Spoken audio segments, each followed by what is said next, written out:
Hello everyone and welcome back to Crime Stories for Sleep. Before we begin, I want to let you know that during the first 15 minutes, there will only be a few ads, and after that, the listening will be completely uninterrupted. I chose to do this to give you a better experience. Even though it has greatly reduced the channel's earnings, I'd still like to ask for a little support. Subscribe, leave a like, and if you do, let me know in the comments where in the world you are listening from. These may seem like small gestures, but they are essential to help the channel grow and allow me to keep bringing you these stories every night. Now, lower the volume just a bit, get comfortable, turn off the lights, and let us dive together into tonight's first story. Story 1. The air in the marble-floored foyer was a perfect, neutral 72 degrees.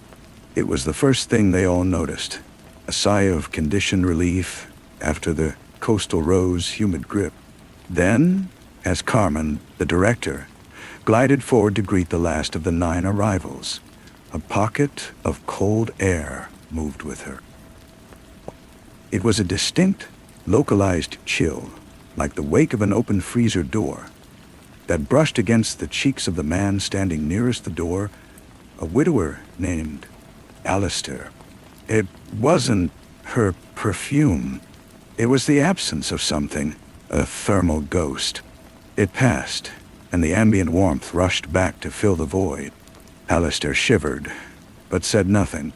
One did not comment on the atmosphere at the Sentinel. One absorbed it. The Sentinel was not a spa. It was a citadel of becoming, perched on a remote, pine-forested cliff, overlooking a slate-gray stretch of the Northern California coast. Its architecture was severe modernism, all sharp angles and glass.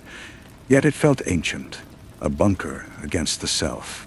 The 9 guests had come, as the brochure promised, for transformation. They were a catalog of quiet despair, Alistair, hollowed by loss. Miranda and Thomas, a couple whose silences had grown teeth. Eleanor, a corporate lawyer whose hands would not stop trembling. Leo, a failed artist chasing inspiration.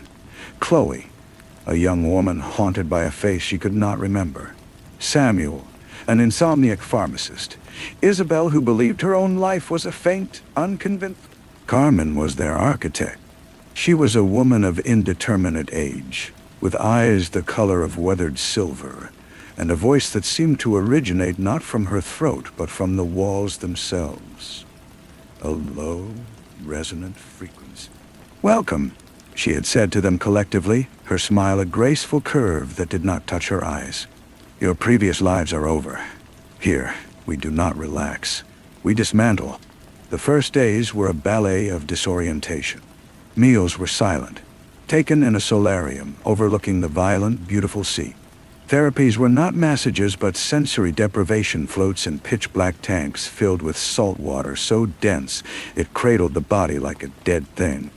There were guided meditations in a room that slowly chilled until breath fogged the air, and cathartic screaming sessions into soundproofed wells.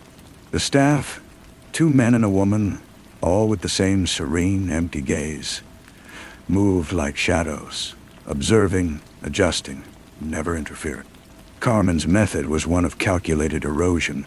She would take a guest aside, in her study lined with books on neuroplasticity and esoteric philosophy. The room was always slightly too warm, smelling of sandalwood, and, underneath, a sharp, metallic tang. "But tell me about the silence in your marriage, Thomas," she would murmur, her attention absolute, a scalpel of focus. "Is it a blanket or a wall?" To Alistair, she said, "Grief is a tenant. Have you considered you might enjoy the company?" Her words were seeds, planted in the fertile, tilled soil of their vulnerabilities. The tensions among the guests, initially polite and distant, began to curdle. Miranda started sleepwalking, found standing in the frozen garden, her feet blue with cold. Leo claimed the abstract paintings in the hallways changed when no one was looking. Chloe became obsessed with a locked door on the lower level, a heavy steel thing that felt cold to the touch, even when the sun baked the wall around it. Samuel, the pharmacist, noted the subtle bitter aftertaste in the evening herbal tea. He said nothing. The desire for transformation, for any feeling other than the numb dread of their old lives, was a potent narcotic. Then the practices deepened.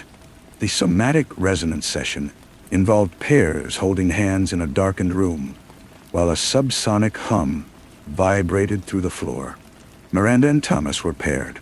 When the lights came up, Thomas had bitten his own lip bloody, and Miranda was weeping without sound. "Breakthrough," Carmen announced, her voice smooth as oil. "The body speaks its truths." The lucid reconciliation was worse. Guests were given a customized, scentless oil and instructed to self-apply before a guided visualization. That night, Alistair dreamed not of his dead wife, but of being her, looking out from her eyes in her final moments. A terrifying shift in perspective that felt less like dream and more like memory theft. He woke with a scream trapped in his throat, and the undeniable phantom sensation of a woman's cold hand in his. The center's isolation became absolute. A landslide, conveniently, took out the only road. The satellite phone was temporarily unavailable. The world shrank to the glass and steel compound, the roaring sea, and the silent watching pines. The change in Carmen was gradual, a slow peeling away of the therapeutic veneer. Her calm explanations became curt dismissals.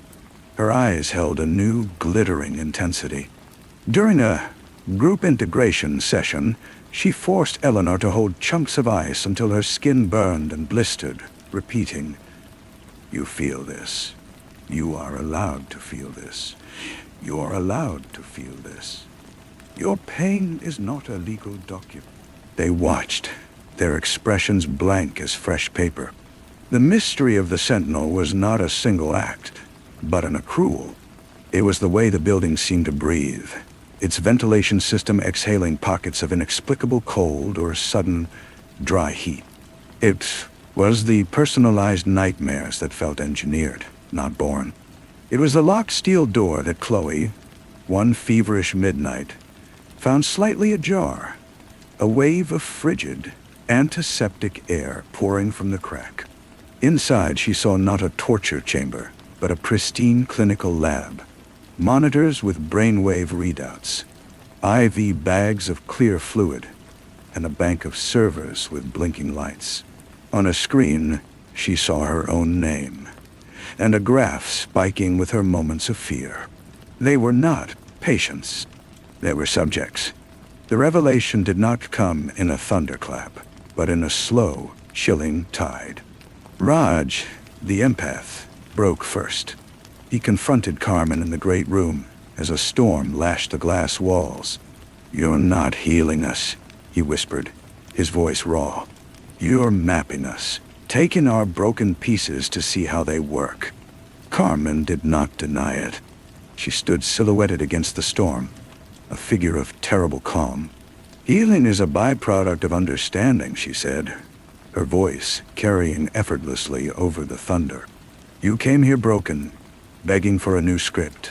I am merely the author. Your pain, your fear, your marital rot, your grief, it is data, pure and beautiful. And in its collection, you have indeed been transformed. You are no longer merely suffering. You are useful." It was then that Thomas moved, not to attack Carmen, but to the glass wall.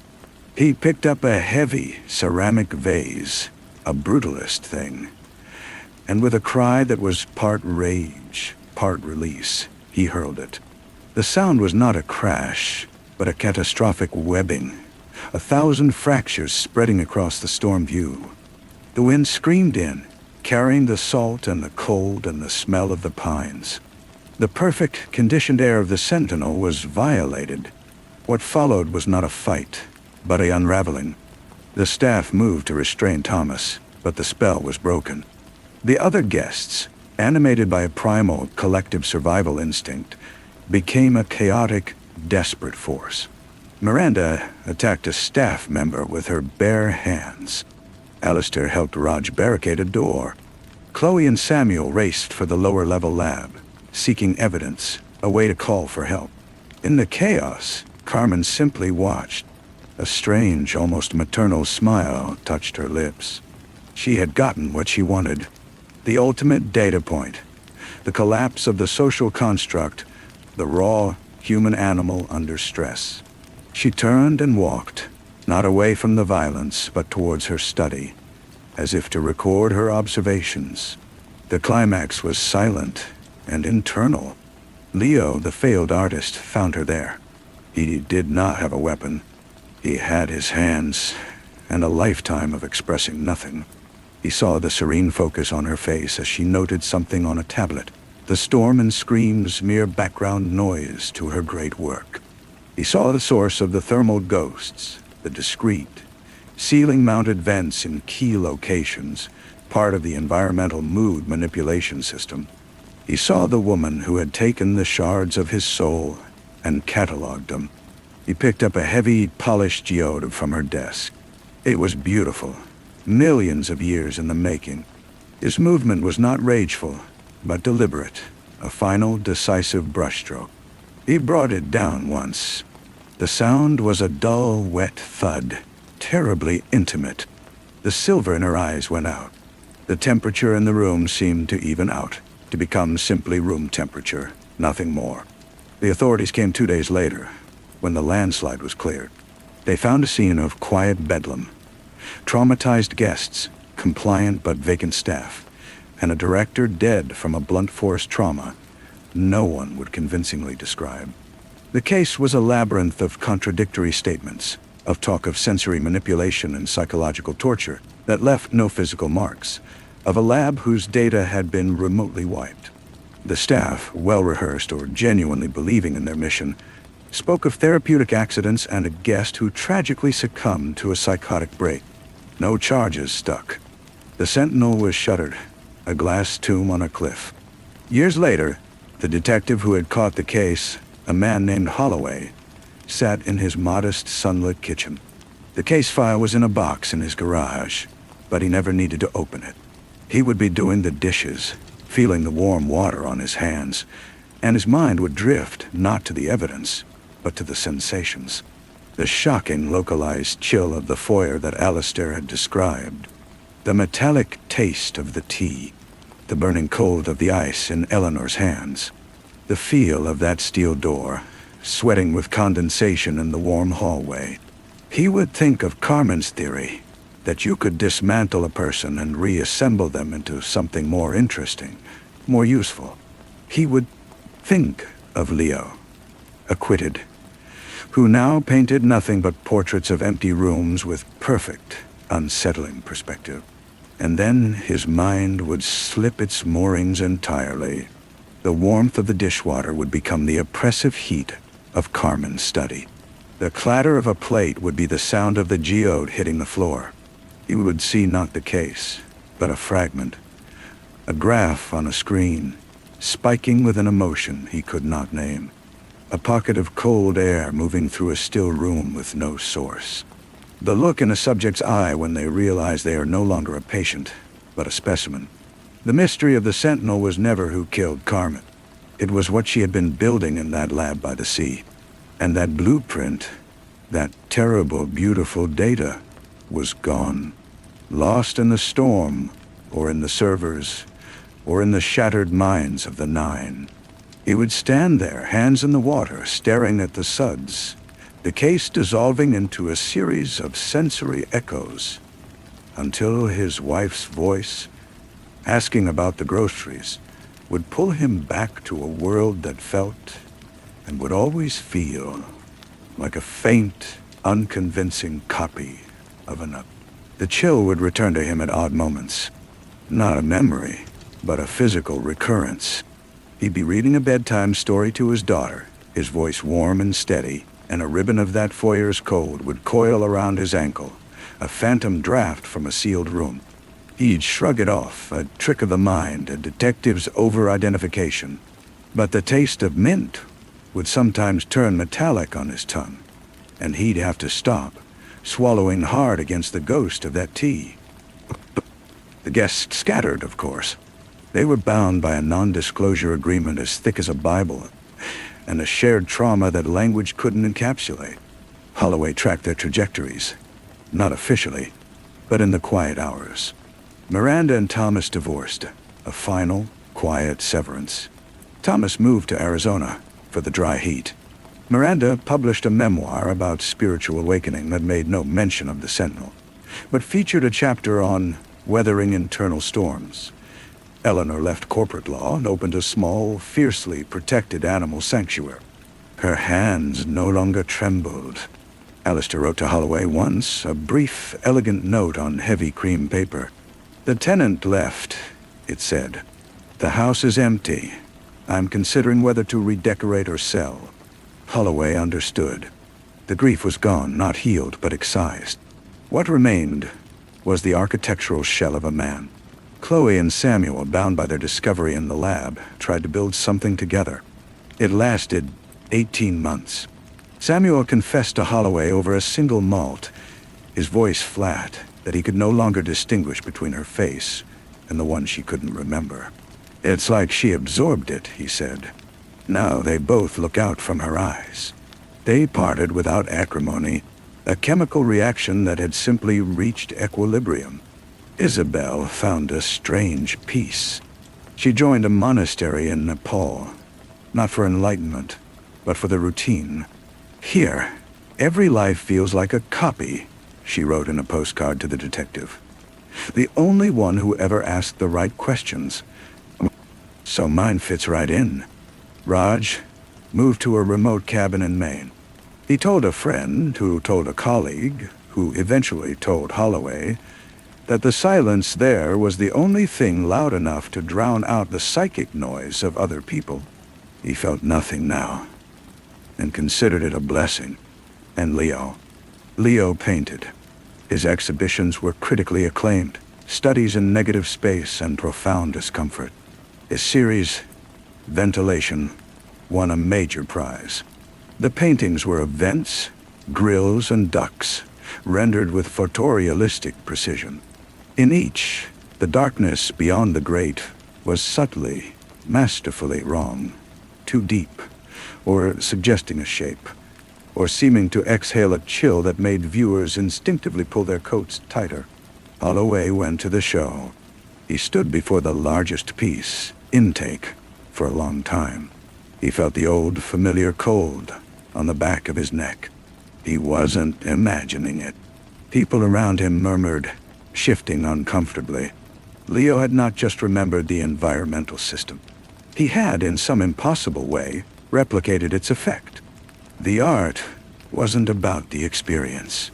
It was the experience. Holloway left the gallery and never sought Leo out again. Some doors, once opened, should be sealed shut. The case was cold, colder than the Sentinel's foyer, but it breathed on him. He knew, with the certainty that had solved a dozen homicides, that the data wasn't lost. Carmen was a meticulous architect. She had backups. The staff, those serene vessels, had vanished into the world, and he sometimes wondered if they were waiting for a signal, for the next phase. The Sentinel was not a singular experiment. It was a prototype. His wife knew not to ask about his stillness at the sink. She would simply place a warm hand on his back, an anchor in the present. He would turn, smile, and dry his hands. But the division within him was permanent.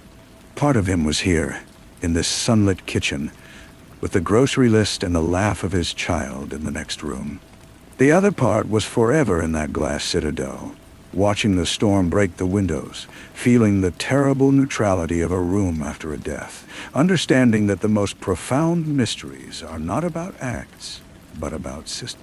Carmen had built a machine to harvest human weather, and he feared, in his bones, that the machine was still running, somewhere, its data ticking quietly into a void, waiting to tell its creators what it had learned about the breaking point of a soul.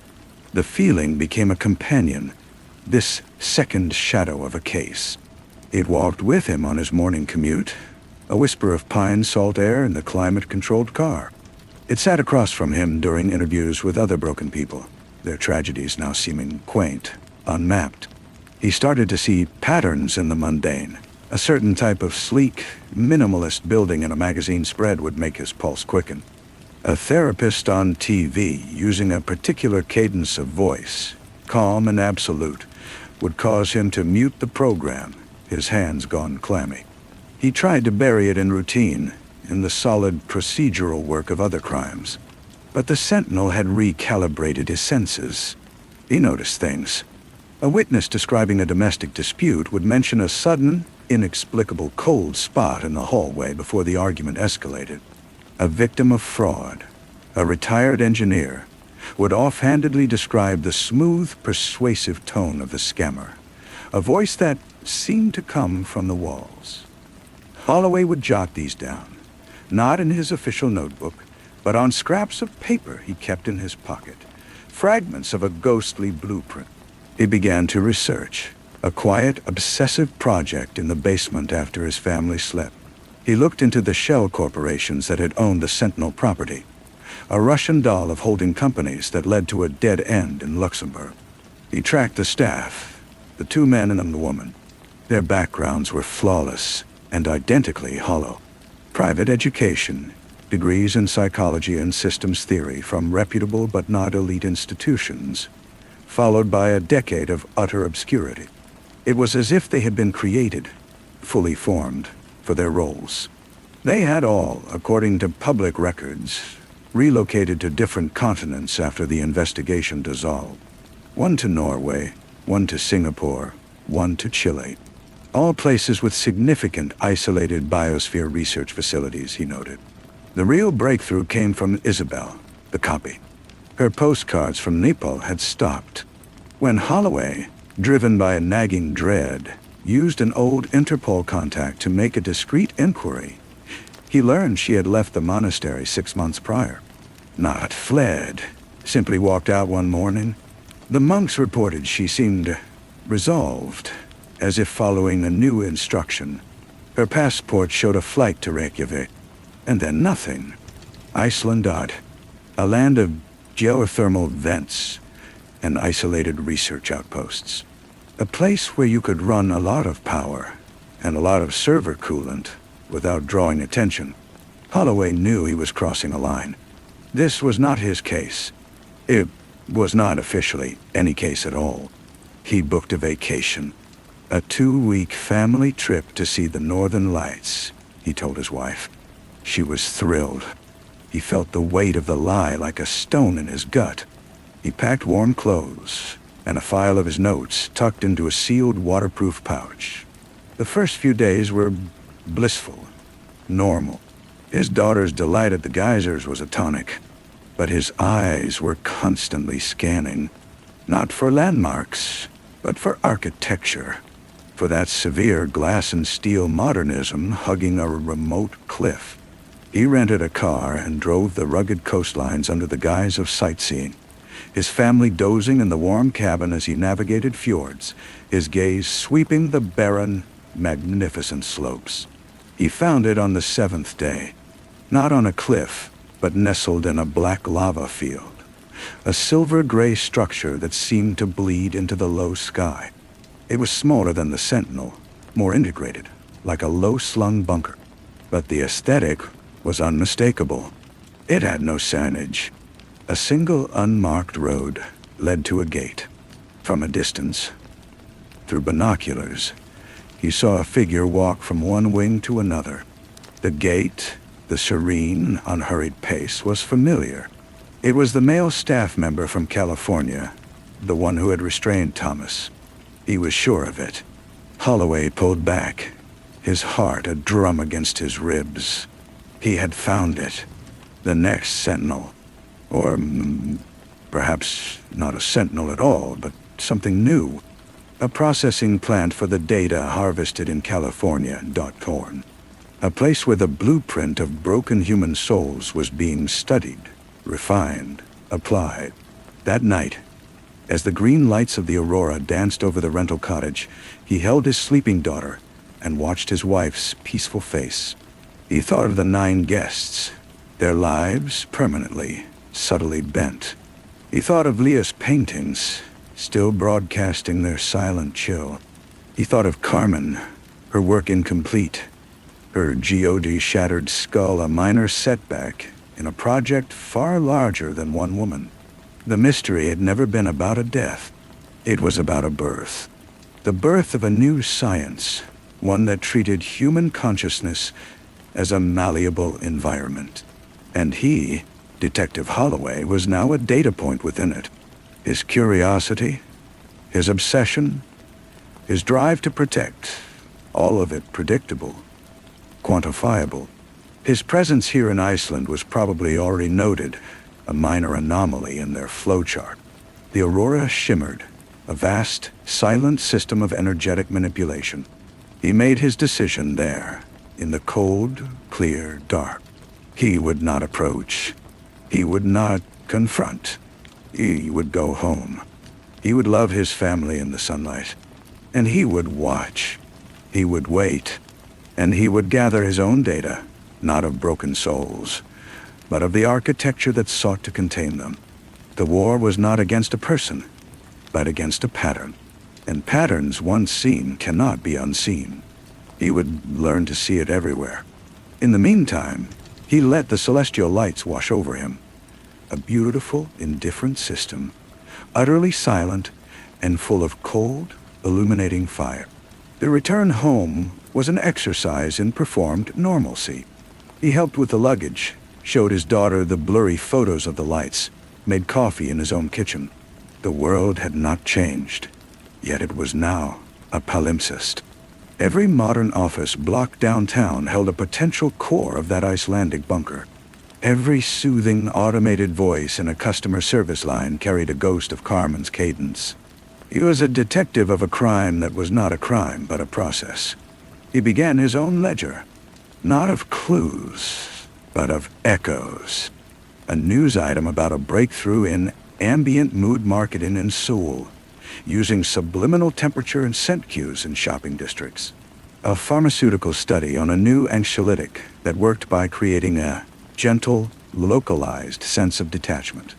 A tech mogul's interview describing his perfect smart home as one that anticipates and neutralizes emotional volatility before it occurs. Holloway filed these away. He saw the tendrils, not the root. He waited for a sign that his presence in Iceland had been detected. A wrong number call. A new, overly friendly neighbor. A glitch in his online accounts. Nothing came. This, more than anything, confirmed his theory. He was beneath notice, or he was already cataloged.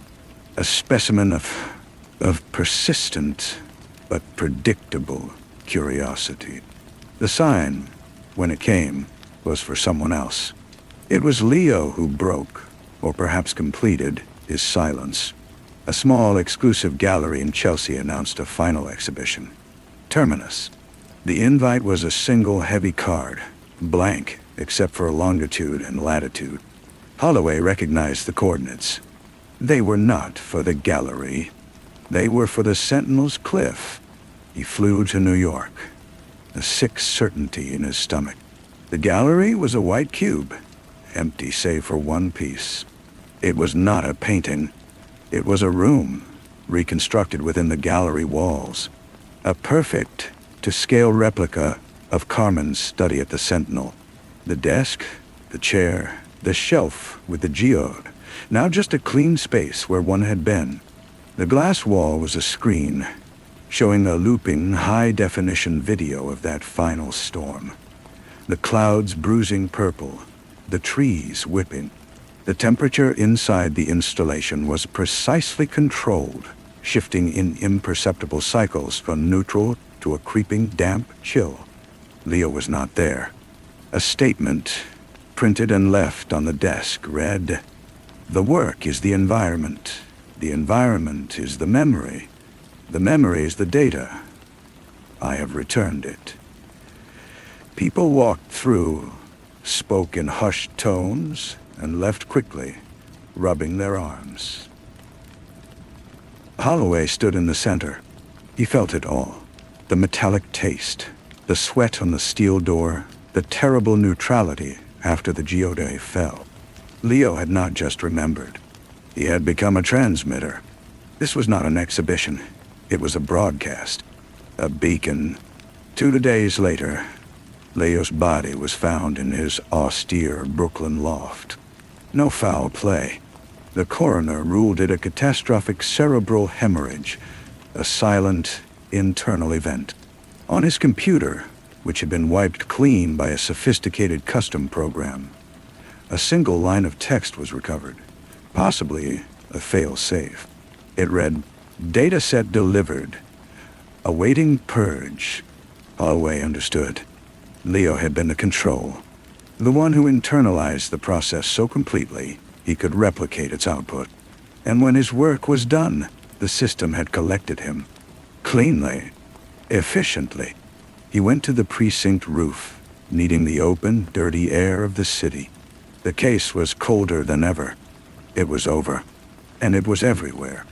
He looked out at the sea of buildings, each with their own climates, their own moods, their own unseen vents.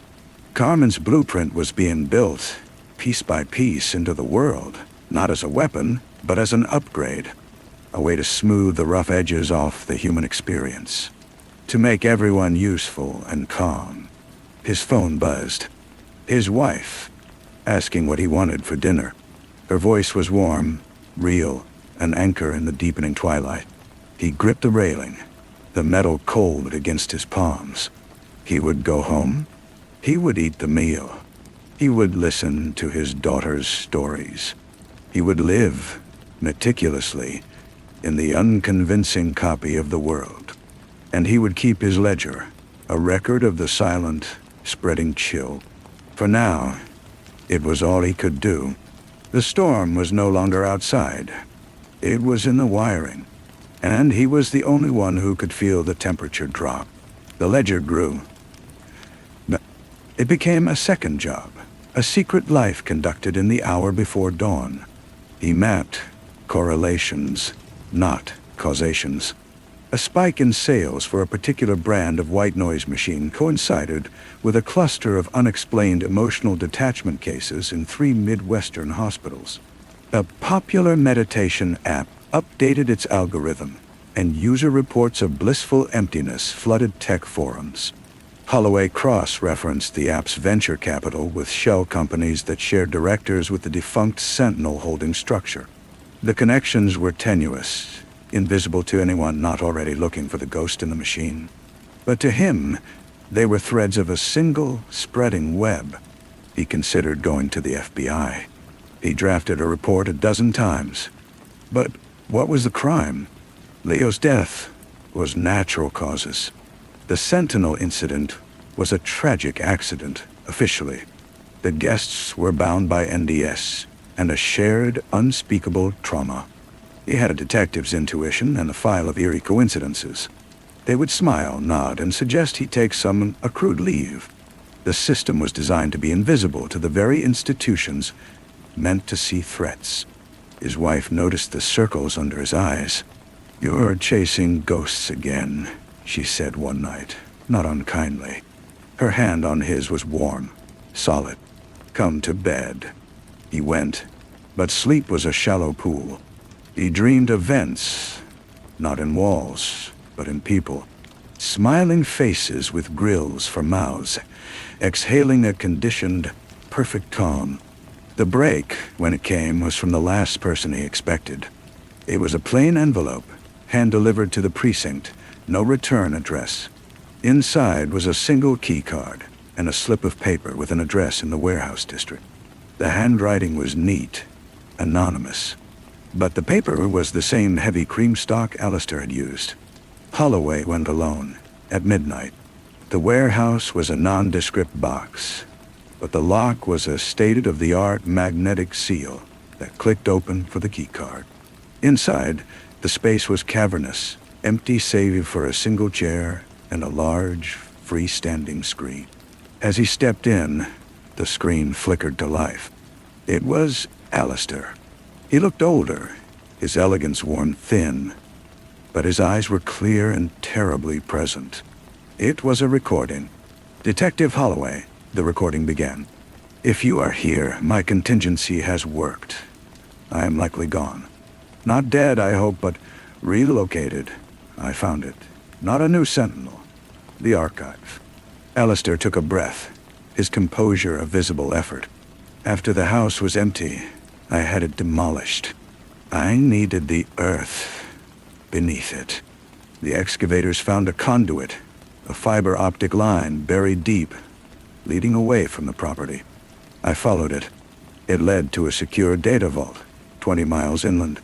A backup, as you suspected, but not just of Carmen's work. It was a library. Holloway, it contained schematics for 17 other facilities. Variations on the theme. One in Iceland, yes. Others in Siberia, the Atacama, the Gobi. Test beds for different climates, different cultural subsets. The Sentinel was merely the beta test for a temperate coastal demographic. The image on the screen shifted to a cascade of blueprints, maps, logos of tech and biotech firms Holloway recognized from his ledger. "They aren't just studying breakdown," Alistair continued. "They're engineering a state beyond it. A sustainable, productive neutrality. They call it the calm. It's not for the troubled detective. It's for everyone. A planned obsolescence of despair and of joy. They see it as the next step in human evolution, a necessary one for a crowded, volatile world." Alistair's face returned, filled with a grim resolve. "I have copied the core data. The archive is now destroyed. This warehouse contains the only physical copy, buried beneath the floor. The keycard will access it. I am giving it to you because you are the only one who knows it is a crime scene. What you do with it, I cannot know. I'm leaving a trail they will follow. It will lead them away from this and away from you. Consider it mine." The recording ended. The screen went black. Holloway stood in the silent, dark warehouse. The chill was not a memory. It was the future, sitting in a vault under his feet. He had the proof. He had the blueprint. He could expose it all. But exposure required a world that could understand, a world that wasn't already being gently, inexorably conditioned to accept it. He thought of the meditation app, the white noise machines, the mood marketing. The seeds were already sown. Throwing this raw data into the light might just be another step in the process, a controlled release of the truth to inoculate the public. He left the warehouse. He did not take the key card. He drove to the ocean, to a public beach miles from the Sentinel's cliff. He stood at the water's edge, the real salt air biting his lips. The waves were chaotic, wild, unpredictable. He took his phone, the one with the photos of his daughter, the grocery lists, the case files, and with a heave born of a terrible, clarifying certainty, he threw it as far as he could into the black, churning water. He would not be their archivist. He would not be their prophet. He would be a man in the world, feeling the real wind, the real cold. He would go home. He would tell his wife he lost his phone. He would listen to his daughter's laughter, a sound gloriously useless, gloriously uncalibrated. The war was not in the ledger or the vault. It was in the choice, every moment, to feel the storm, to taste the salt, to live, imperfectly and entirely, in the beautiful, convincing copy of being alive. He turned his back on the sea and walked toward the lights of the town, a single warm data point, refusing to be smoothed. The new phone was a cheap, basic model. He gave his wife a simplified story about the old one slipping from his pocket on the boat tour in Iceland. She believed him, or chose to. The ledger did not transfer. He kept the correlations in his head now, a quiet, private map, door. He went to work, solved the small human crimes that landed on his desk. A burglary, a bar fight, a missing person who was found safe and ashamed at a motel. He found a strange comfort in their messy, ordinary motives. Months passed. The season turned. He took his daughter to the park, pushing her on the swing, watching the other parents. He saw a woman, serene and still, watching her child with a smile that never wavered. Her eyes were clear and empty as a winter sky. He felt a jolt, a detective's instinct, but he quashed it. He pushed the swing higher, listened to the genuine shriek of delight. Then, the memo came. A departmental email about a new wellness initiative. Mandatory participation. It was a partnership with a tech firm called Aura, offering a personalized environmental optimization program for the precinct. Sensors would be installed to monitor lighting, air quality, and ambient sonic tone. The stated goal was to reduce stress and improve focus. The attached brochure showed clean, minimalist rooms. The Aura logo was a simple, stylized wave. In the corner, in tiny print, was the name of the parent company. Holloway recognized it. It was a subsidiary 2 layers removed from one of the shell companies in Alistair's data. He read the memo at his desk, the hum of the fluorescent lights suddenly loud in his ears. This was not an echo. This was deployment. They were moving from remote test beds to integration. Starting with a police precinct, a place of high stress and defined hierarchies. A perfect pilot program. The rollout was swift and cheerful. A team of pleasant, efficient technicians installed small disc-like sensors in the ceiling of every room. The lighting grew subtly softer, warmer in the bullpen, cooler in the interrogation rooms. A low harmonic tone, almost below the threshold of hearing, permeated the hallways. People commented on how calm they felt, how easy it was to focus on paperwork. The usual griping and gallows humor dried up.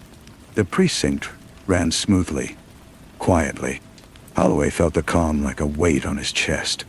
It was a struggle to muster the old urgency, the prickling sense of injustice that had driven him for 20 years. One afternoon, he found himself staring at a case file, understanding the next logical step, but feeling no impulse to take it. He simply sat, breathing the optimized air, until his shift ended. He fought it with crude, physical anchors. He kept a cracked peppermint in his drawer, its sharp scent a jolt. He took the stairs, not the elevator, letting the burn in his legs ground him. He called his wife just to hear the unpredictable chaos of home in the background. He knew he had to act, but the old methods were useless. Exposure was impossible. Sabotage would be traced. He was a single, aging detective inside the very system he needed to undermine. The answer came from the past. He thought of the 9 guests. They had been raw material, subjected to the process in its most aggressive form. They were damaged, but they were also immune. Their systems had already been shocked, their thresholds altered. They could perceive the calm for what it was, because they had survived the storm. Finding them was difficult. Most had retreated from the world. But he tracked down Eleanor, the former judge, living in a small, unautomated cottage in Maine. He went to see her on his vacation days, telling his wife it was a fishing trip. Eleanor was older, frailer, but her eyes held a fierce, unblinking clarity. She listened to him in her quiet kitchen, the only sound the tick of an analog clock. When he finished, she nodded slowly. "So they're selling it now," she said. Her voice was dry, like leaves, making it palatable, turning the prison into a spa. "I need to understand how to break it," Holloway said. "Not destroy the sensors. Break the effect." Eleanor looked out the window at the untamed trees. "You can't break a system from the outside if you're inside its logic. You can only create a dissonance so profound a system must reject it or fracture." She turned her piercing gaze back to him. "You felt it at the Sentinel. The geode was the dissonance. Carmen's perfect, controlled environment shattered by a piece of the ancient, chaotic earth. An object of pure, meaningless beauty. It didn't compute. But Holloway drove back, the idea forming. He couldn't smash the sensors, but he could introduce a geode. The next day, he brought a small portable radio to the precinct. An old, battered thing. At exactly 3 p.m., in the heart of the afternoon lull, he turned it on in the bullpen. He didn't play music. He tuned it to the static between stations, a roaring, chaotic white noise that clashed violently with the embedded harmonic tone. Then he turned the volume up. The effect was immediate and visceral. Officers flinched, hands going to their heads. The serene atmosphere curdled into confusion and a sharp collective irritability. The system's smooth tone was still there, but now was in a war with the static, a grating cognitive dissonance that made concentration impossible. Someone shouted to turn it off. Holloway let it blare for a full minute, watching the discomfort spread like a stain before snapping it off. The calm did not return. The spell was broken for the day. People were edgy, snapping at each other, but alive. Truly alive. He did it again, at random intervals, on random days. He used different dissonances, a recording of a busy city street, a discordant jazz chord, the sound of wind through pine trees. He became a minor, tolerated nuisance, the old detective with his strange noises. But the precinct's productivity metrics, which had soared, began to wobble. The wellness reports showed increased agitation. The aura technicians came back puzzled. They recalibrated the sensors. Holloway watched them, a bland smile on his face. He had found his role. Not a warrior, not an archivist. A saboteur of the serene. A gardener of healthy human irritation. He would be the static in the signal, the grit in the perfect mechanism. He would push the swing for his daughter, and he would push back against the quiet forever, in every small way he could.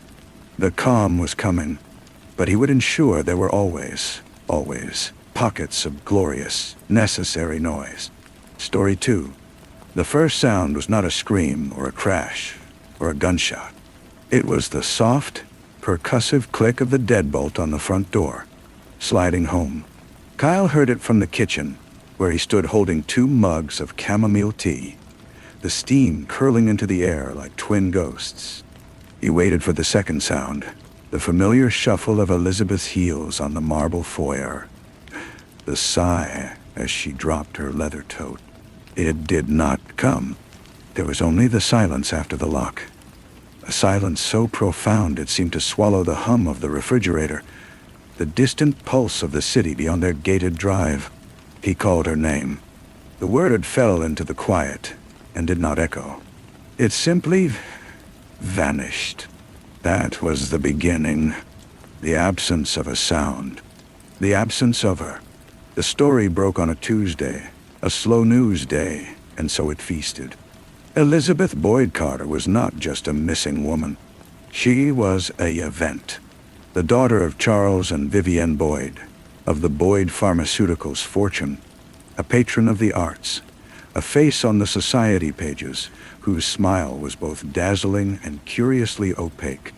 Her husband, Kyle Carter, was a man built from softer material, a history teacher at a private high school, a man who wore corduroy jackets with leather elbow patches unironically, who had met Elizabeth when she guest lectured on Renaissance patronage.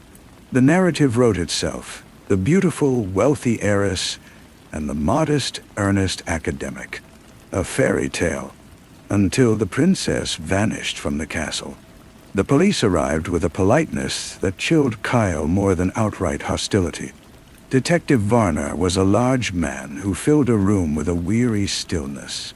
His partner, Detective Ruiz, had eyes that missed nothing, cataloging the expensive art, the pristine surfaces, the way Kyle's hand trembled slightly as he pointed to the door. She locked it, Kyle said for the third time. From the outside, I was inside, making tea. And you didn't hear a car? Varner asked, his voice a low rumble. No, we have a 2-car garage. Her car is still there. So someone picked her up. Or she walked. She wouldn't walk. Not at night. Not in these heels. He gestured to a pair of black Louboutins standing sentinel by the closet, as if awaiting her return. The search was meticulous. They found no sign of struggle. Her passport was in the safe. Her jewelry, vast and glittering, lay undisturbed in its velvet-lined vault. A single suitcase was missing from a set of 4. A few items of clothing seemed to be gone, but it was impossible to be sure. Her walk-in closet was a boutique of silence. The only anomaly was on her vanity. A sheet of her monogrammed stationery, blank except for a single line of her elegant script. Remember the lake house? Kyle felt the words like a physical blow. The lake house was their retreat, a modernist glass and cedar structure 3 hours north, on the shores of a cold, deep lake. It was where they had been happiest, or so he had believed. It was also where, 6 months prior, they had fought. A terrible, silent fight that had lasted days, fought with withheld words and doors closed softly. He had never known the cause. Elizabeth had simply sealed it away, a room in the mansion of their marriage he was forbidden to enter. The media camped at the gate. They flew drones over the property. They dissected Kyle's every public appearance, his grief deemed either too performative or not performative enough. They found a former student, a doe-eyed girl who blushed and said Mr. Carter was kind, and the internet spun it into a sordid fantasy. They dug into his finances, finding them comfortable but utterly dependent on Elizabeth's trust. Motive. They whispered. The insecure husband, the powerful wife. The classic tale. His only sanctuary was his sister, Leona. She arrived with a duffel bag and a fierce, protective scowl. "They're vampires," she said, staring out at the news vans. "They need a story, not the truth." Leona, a freelance graphic designer with tattoos peeking from her sleeves, was the antithesis of Elizabeth's polished world. She made Kyle eat. She answered the phone.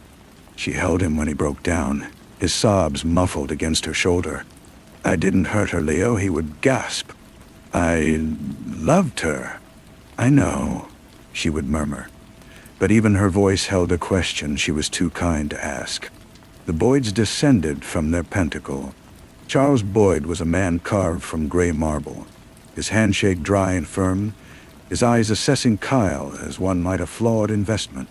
Vivian was elegance incarnate, a perfume of gardenias and cold resolve. They held a press conference, a masterpiece of controlled anguish. Our daughter is a light," Vivian said, her voice not wavering. "We have every faith the authorities will find that light." They did not look at Kyle, standing stiffly beside them. Their silence toward him was louder than the reporters' shouts. The investigation turned inward into the marrow of the marriage. Varner and Ruiz became constant shadows. They asked about the lake house. They asked about arguments. They asked about power dynamics. Kyle tried to explain the texture of their life. Elizabeth's brilliance, which could feel like a searchlight, exposing all his uncertainties. Her generosity, which could feel like a debt. Her love, which was real, he insisted, but which sometimes felt like a performance for an audience of one. Herself. He described the psychological prison, not with bars of iron, but of guilt. The way she could, with a single arched eyebrow, dismantle his confidence. The way she curated their life, their friends, even his opinions, until he was no longer sure which thoughts were his own. "Sounds miserable," Ruiz observed flatly. "It wasn't. It was just complex. She was complex. Then, the discoveries. A life insurance policy on Elizabeth, taken out by Kyle a year prior. He stammered an explanation about estate planning at her parents' insistence. A Google search on his laptop, dated the day before her disappearance. How long does a body decompose in water? He stared at the screen, blood draining from his face. I research historical forensics for class. This could be from anything. Varner's stillness deepened. The lake is very deep, Mr. Carter. The public verdict was swift. Kyle Carter, the cuckoo in the golden nest. The weak man who finally snapped. The media aired recreations. Pundits psychoanalyzed him. His school placed him on leave. He became a ghost in his own home, which now felt like a crime scene staged for a life he never truly owned. Leona fought. She hired a private investigator, a grizzled former cop named Marsh, who smelled of cigarettes and skepticism. Marsh found things. He found that Elizabeth had withdrawn $10,000 in cash, in small bills, over the month before she vanished. He found a prepaid phone, purchased with cash, whose only calls were to a number now disconnected. He found that Charles Boyd's company was facing a quiet but devastating FDA investigation, a scandal that would obliterate the family fortune if it broke. The narrative began to shimmer, to blur. Was Kyle the predator, or was he prey in a larger, older game? Marsh dug deeper. He tracked the disconnected number to a private detective agency known for discreet, often unethical, work. Confronted, the agency's owner, a man with the bland face of a bank clerk, admitted under pressure that they had been hired by Elizabeth Boyd Carter. The assignment: to investigate her own husband, for infidelity, for financial duplicity, for any weakness she could use. Kyle felt the world tilt. The prison he had described had been real, but he had misunderstood the warden, her paranoia, her need for control. It wasn't about him. It was a reflex, a family trait. The Boyds dealt in secrets and power. Elizabeth was merely practicing the family trade. The story reached its fever pitch, with the evidence against Kyle circumstantial but damning, and the new information about Elizabeth's own manipulations. The public was ravenous. Then, a break. A hiker in the state forest near the lake house found a woman's running shoe, muddied and torn. It was Elizabeth's size, her brand. The search focused on the dense, unforgiving woods. The lake was dragged. They found nothing, except a note. Not the original, but a copy, given to Marsh by his contact. A report from the private investigator to Elizabeth. It stated that Kyle was, in fact, boringly faithful, that his finances were an open book, if a modest one, that his only secret was a series of melancholy, unpublished poems written about her, filled with awe and a desperate love. The investigator's final line: subject poses no discernible threat. He is, for all intents and purposes, devoted. The night after this revelation, Kyle sat in the dark living room. The house was a shell, emptied of meaning. He replayed every moment, every glance, every soft click of a lock. He saw not a monster, but a terrified, brilliant woman raised by wolves in tailored clothing. He saw a performance where she was both star and director, and he the sole confused audience member. Had she staged her own disappearance to frame him, a final, brutal test of his love, or a way to vanish from the looming family scandal? Had her parents, fearing her instability or her knowledge, made her disappear? Had she simply run and met with an accident, or something worse, in the wild woods? He would never know. The police, under the glaring spotlight, could prove nothing. No body, no weapon, no confession. The case grew cold, a monument to ambiguity. Kyle was not charged, but he was not cleared. In the eyes of the world, he was forever the man who might have. The ending was not an explosion, but a dissipation. Kyle sold the house. He moved to a small town where no one knew his face. He took a job at the local library, its quiet a balm. Leona visited often. They never spoke of Elizabeth, but her absence was a third presence in the room, more solid than any ghost.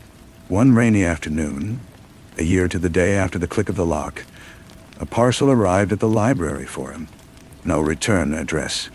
Inside was a book, a first edition of Robert Frost's poetry. He opened it. On the flyleaf, in that familiar, elegant script, was an inscription. For Kyle, who always preferred the road less traveled. Yours, E. His breath stopped. The words were not old. The ink was fresh, a deep blue-black. He frantically flipped through the pages. Nothing else. He ran to the post office, but the clerk remembered nothing. The postmark was smudged, unreadable. He spent days analyzing the note.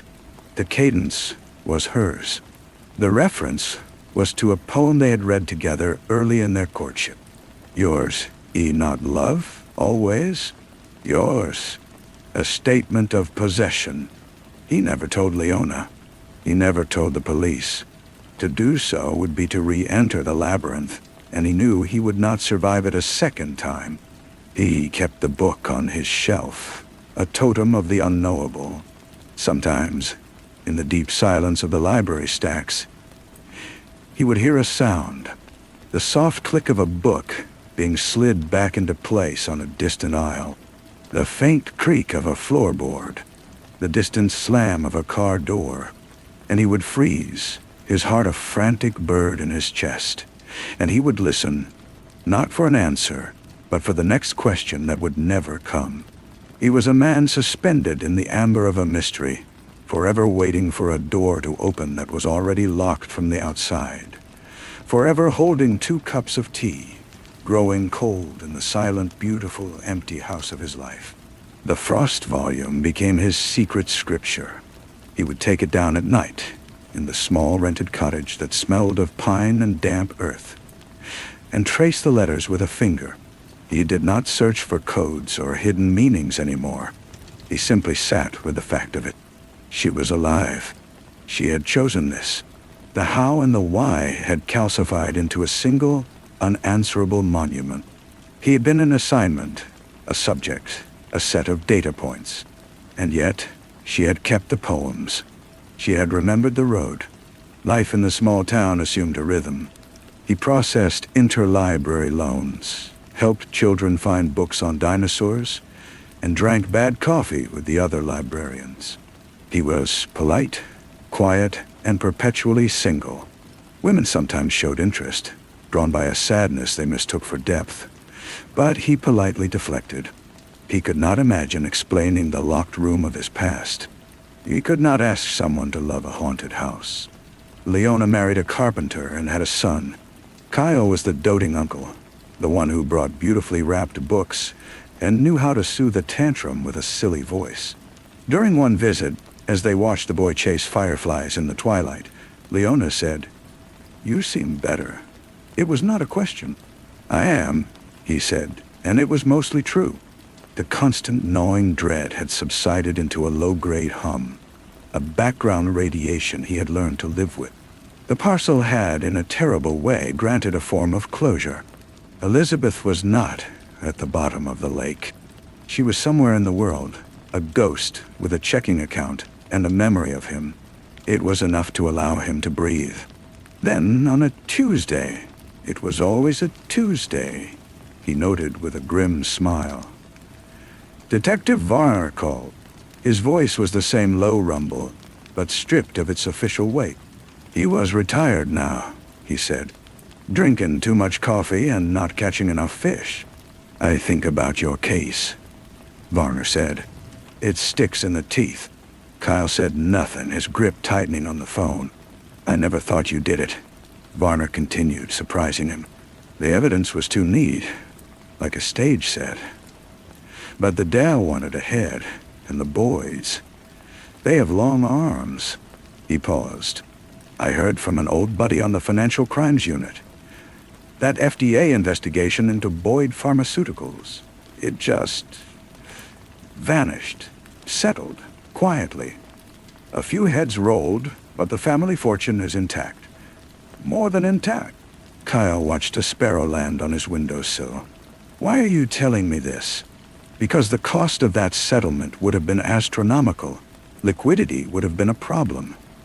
Elizabeth stood to inherit a significant portion.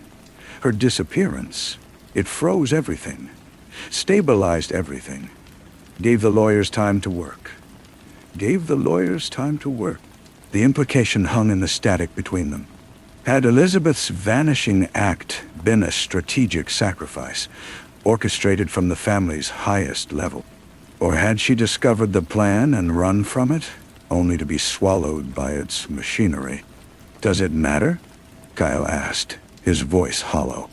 Probably not, Varner sighed. But I don't like loose ends. And you got the worst of it. I just wanted to say, for what it's worth, I'm sorry. After the call, Kyle felt a strange lightness, an absolution from an unexpected source. It changed nothing, and yet it changed the air in the room. The monster in the story had shifted shape again, becoming a vast, impersonal entity of money and legacy. He was not a villain, nor a victim of a singular, hateful wife. He was collateral damage. That winter, the library hosted a local author event. A woman named Clara read from her memoir about hiking the Appalachian Trail alone. Her voice was calm, strong, and she spoke of the silence of the woods, not as an emptiness, but as a presence. Afterward, Kyle helped her pack up her books. She had kind eyes and hands that looked capable. You have a very quiet library, she said.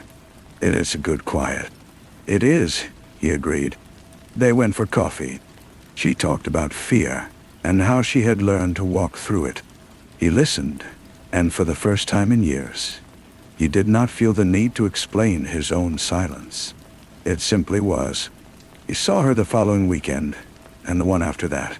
He did not tell her about Elizabeth. Not yet.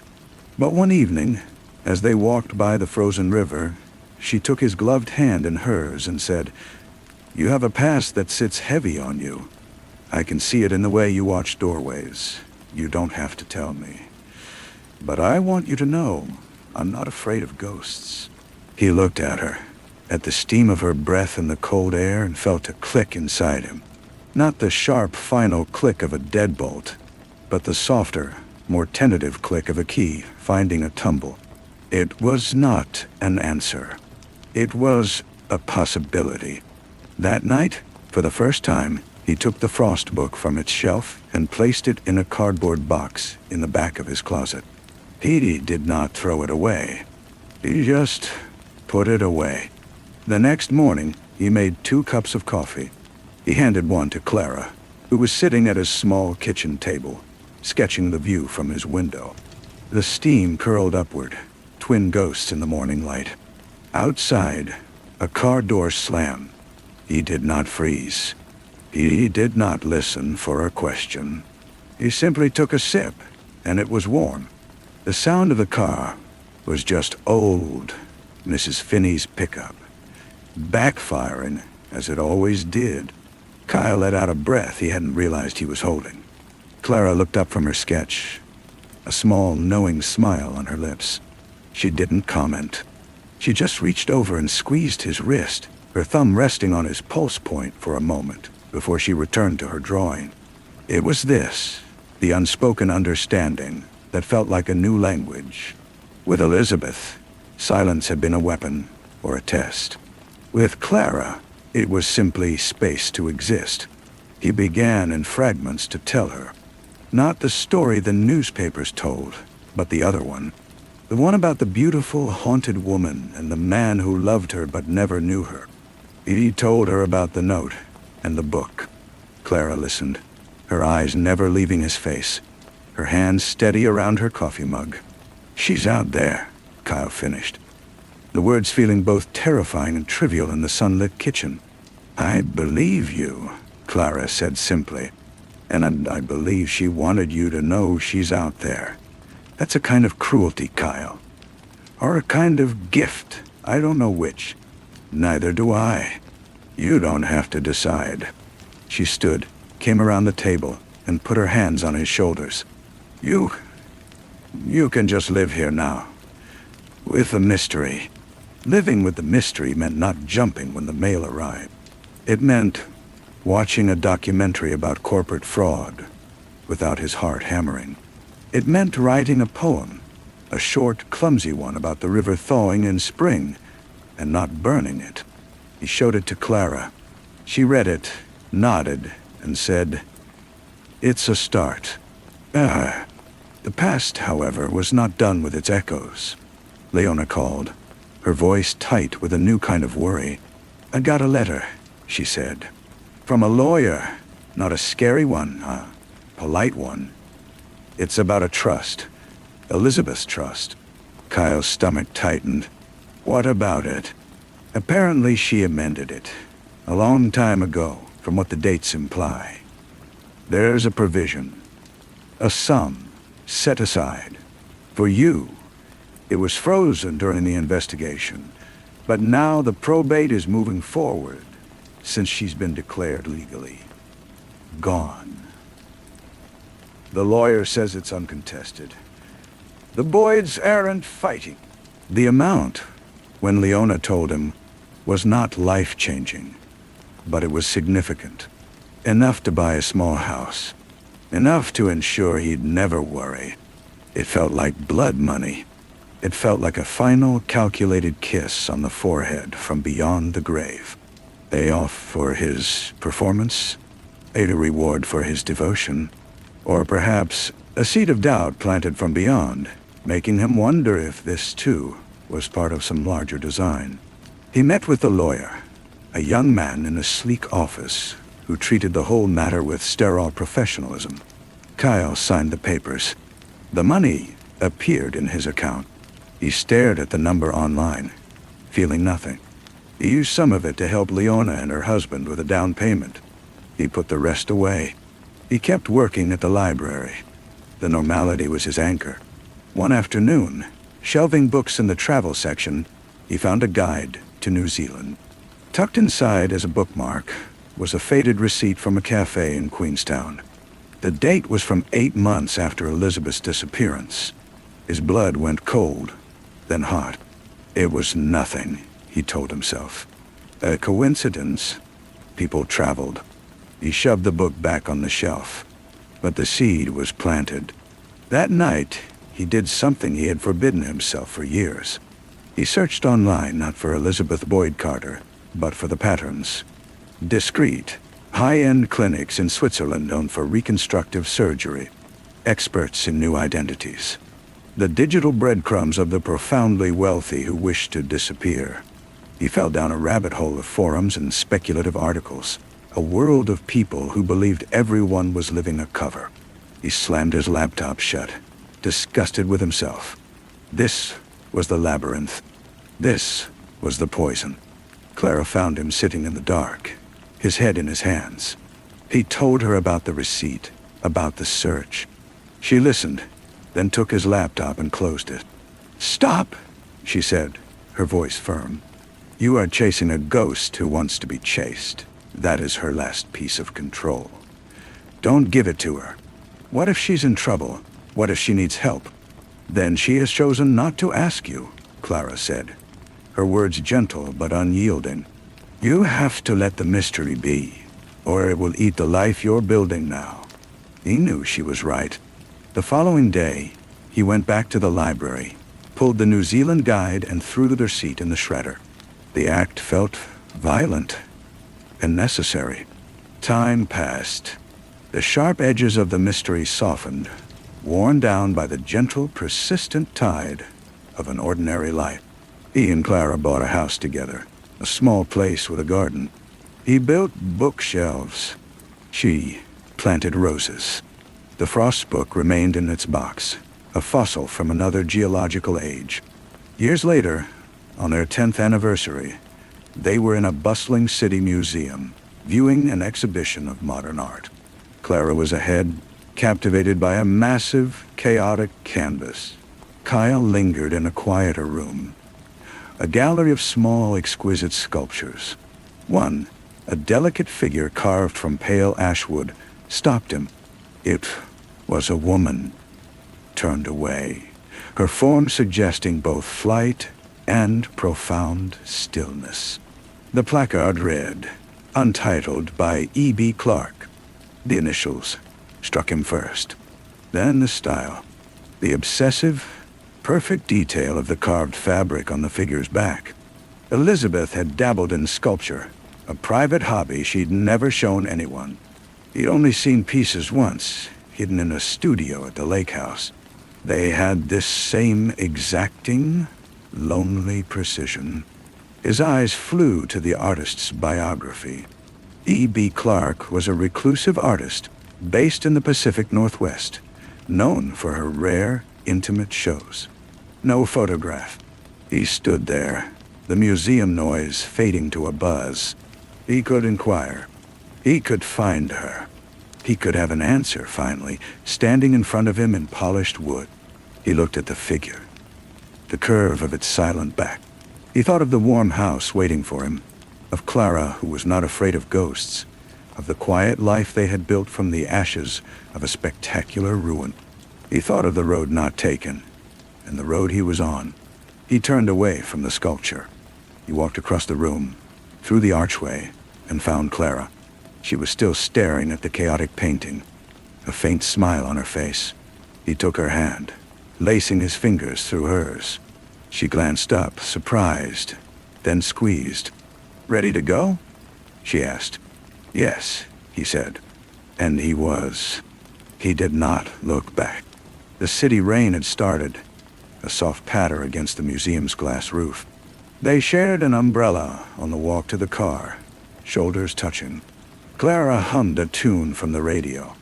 Kyle felt the ghost of the sculpture at his back, a cold spot between his shoulder blades that slowly warmed with each step away. He had made his choice. It was not a dramatic slaying of the past, but a quiet turning of the page. The mystery would remain, but it would no longer be a room he lived in. It was a locked door in a distant hallway of a house he had left behind. They drove home in a comfortable silence. That night, as Clara slept, Kyle lay awake for a while, listening to the wind in the trees outside their bedroom window. He thought of the wooden figure, the initials, the impossible coincidence of it. Or perhaps it was no coincidence at all. Perhaps it was a final, elegant probe, a satellite sent to ping his location one last time. He would never know. And for the first time, the not knowing felt like peace, not suspense. He fell asleep and dreamed not of Elizabeth, but of the library. He was shelving books, and the shelves stretched on forever, a labyrinth of quiet stories. He was not lost. He was just working. When he woke, the sun was high, and the dream had the texture of ordinary life. A month later, a postcard arrived at the library. It was a picture of a misty forest in the Hull rainforest of Washington. On the back, in plain block letters, it read, "The quiet here is different. It suits me." It was addressed to him, but bore no signature. The postmark was smudged. He held it for a long moment, then filed it in the library's annual report folder, a piece of archival ephemera that would be stored and forgotten. He did not take it home. Life, in its gentle way, moved on. Seasons turned. Leona's son grew into a gangly teenager who borrowed philosophy books and talked Kyle's ear off about existentialism. Kyle listened, offering quiet thoughts, feeling the strange circularity of it all. He and Clara grew old together in the way of people who have chosen their peace. His hair grayed. Her hands, always capable, became a little more gnarled from the garden soil. The frost book stayed in its box through 2 moves, eventually ending up in the attic of the final house, a cottage by a lake. A different lake, smaller and sunnier than the one from his past. He never opened the box again. One summer, during a ruthless decluttering, Clara carried it down. "This is dusty," she said. "Shall we He nodded. They opened it together in the bright afternoon light. The book smelled of old paper and time. He opened the cover. The inscription was still there. The blue-black ink faded to a soft gray. Yours, E? It seemed smaller now. Less a seismic event and more a sad little footnote. We could donate it, Clara said. Some collector would love a first edition. He ran his thumb over the words. Yes, he said. Let's. They drove it to a used bookstore in the nearest city, a cluttered, wonderful place run by an elderly man with a kind face. Kyle handed it over without explanation. The man examined it, whistled softly at the edition, and offered a fair price.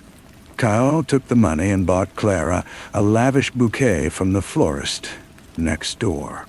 As they drove back along the winding lake road, the sun setting the water on fire, Kyle felt a final, almost imperceptible click.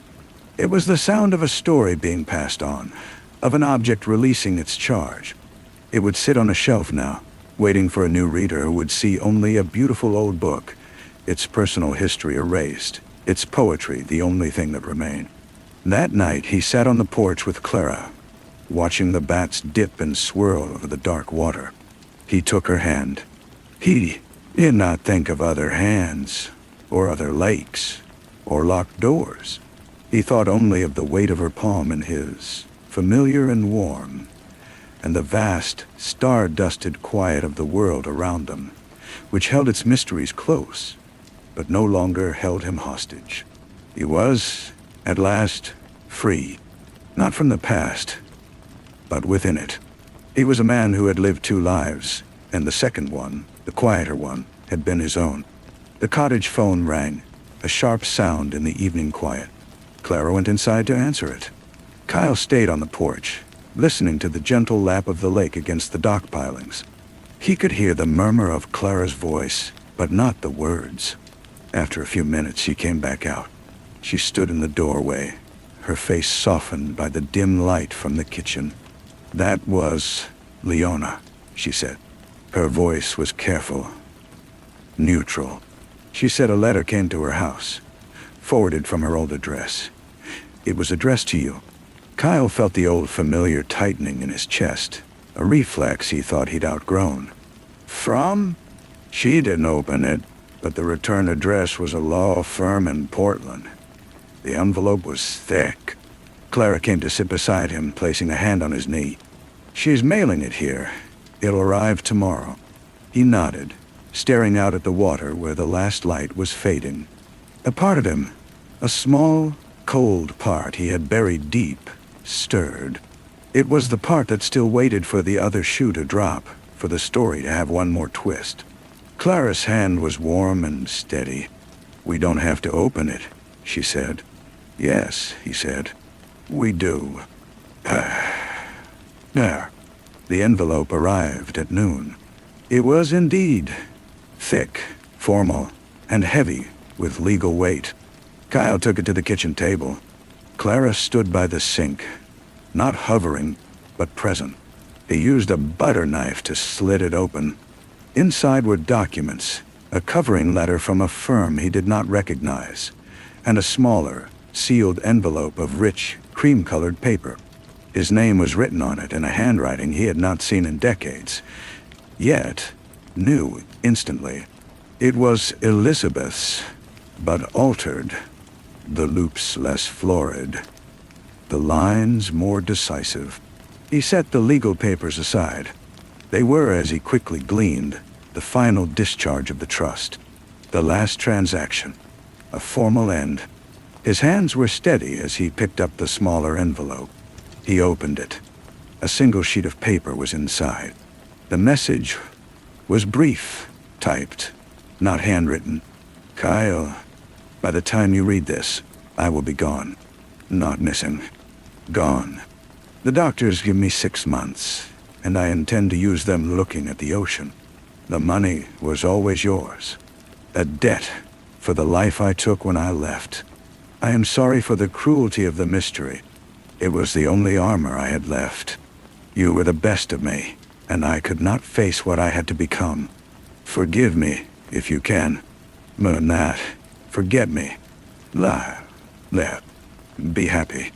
It is the only thing I ever truly wanted for you. E. There was no date, no location, just the stark, typed words. He read them twice, then handed the letter to Clara. She read it in silence, her eyes moving slowly across the page. When she finished, she looked at him, her expression unreadable. "She's dying," Kyle said. The words felt strange in his mouth. "Yes," Clara said. He picked up the legal papers again. The final settlement was dated just 2 weeks prior. The machinery of law and finance had ground to its conclusion. And then, only then, had she sent this. A final confession, a final release. He felt a surge of something immense and complicated. Grief, anger, pity, and a profound, weary relief. The ghost was not just quiet now. It was preparing to cease. The mystery had an answer, and the answer was a terminal illness and a long, long lie. "Do you believe her?" Clara asked. Her voice was soft. Kyle looked out the window at their lake, their garden, their life. He thought of the wooden sculpture in the museum, the postcard from the rainforest, the careful, staged breadcrumbs. This could be the last one, or be the truth.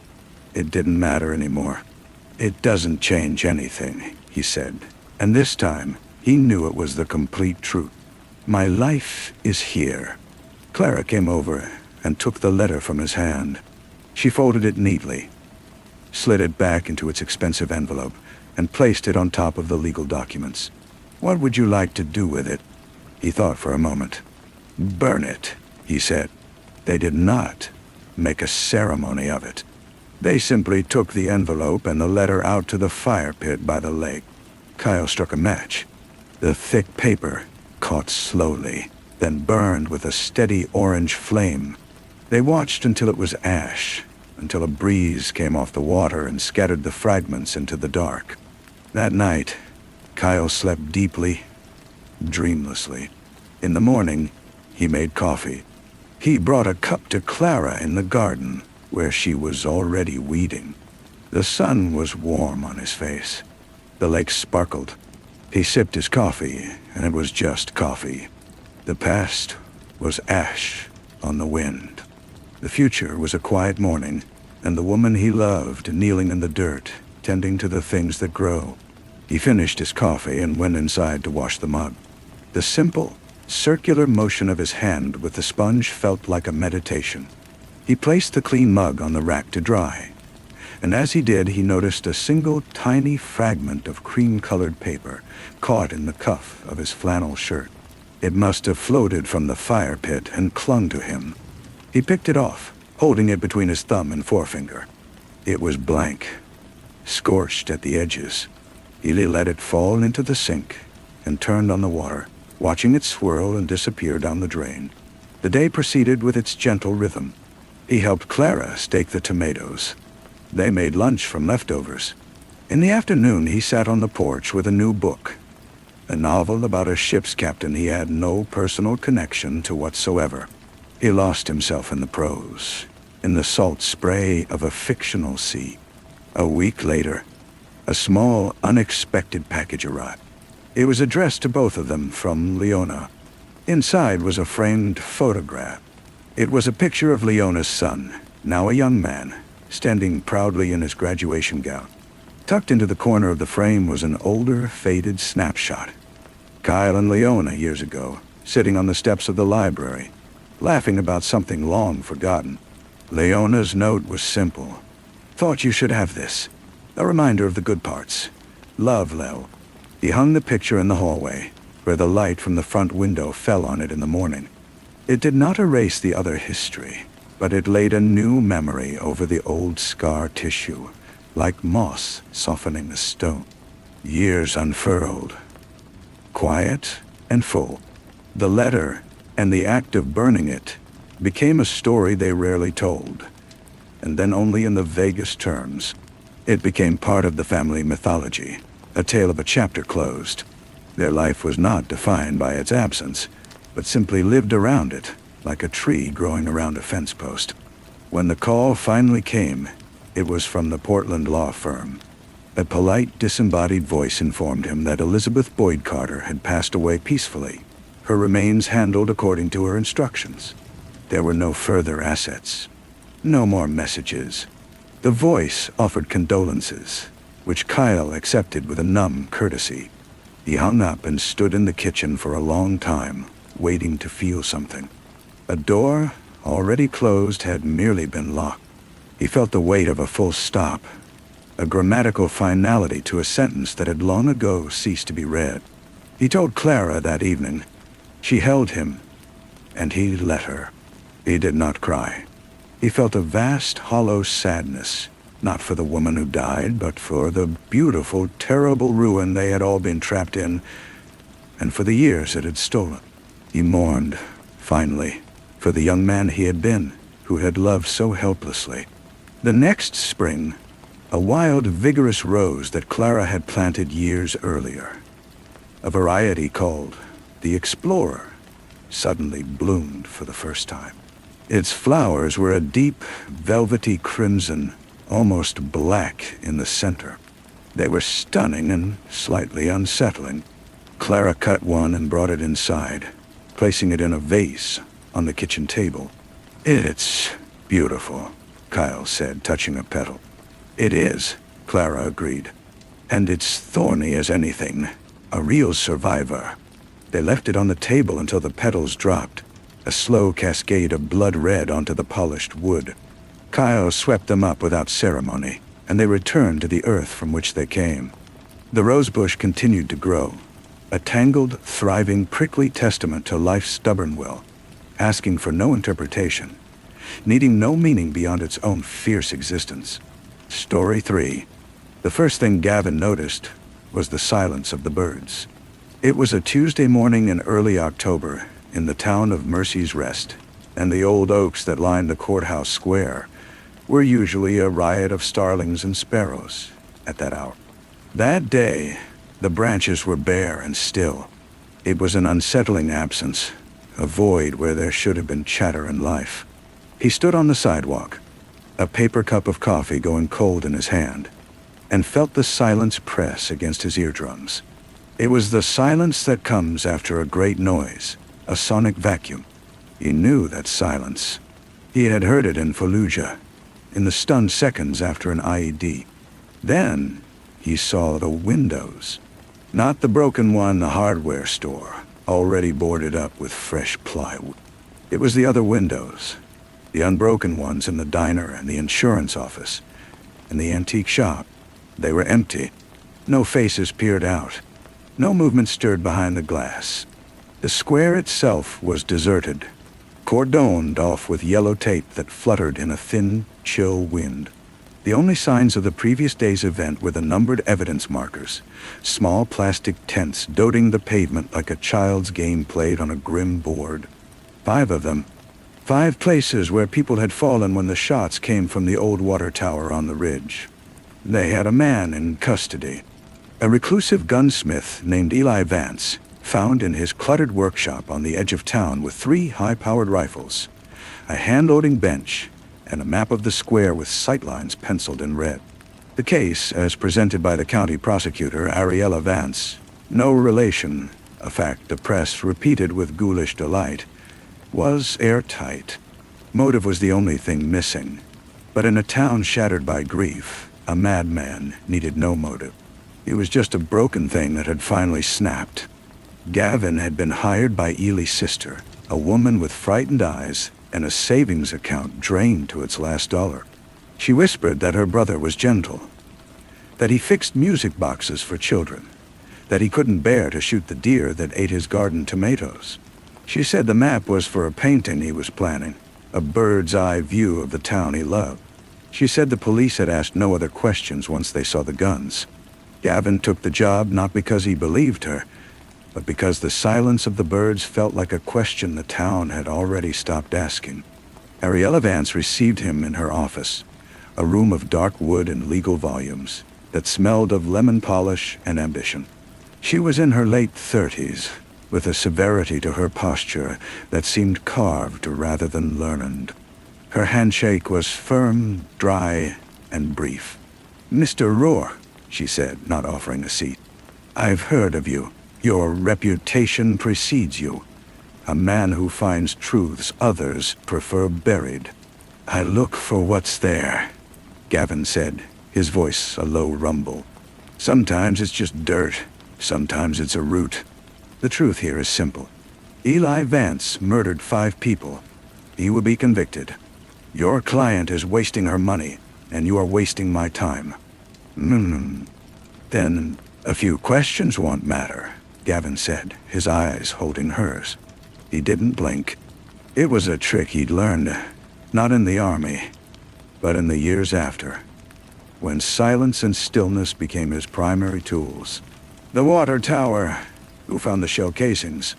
"A state police forensics team. 7 308 Winchester casings, matched to one of the rifles in Vance's workshop. The tower's access ladder. The lower rungs were rusted out. Had been for years. The forensics photos show fresh scratches on the upper rungs, but no mud, no rust transfer on the shoes they took from Vance's home. They were clean." A flicker in her eyes, a minute tightening at the corner of her mouth. He could have changed shoes. He could have worn gloves. "This is not evidence, Mr. Rourke. This is speculation." "The victims," Gavin continued, as if she hadn't spoken. "A retired postmaster, 2 high school sweethearts on their lunch break, a young mother pushing a stroller. The baby, thank God, was unharmed, and a truck driver from 2 counties over making a delivery. No connection to each other. No connection to each other. No connection to each other. You're arguing random selection. A sniper's nightmare. Hardest shot there is. Yet he hit 5 out of 7 rounds fired." Ariella walked to the window, her back to him. The afternoon light cut across the floor, illuminating motes of dust in the air. "What is your theory, then? A conspiracy? A shadowy professional killed 5 random people and framed the harmless oddball?" "Why?" "I have a theory," Gavin said. "I have discrepancies. And in my experience, discrepancies are like seams in a wall. You pick at them long enough, the whole thing starts to crumble."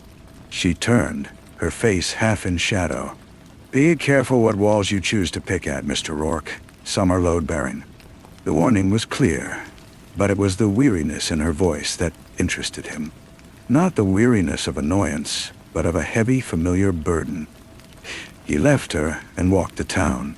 He visited the hardware store, spoke to the owner whose hand still shook when he described the sound of the shots. "Like giant nails being driven into the sky," he said. He sat in the diner and ate pie that tasted of nothing, listening to the low, shocked murmur of the patrons. He drove out to the water tower, a rusted sentinel on a pine-covered ridge overlooking Mercy's Rest like a forgotten god. The police tape was gone. The tower stood silent. He climbed, his boots finding purchase on the repaired lower rungs. Repaired after the shooting, the work order signed by the town's mayor. At the top, the platform was weathered wood and flaking iron. He lay down in the position the sniper would have used. The view was panoramic, cinematic. The square was a tidy diorama. He imagined the crosshairs settling on the postmaster, on the laughing girl, on the young mother. He felt nothing but a cold, analytical distance. It was a perfect nest. Too perfect. The shell casings had been found here, but no other trace. No gum wrapper, no cigarette butt, no footprint distinct from the forensics team's own. A ghost had fired the shots. That night in his motel room that smelled of mildew and old cigarettes, Gavin spread his notes on the bed. The 5 victims. Their lives were ordinary to the point of invisibility. He traced and retraced their final days, finding no intersection, no shared doctor or lawyer or grievance. The town itself was a character, sleepy and resigned. Its economy propped up by a nearby military contractor, Valhalla Dynamics. Most of the good jobs were there. The mayor was a former Valhalla VPPI. The chief of police had been head of security. The conspiracy, if there was one, wasn't hidden. It was the town's skeleton, dressed in the benign skin of commerce. He went to see Eli Vance in the county jail. The man was a collection of angles and nervous tremors, his eyes magnified behind thick glasses. He spoke in a whisper, his fingers plucking at the orange jumpsuit. "I didn't do it," he said, for the 100th time. "The map, Eli," Gavin said, his voice calm, a flat plane. "Tell me about the map." "It was for the painting, a perspective study. I like the geometry of the town, the lines it makes, and the red pencil." "Sightlines," Eli said, and at the word he flinched. Not for a rifle, for the eye, for composition. The way the light travels down the streets at 4 in the afternoon. It creates lines. Red was the color I had. Nah, Gavin, not a ton. Who knew about the map? Who'd seen it? Eli's gaze drifted to the concrete wall. "I don't know. I might have shown it at the library art group. The mayor's wife is in that group. She liked it. Said it was clever." Gavin felt a click, a tiny gear engaging in the dark machine of the case. "The mayor? He came by the shop once to talk about the water tower. He said it was an eyesore, a liability. Asked if I, as a metal worker, could give an estimate for tearing it down. That was a few weeks before it happened." "Did you give him an estimate?" "I said I'd look at it. I never did." Gavin left the jail as the sun was setting, casting long, distorted shadows that made the town look like a film set waiting for its monster. He drove not to his motel, but to the outskirts, to a sprawling, modernist compound surrounded by a high fence. Valhalla Dynamics. He parked in the shadows of a stand of pines and watched through binoculars. The shift changed at 8 by. Streams of cars, then a quieter period. At 9:15, a black SUV with tinted windows entered, bypassing the main gate for a private entrance. Gavin noted the license plate. It was registered to the county, a vehicle for official use. He was piecing it together, the shape of it beginning to form in the gloom of his mind. A mayor wanting a landmark removed. A prosecutor with a weary sense of duty. A military contractor with deep, quiet roots. And 5 random, meaningless deaths. 2 days later, the attempt on his life came. It was not subtle. A truck, lifted and oversized, ran his rented sedan off a winding forest road near the water tower. He had been following the mayor's schedule, a hunch leading him to see if the official visited Valhalla on a regular basis. The truck came from behind, a sudden roar of engine, a brutal shunt of metal. Gavin fought the wheel, the car slewing on gravel, plunging down an embankment into a thicket of pines. The airbag exploded in his face, a chemical punch. Dazed, he smelled gasoline and pine resin. He kicked the door open and rolled into the damp undergrowth as the truck's engine idled above. He saw 2 figures silhouetted against the gray sky, coming down the slope. They moved with a coordinated, predatory grace. Not local thugs. Professionals. He melted into the woods, his body remembering older escapes. He circled behind them, a shadow among shadows. He took the first one with a fallen branch to the knee, a sickening crack, then a chokehold until the man went limp. The second one heard, turned with a pistol raised, but Gavin was already moving, low and fast, disarming him with a twist that broke fingers. The man gasped, and Gavin drove his forehead into the bridge of the man's nose. He went down like a sack. Gavin didn't ask them questions. He went through their pockets. No wallets. No IDs. Their clothes were generic, but their boots were identical, military grade. And inside the collar of one, a small stitched label, VD7, Valhalla Dynamics, Unit 7 Tartar. Security, or something less polite. He left them in the gathering dusk and hiked back to town, the taste of blood and pine in his mouth. He went straight to Ariella Vance's house, a neat Victorian on a quiet street. He didn't knock. He slipped through the back gate and found her in her study, a glass of amber liquor in her hand, staring at a wall of books she wasn't seeing. She didn't scream when he stepped from the shadows. She just took a slow sip and said, "I wondered when you'd come." "They tried to kill me tonight," Gavin said, his voice flat. "I know. You know. I was told to expect your investigation to meet with an accident. I argued against it. I was overruled." She looked at him, her eyes hollow. "They don't like loose ends. Eli was a loose end. You are a bigger one." "Who are they, Ariella?" She finished her drink. "The people who own the truth in Mercy's Rest. The mayor, the board of Valhalla, the chief of police, a few others. They needed the water tower gone. It's a historical landmark, protected. But from its height, a new Valhalla satellite surveillance system had a blind spot, a significant one. They couldn't get permits to demolish it. Public sentiment was for preservation.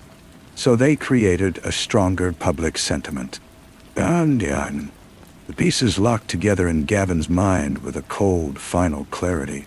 They needed a tragedy, a reason to tear it down. A reason no one would question, she whispered. A monster who used it as his perch. Once the monster was caught, the perch would be torn down. A cathartic purge. The new system could go up. A multi-million-dollar contract. Seamless coverage. National security, they said. And the victims? They were just collateral? Random selection to avoid a pattern? Ariella's composure cracked, a hairline fracture in stone. They weren't random. She opened a drawer and slid a photograph across the desk. It showed the young mother, laughing, holding her baby in the square. Her name was Lila. She was my niece, my sister's girl. She was in town visiting. They didn't know. The man who pulled the trigger, he didn't know.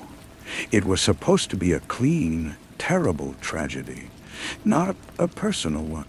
Gavin felt the room tilt. The moral abyss yawned open, deeper and darker than he had imagined. You knew, after. You knew, and you're still prosecuting an innocent man. What choice do I have? Her voice was a raw scrape. If I step away, they ruin me. If I speak, they kill me. And they'll still convict Eli. They have the evidence because they created it. They have the narrative. They own the silence. She looked at the empty glass. My niece is dead. The only thing I can do is make sure the tower comes down. That her death meant something to their fucking balance sheet. That's the only monument she gets. Gavin understood then. He wasn't fighting a cover-up. He was fighting a completed story, written in blood and accepted by everyone who mattered. The truth was not a secret. It was an alternative so horrific, so nihilistic, that the town had instinctively chosen the simpler monster. Eli Vance, the oddball with the guns, was a monster they could understand. The other monster was the bedrock of their world. He took the photograph of Lila. I'm going to stop them. You can't, she said with absolute certainty. The sniper they used is gone, vanished. The men who tried to kill you will disappear. The mayor will give a press conference tomorrow announcing the expedited demolition of the tower as a healing step. The town will weep and agree. By this time next week, it will be scrap metal, and Valhalla's new eyes will be watching. You have nothing. I have this, Gavin said, holding up the photo. And I have the silence, and the silence is wrong. He left her there, in her beautiful, haunted house. He didn't go to the police.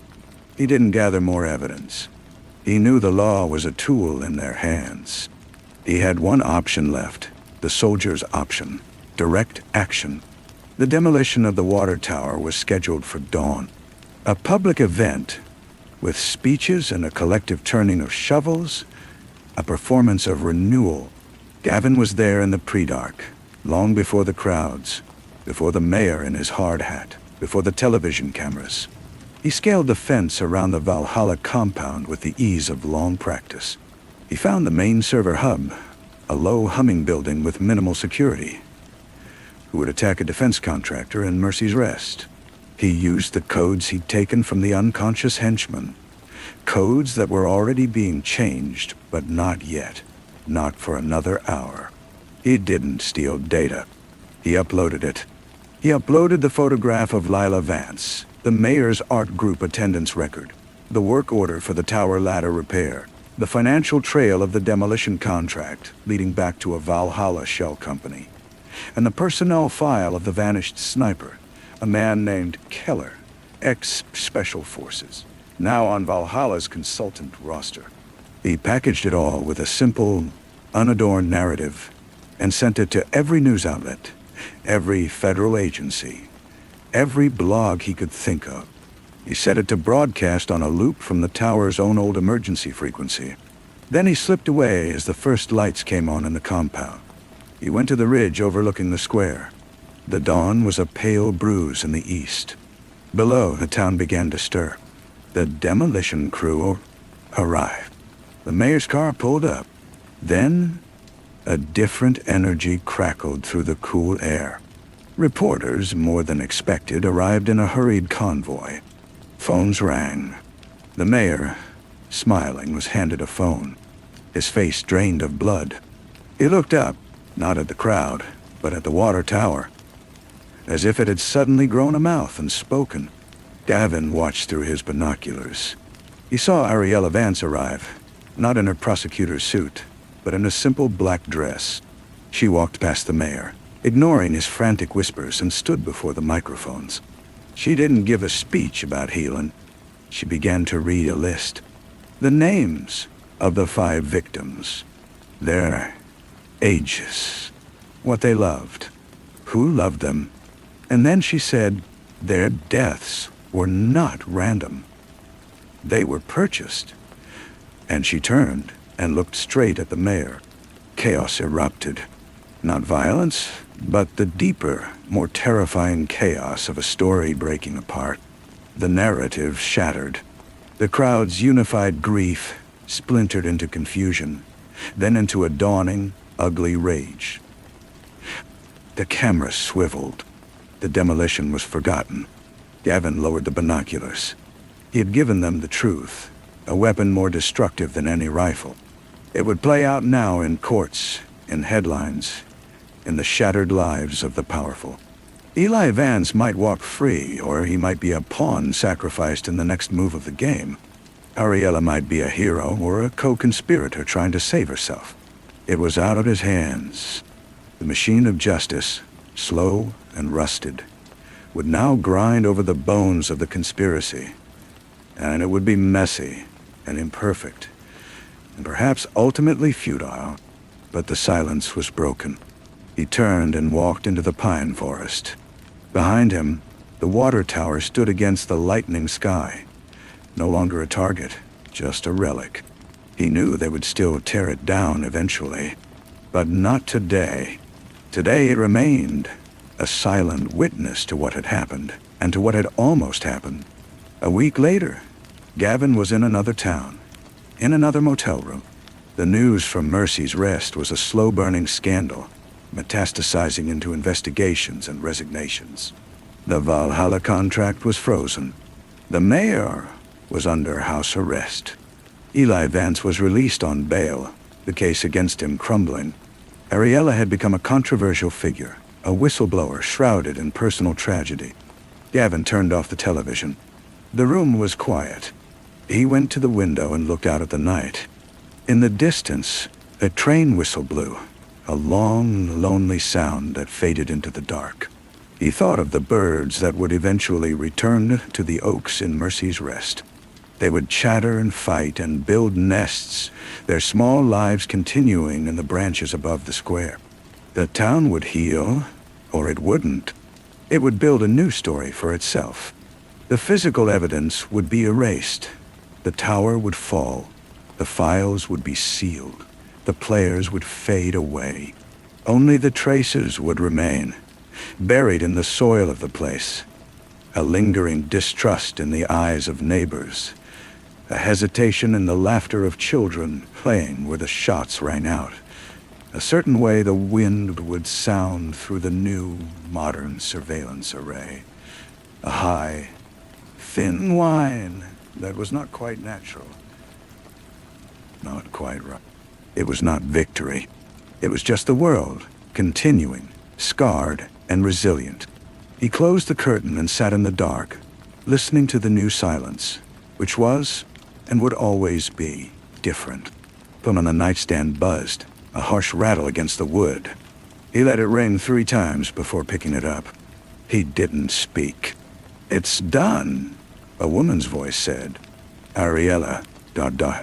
She sounded emptied out. "The federal prosecutor has taken over. They're offering me immunity for my testimony." Gavin watched the reflection of passing headlights slide across the ceiling. "And Ely? He's home. He sits in his workshop and stares at the walls. He doesn't touch his metal. He says the geometry is all wrong now." "Now?" A pause, filled with the static of distance. "They found Keller's body in National Forest 2 states over. Apparent suicide. Gunshot residue on his hands. Their preferred pistol by his side. A note taking full, solitary responsibility." "What down the baby?" "A note taking..." "Convenient," Gavin said. "It's a full stop. They're crafting a new narrative. A rogue operator driven mad by guilt framed a local. The mayor and Valhalla were negligent in their vetting, but not murderous. Fines will be paid. Careers will end quietly. The tower will still come down, but now as a memorial, not a security upgrade." Her breath hitched, a tiny fracture in the performance. "They're giving me my niece back. They're letting her be a victim again, instead of a target." "Is that enough?" Gavin asked, though he knew the answer. Her silence was the reply. "Then, where are you?" "Gone. Nishogana. No way. They'll look for you. You humiliated them. You broke their toy. Let them look." He meant it. The energy for running was leaching out of him, replaced by a cold, steady readiness. He had become another discrepancy, a loose end in a different story. He was comfortable with that. "Thank you," she said, the words formal and utterly inadequate. He hung up without another word. The room was dark again. He thought of the water tower, its iron bones waiting for the wrecking ball. It would become a memorial plaque, a small, polished stone in a manicured garden. The blind spot would be eliminated. Valhalla, or some rebranded subsidiary, would get its contract, its seamless coverage. The money would flow along slightly altered channels. The town would tell itself a safer, saner story. He packed his single bag. The motion's automatic. The photograph of Lila was tucked into a side pocket, a hard rectangle against the cloth. He didn't need to look at it. He carried the weight of it now, a specific gravity that anchored him to the reality of what he'd done and what he'd failed to do. He had traded a conspiracy for a scandal, a monster for a miscarriage. It was the only currency he had. As he drove out of town under a blanket of stars, his own headlights cutting a frail path in the immense dark, he considered the seams in other walls.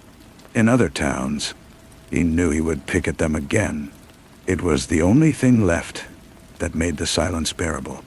The train whistle blew again, farther away now. A sound not of loneliness, but of departure, heading into the same night that covered everything. The road ahead was a black ribbon, absorbing his light. He drove for hours, the hum of the engine, a meditation. Near dawn, he stopped for gas at a crossroads station, the fluorescence buzzing against the fading stars. He paid in cash, his face averted from the camera. As he turned to leave, the clerk, an old man with watery eyes, gestured at the small television mounted behind the counter. The sound was off, but the footage was familiar. The Mercy's Rest Water Tower surrounded by yellow tape. A ticker at the bottom read, "Demolition proceeds amid ongoing investigations." The old man shook his head. "Another one," he muttered. Not really to Gavin. "Another what?" Gavin asked, his voice rough from disuse. "Landmark coming down. They always say it's for progress, or safety, or memory. Never just say it's because they can." He wiped the counter with a cloth. "There's a place like that east of here. Old grain elevator. Town's been fighting about it for years. Big new agricultural logistics firm wants the land. Nasty business." Gavin took his change. The information sat in his mind, inert. He wasn't looking for another case. He was just driving. But later, as the sun rose, he found himself not on the interstate, but on a 2-lane county road, following signs for a town called Harlan's Ford. He told himself it was just a direction.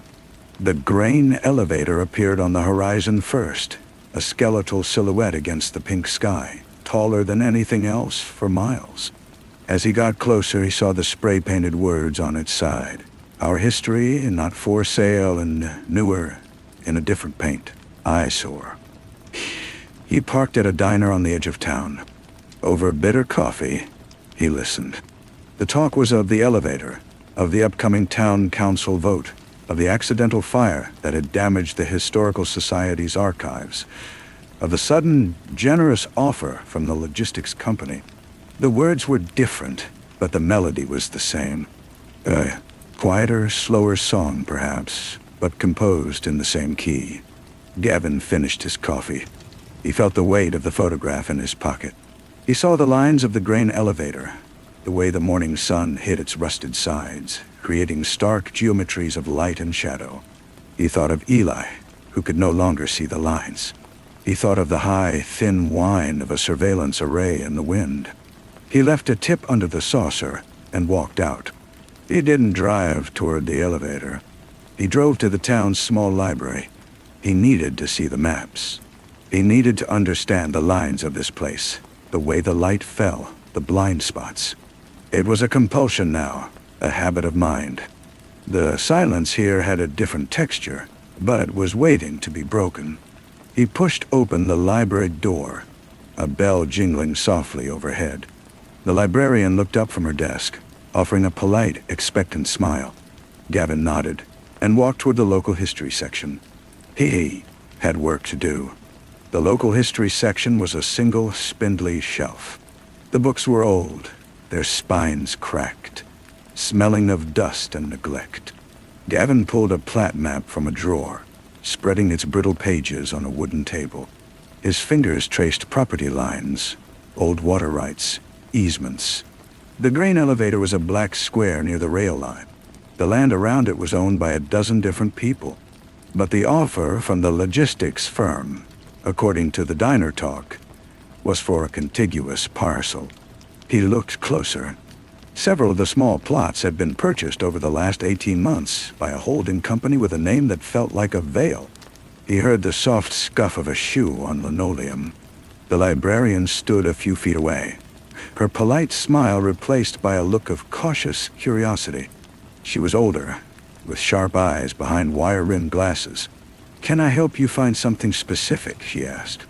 Her voice was low, meant not to carry. "Just getting a sense of the town," Gavin said, not looking up. "For most people, that starts with the diner or the bar, not the 1922 plat maps." She came closer, her gaze dropping to the map. "You're interested in the elevator?" "Just passing through. We get a few of those lately.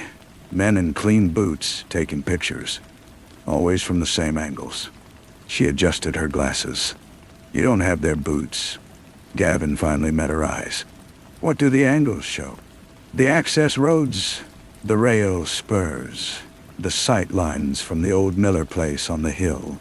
She leaned in, her voice dropping further. "My brother owned one of those plots, next to the elevator. He died last fall. A fall from his own barn loft. He was afraid of heights." The air in the library grew still. The compulsion solidified into a cold, familiar shape in Gavin's chest.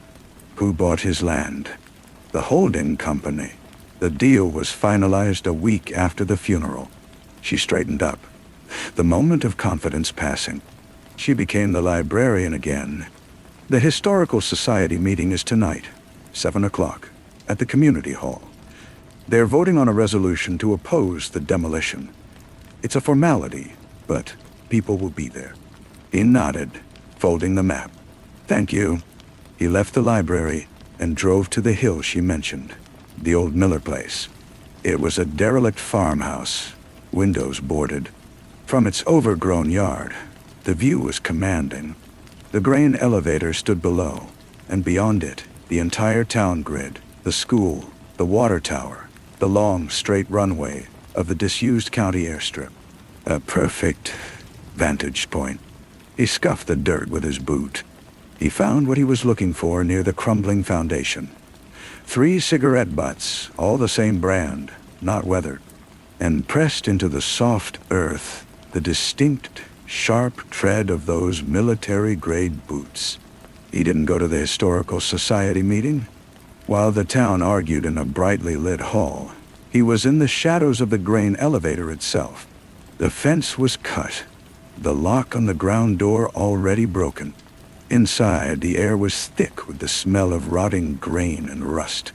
His flashlight beam cut through the colossal darkness, illuminating giant gears and silent conveyor belts.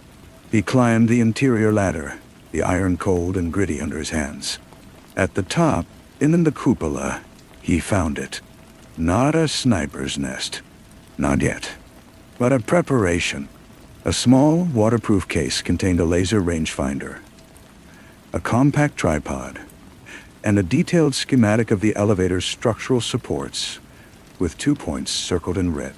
The points where a single, precise explosive charge would bring the whole thing down in a controlled, implosive collapse. Not an accident. An act of terror, to be blamed on overzealous preservationists or vagrants. A tragedy to clear the land. He didn't touch the case. He took pictures with a small camera, the flash stark against the rusted metal. He recorded the coordinates, the brand of the rangefinder, the serial number on the tripod.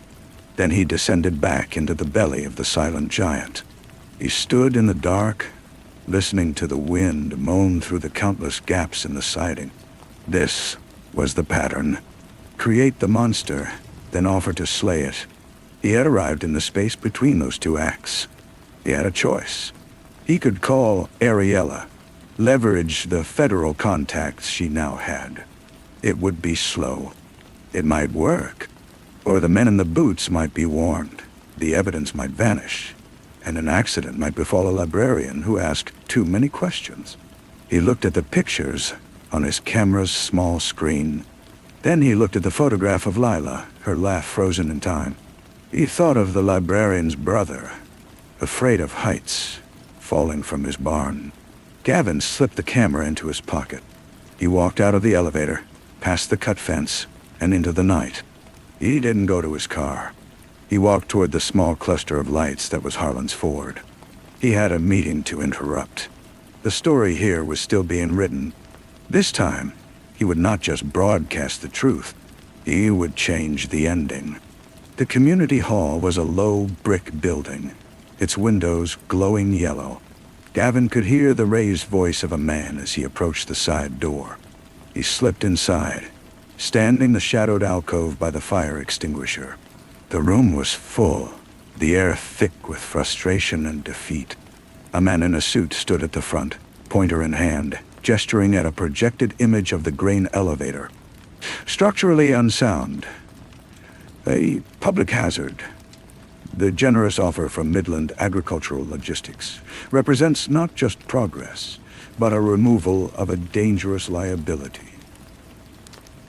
The historical argument, while sentimental, cannot outweigh the concrete reality of safety and economic benefit. An older woman stood up, her voice trembling with fury. That elevator stood through the Depression and 3 tornadoes.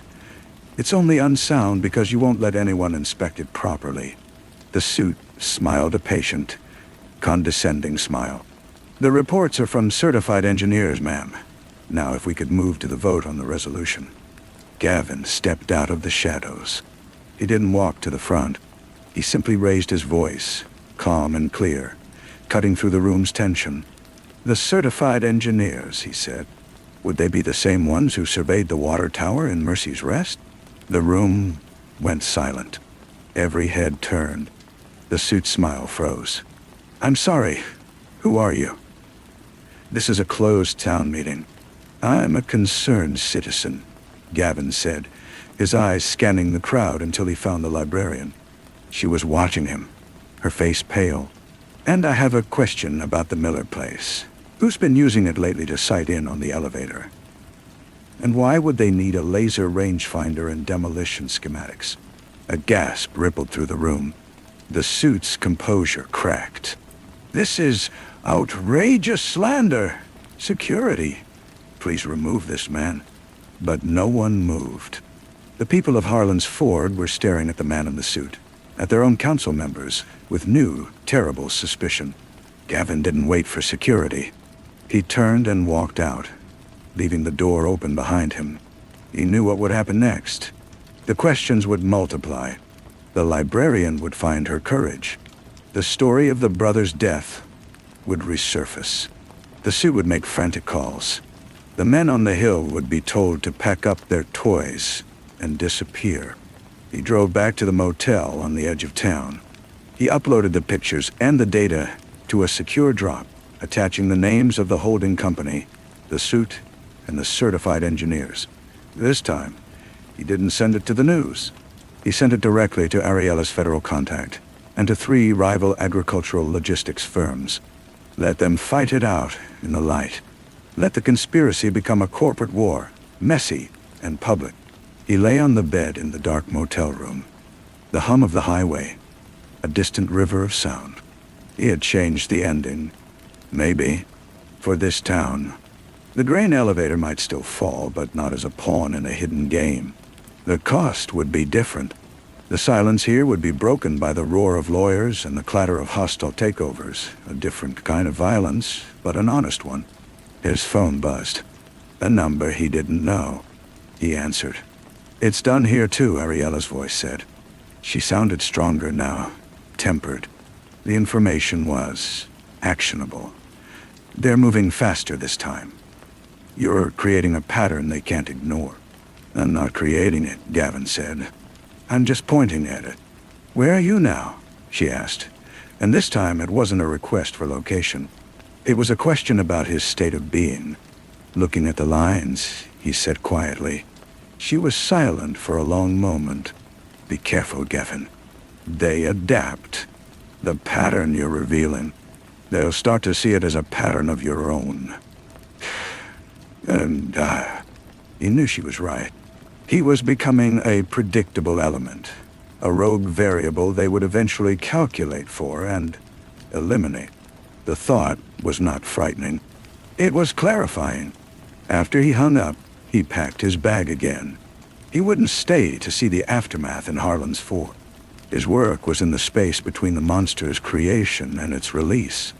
There were always more spaces, more seams in other walls. He turned off the light and stood at the door, looking back at the empty room. Then he stepped out into the night, toward the next town, the next silence waiting to be shattered. The road was endless, and it was his alone. Story 4. The line was never supposed to be a real thing. It was just the edge of the awning shadow, a sharp, black blade cutting across the hot white concrete of the Miami courthouse steps. Casey stood in the shade, a suit of cheap wool that smelled of other men's sweat and old fear. Hamilton, the small-time criminal, fidgeted in the sun, his pale skin already glowing pink. Inside the shadow, it was 10 degrees cooler, a different country. Outside, the Florida day hammered down, a physical weight. Casey had spent a career understanding these lines. In here you are safe. Out there, you are not. In here you are the state's problem. Out there, you are your own. Today, Hamilton had agreed to testify against Corbin, which meant the line had dissolved. It was all out there now. The transition from the marble chill of the courthouse to the parking garage was a descent through layers of sound and smell.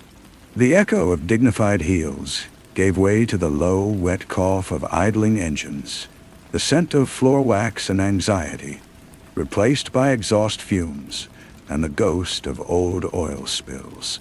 Casey guided Hamilton not with a hand, but with the pressure of his presence. A step behind, a shoulder angled to block sight lines. Hamilton smelled of cheap citrus cologne and the metallic tang of fresh panic. He was a man built for shadows, for backroom deals involving stolen stereo equipment, not for standing in a witness box and pointing a finger at a man like Corbin. He was a rabbit who decided to testify against the wolf, and now every nerve was a live wire. "He won't let this go," Hamilton whispered, his voice bouncing off the concrete pillars in a way that made Casey's jaw tighten. "He's in custody. He's got other problems," Casey said, the lie smooth and practiced. The truth was Corbin's influence was a vine, its roots deep in the city's foundation, its tendrils reaching everywhere. Incarceration was just a temporary change of address. The first safe house was a beige stucco box in Kendall. The air inside thick and still, smelling of synthetic carpet and forgotten meals. Casey moved through it, checking windows, feeling the dead air. He could hear Hamilton's breathing too quick from the living room. The hum of the refrigerator was the loudest sound. It was in these silences that the details became amplified. The faint, greasy smear on a light switch, the way a dust mote caught the last of the sun and spiraled like a tiny galaxy, the almost imperceptible grit on the linoleum floor under his shoes. He felt, rather than heard, the wrongness. It was in the pressure of the air. The back door's deadbolt was engaged, but the aluminum frame around the lock was minutely, freshly scratched. They left in the middle of the night, Hamilton wrapped in a blanket of his own sweat. The second location was a friend's place, a man named Leo, who ran a vintage record store and had a face like a friendly basset hound. His apartment was a cluttered cave of vinyl and incense, the air a soup of patchouli and dust. Leo made them herbal tea, his hands shaking slightly. "Anything for a pal," he said, but his eyes kept darting to the window overlooking the alley. Casey noted a new, pristine security camera mounted over Leo's door, its red eye winking. Leo had never been security conscious. Someone had encouraged an upgrade.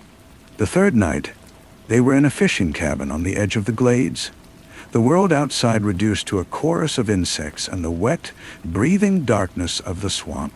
The cabin walls were thin, and every rustle in the sawgrass, every plop in the black water, was a footstep, a threat. Hamilton jumped at the sound of an alligator's bellow, a deep, primordial shudder that seemed to vibrate up through the pilings. Casey sat in a rickety chair, a pistol in his lap, and listened. He heard the difference between the random chaos of the swamp and the deliberate, careful silence of a predator. Just before dawn, he heard it. The soft, sucking pull of a boot being extracted from mud 30 yards out. Not an animal. Animals didn't hesitate. They fled in a stolen skiff, the outboard motor a frantic scream in the pre-dawn hush, heading back to the city's electric glow. The line between natural and urban danger had blurred completely. It was Judy who found them next. She was Hamilton's sister, a woman with eyes the color of tarnished silver, and a stillness that seemed to absorb the chaos around her. She worked as a restorer of antique maps, her hands skilled at repairing torn boundaries, filling in faded coastlines. She let them into her Coral Gables bungalow, a place of quiet order, and the faint, clean smell of paper and glue. She didn't ask questions. She made coffee, the sound of the grinder a shocking normality. She looked at Casey not with fear or gratitude, but with a profound, weary assessment. In her presence, Hamilton calmed, his twitching subsiding into a mere tremor. "He'll find me here," Hamilton said, staring into his mug. "Finds everything. He's a man, not a ghost," Casey said, but he was looking at Judy, at the precise way she folded a linen towel, at the single perfect line of her mouth.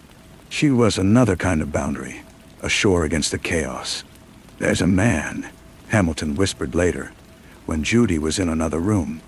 "Corbin uses him for special problems. They call him Felix. He's not like other people.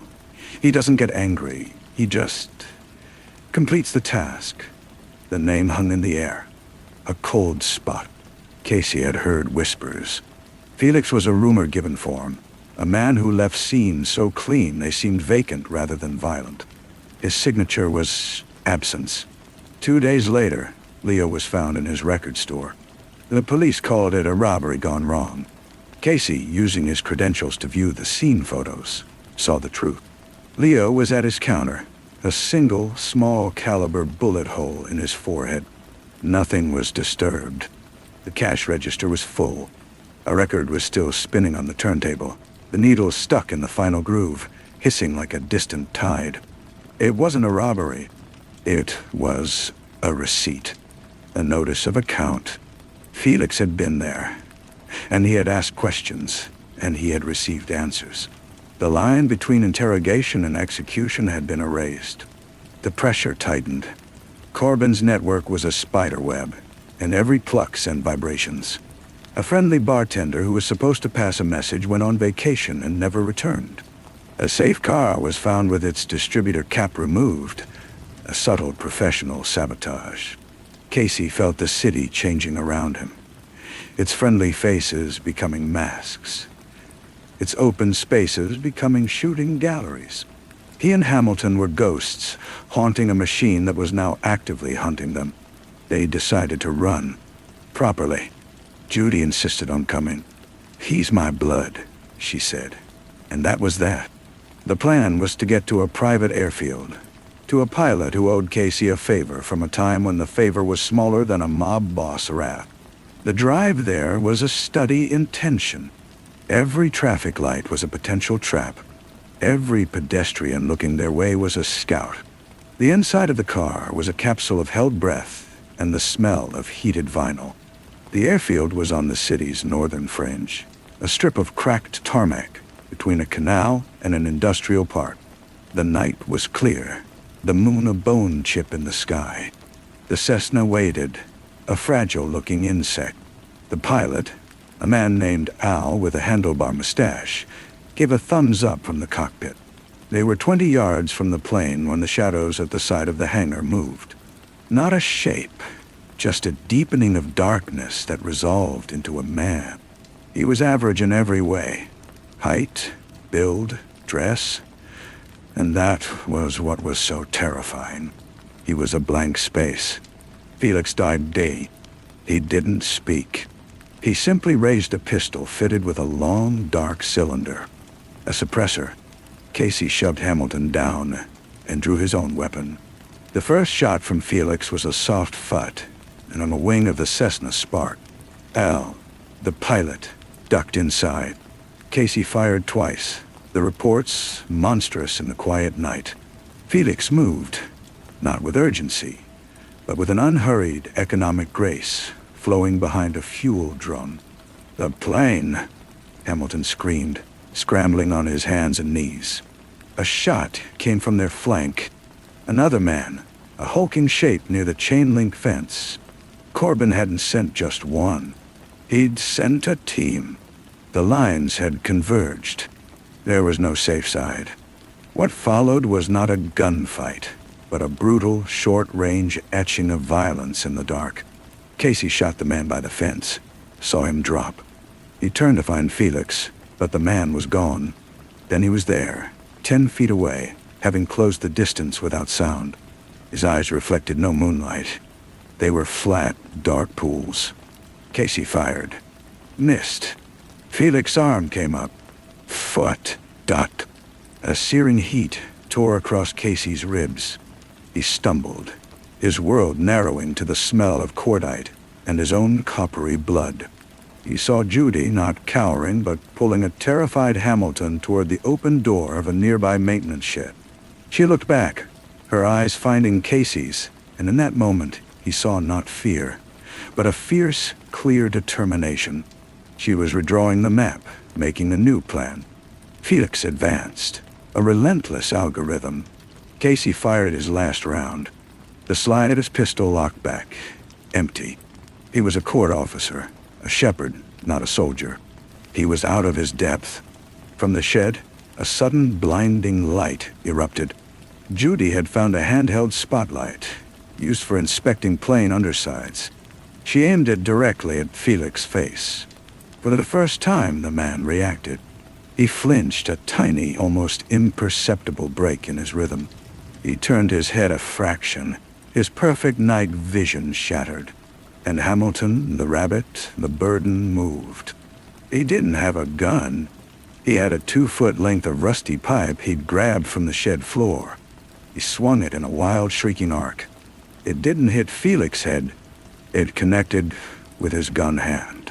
There was a dry, cracking sound. The pistol spun away into the darkness. Felix looked at his broken hand, then at Hamilton, with an expression of pure, clinical surprise. It was the most human thing Casey had seen him do.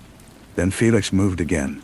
He stepped inside Hamilton's reach, his good hand flashing up, a small black knife appearing from nowhere. It entered Hamilton's throat with a soft, terrible sound. Hamilton's eyes went wide, not with fear, but with a kind of shocked indignity. He dropped, the pipe clattering on the tarmac. Judy's scream was not a sound of terror, but of raw, unbearable loss. She charged Felix, the spotlight still blazing. Casey, clutching his side, lunged. It was a chaos of limbs and light. Casey tackled Felix around the waist. They hit the ground. The knife was there, between them, slick with Hamilton's blood. Casey smelled him. Felix, a scent of clean laundry, gun oil, and nothing else. No sweat, no humanity.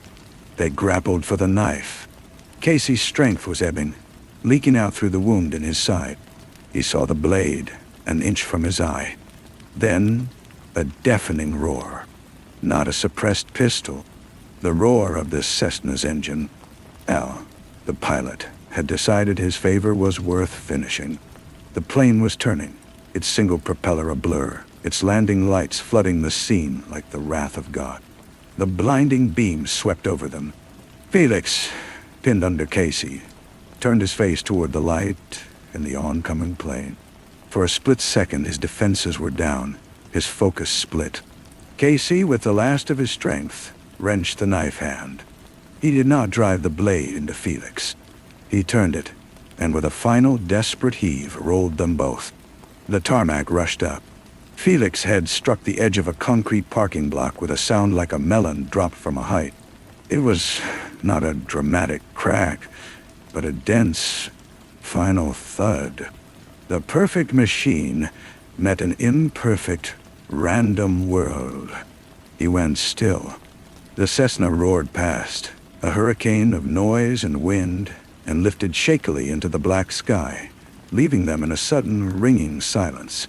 Casey lay on his back, the stars swimming above him. He could hear Judy sobbing over her brother's body. He could smell the aviation fuel, the blood, the dusty concrete. He could feel the deep, cold ache in his side.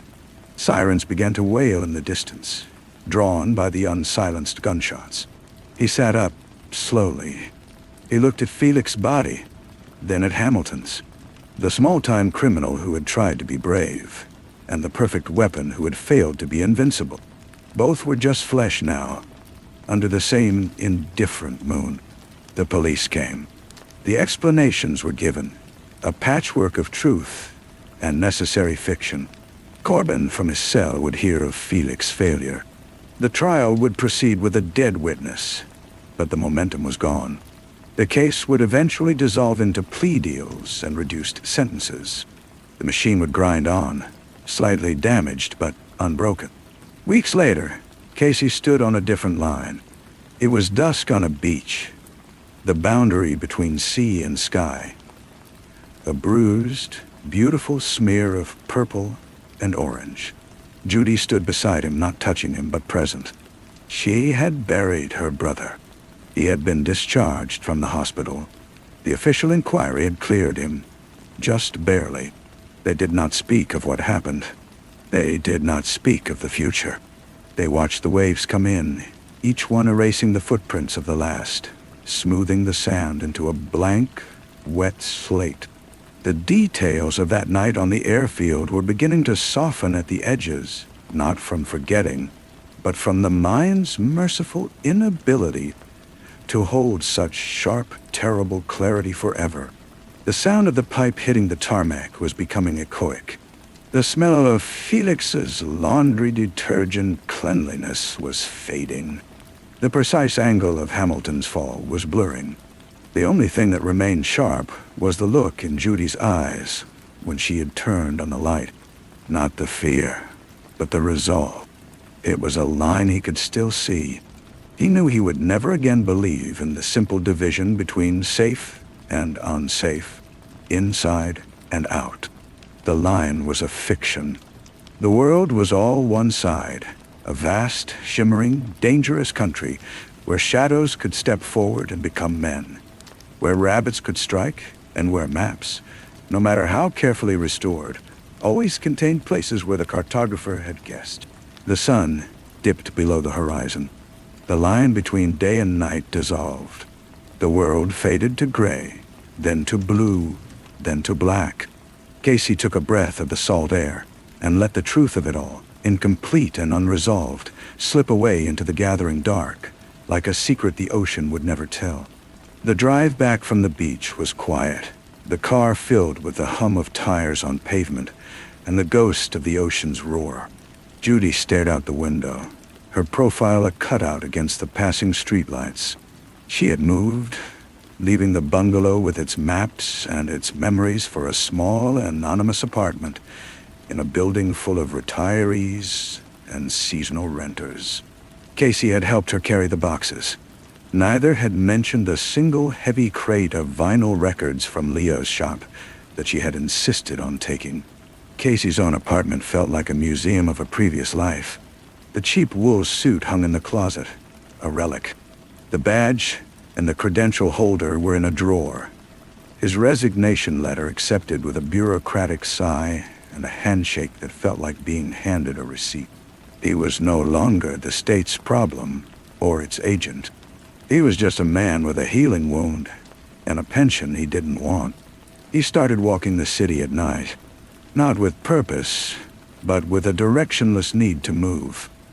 He traced the edges of neighborhoods, along canals and under expressways, through the tourist glow of South Beach and the silent warehouse districts where the only light came from the security lamps of loading docks. He was testing the theory, walking the lines that were not lines. He felt the shift in temperature from a crowded plaza to a deserted alley, but it no longer felt like a border crossing. It was all the same country, just different weather. Judy found him one evening, sitting on a bench overlooking the government-cut shipping channel. She sat down without a word, placing a paper bag between them. Inside were 2 pastelitos, still warm. They ate watching the container ships, massive and silent as glaciers, slide out to sea. "I'm leaving," she said finally, brushing flakes of pastry from her fingers. "Not running, just leaving." He nodded. He had known it was coming. "Where?" "Somewhere with hills. Mountains, maybe.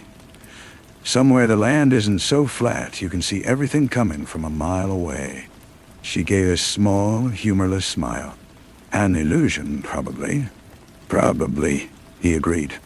"You could come," she said, not looking at him. He considered it. The image formed, clean and simple. A cabin, trees, quiet, a new line to stand behind. But he knew himself. He would start watching the tree line. He would listen to the silence for the break in its pattern. He would turn their refuge into another perimeter to be guarded. His presence would be a stain on her fresh start. "I'd just bring the weather with me," he said. She didn't argue. She understood boundaries, the real ones, the ones you drew not to keep danger out, but to keep your own damage contained. She reached over and took his hand, just for a moment. Her fingers were cool and dry. It was the only goodbye they would have. After she left, Casey's walks grew longer. He found himself one night outside the courthouse, the scene of the original, imagined line.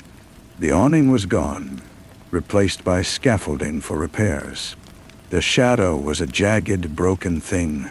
He stood on the steps where Hamilton had fidgeted, feeling the residual heat of the stone bleed through his shoes.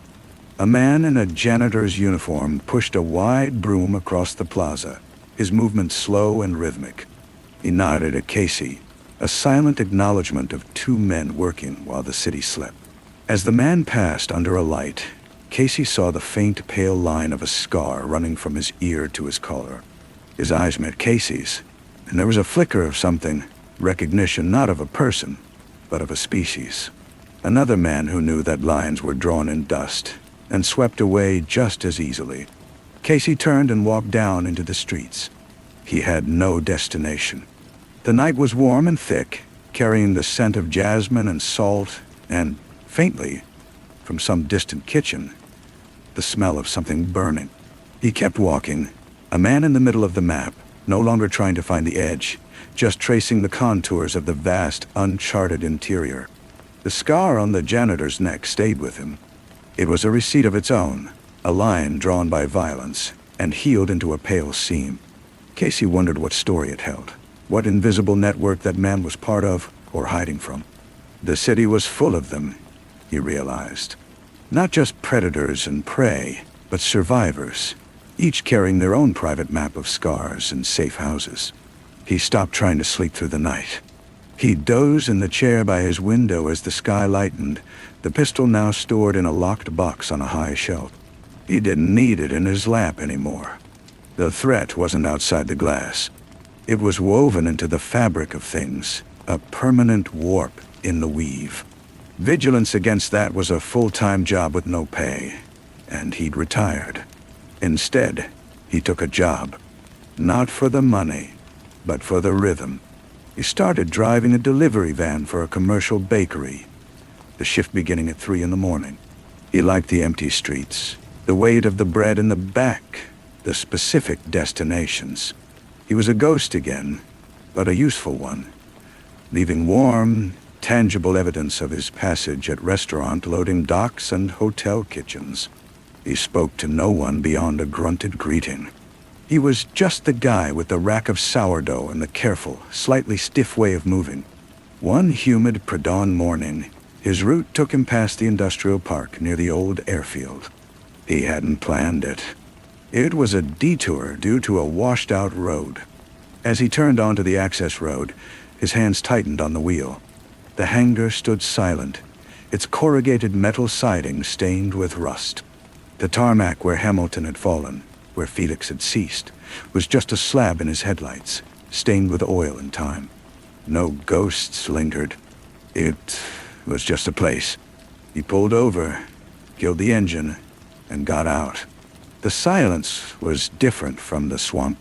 It was the silence of industry asleep, of metal cooling and concrete settling. He walked to the spot, or where he thought the spot was. It was impossible to tell. He stood there waiting to feel something. A pang, a fear, a final closure. All he felt was the damp heat and a profound emptiness. The event had been monumental, but the location was indifferent. The world had absorbed it without a scar.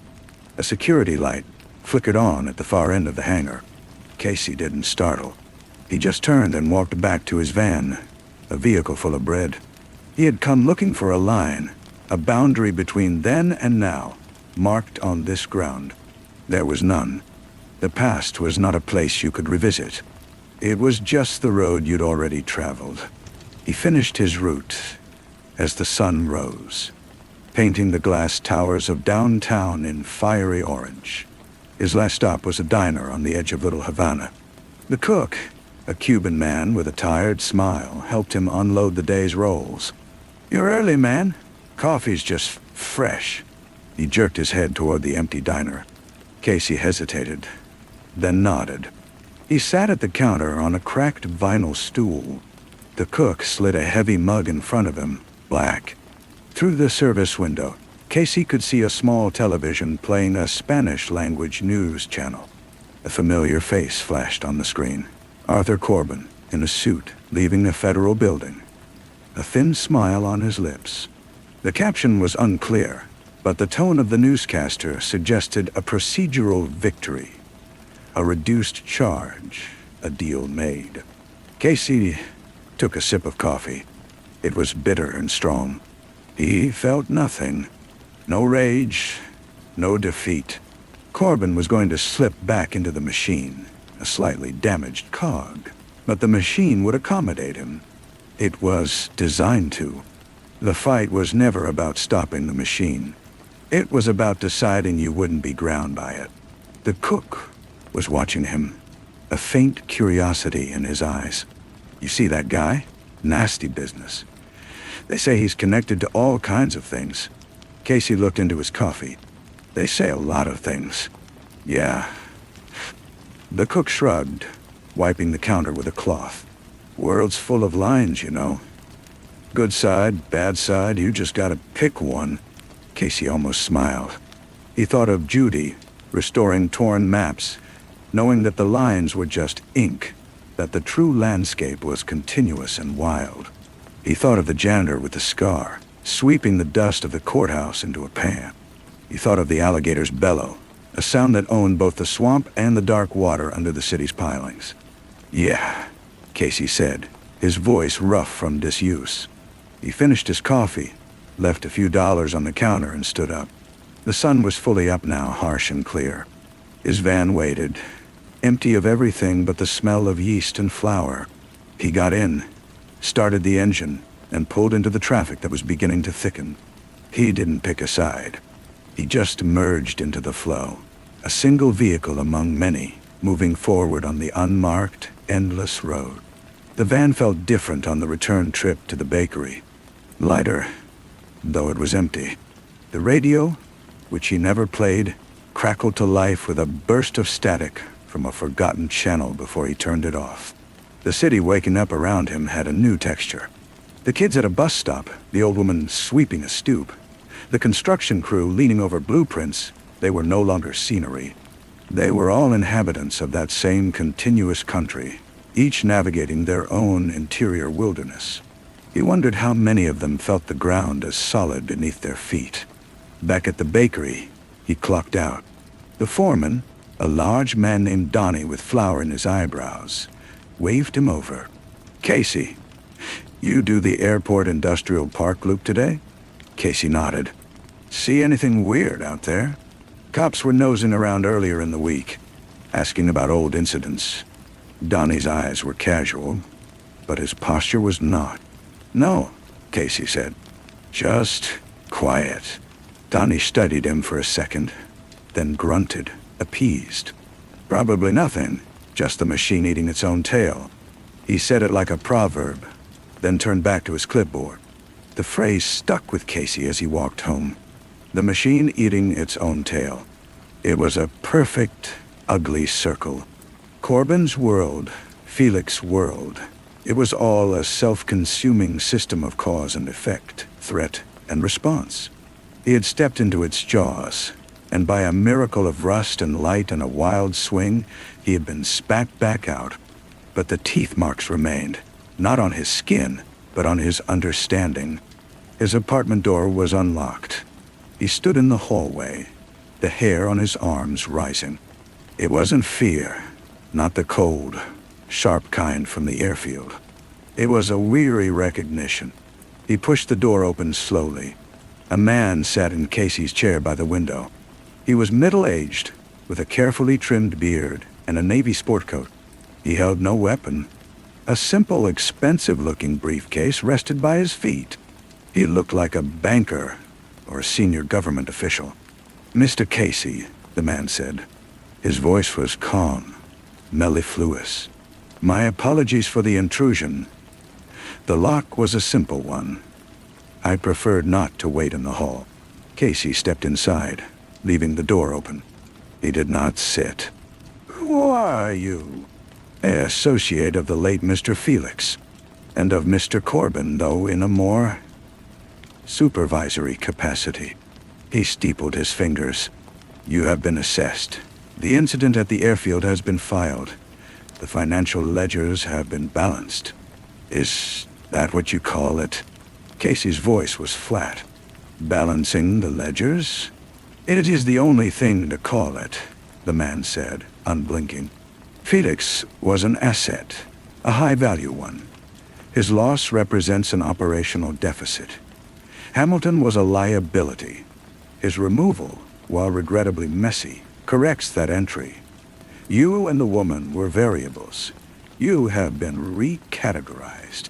Casey felt a strange, hollow chill. He was being spoken about like a piece of data.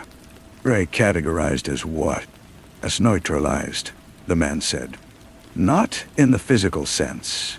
Your actions, while disruptive, were ultimately understandable, even predictable. You operated within a limited set of parameters driven by a linear morality. Systems can account for that. What they cannot account for is continued, targeted inquiry. Do you understand?" Casey understood. It was not a threat. It was a statement of policy. "You're telling me to let it go." "I am telling you that it is gone," the man corrected. "The file is closed. We have no further interest in you or in Judith Phelps, provided your interests remain mundane." He reached down, opened the briefcase, and withdrew a single, sealed white envelope. He placed it on the small table beside the chair.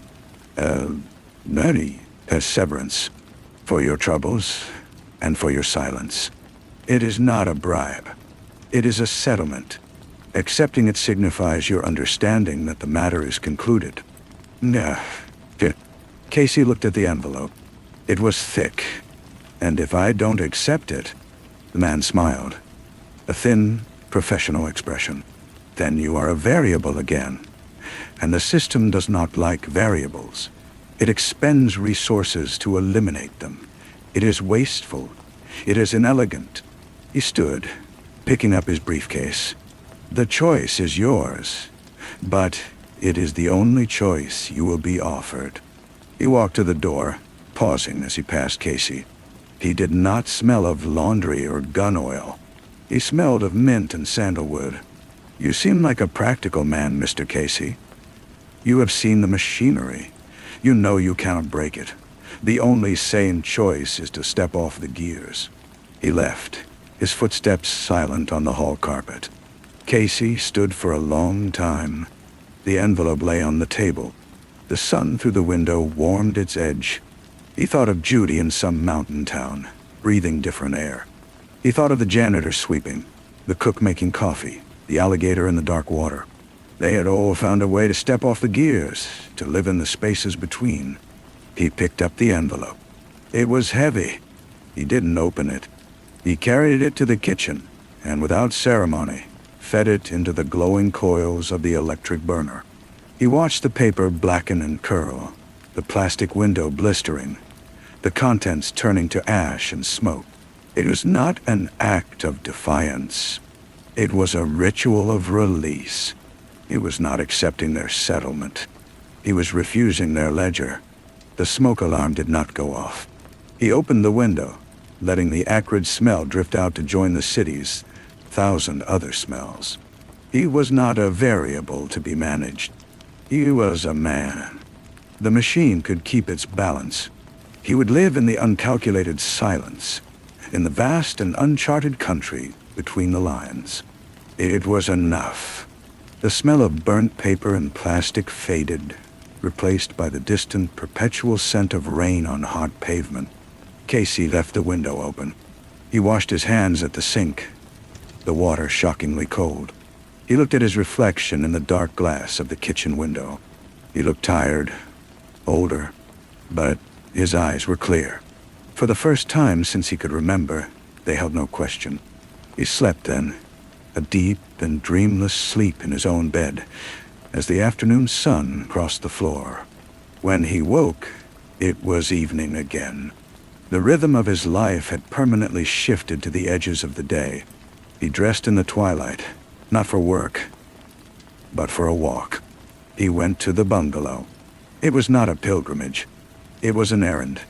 The realtor's lockbox hung on the front door. The windows were dark, the little yard already looking parched and forgotten. He stood on the sidewalk, remembering the feel of the place, the weight of its secrets. Then he turned and walked away. It was just a house now. Its story was over. His feet took him, almost without thought, to the alley behind Leah's old record shop. The back door was boarded up, the graffiti a newer, brighter layer of chaos. But the dumpster was still there. He remembered the feel of the pistol in his hand, the impossible choice in the dark. He crouched, running his fingers over the cracked asphalt where the bullet had struck. He found no mark. The city had patched it, or the rain had washed it away. As he stood, a light came on in a second-floor window above the adjacent pawnshop. A figure moved behind the curtain. It was just a resident living their life. But for a moment, the silhouette against the cheap yellow light was familiar. It was the curve of a shoulder, the tilt of a head. It looked like Felix. It looked like Hamilton. It looked like the man in the sport coat. It looked like every man who had ever stood in a lit window, believing himself separate from the dark. Casey walked home. He did not look back. The next morning at the bakery, Donnie handed him a new route sheet. "Changed it up," he said. "You're doing the beach hotels today. Better scenery." Casey took the sheet. The addresses were familiar. He had stood outside some of them with a badge, watching for different kinds of deliveries. He nodded his thanks. The first hotel was a sprawling pink-walled resort. The delivery entrance was a tiled corridor smelling of chlorine and linen. A young kitchen worker, no older than 20, helped him unload the racks. The kid had a tattoo on his forearm.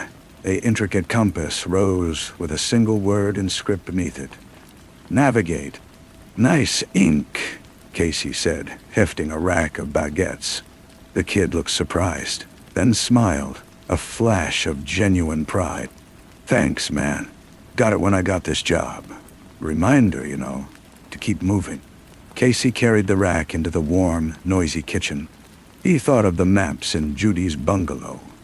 The careful work of restoration that was, in the end, an act of faith in a representation.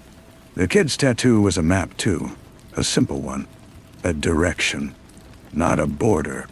He finished the route by mid-morning. Instead of heading back, he drove to a public lot near the beach, left the van, and walked out onto the sand. It was a weekday, mostly empty. The ocean was a flat, endless blue. He took off his shoes and socks, rolled up his pants, and walked to the water's edge. The tide was coming in. Each wave erased the footprints of the gulls, smoothed the sand into a blank, wet slate. He stood still, letting the cold foam rush over his feet, then pulled back, taking grains of sand with it. An endless, patient redrawing of the shoreline.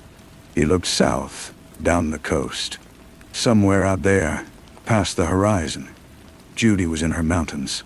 Somewhere behind him, the machine hummed in its hidden rooms, eating its own tail.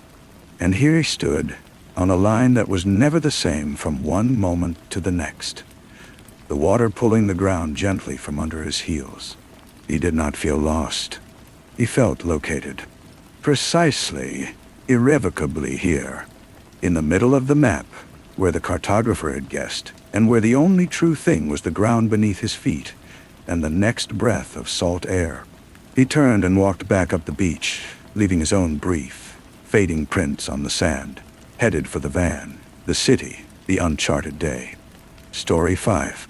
The faucet in the investigator's kitchen dripped.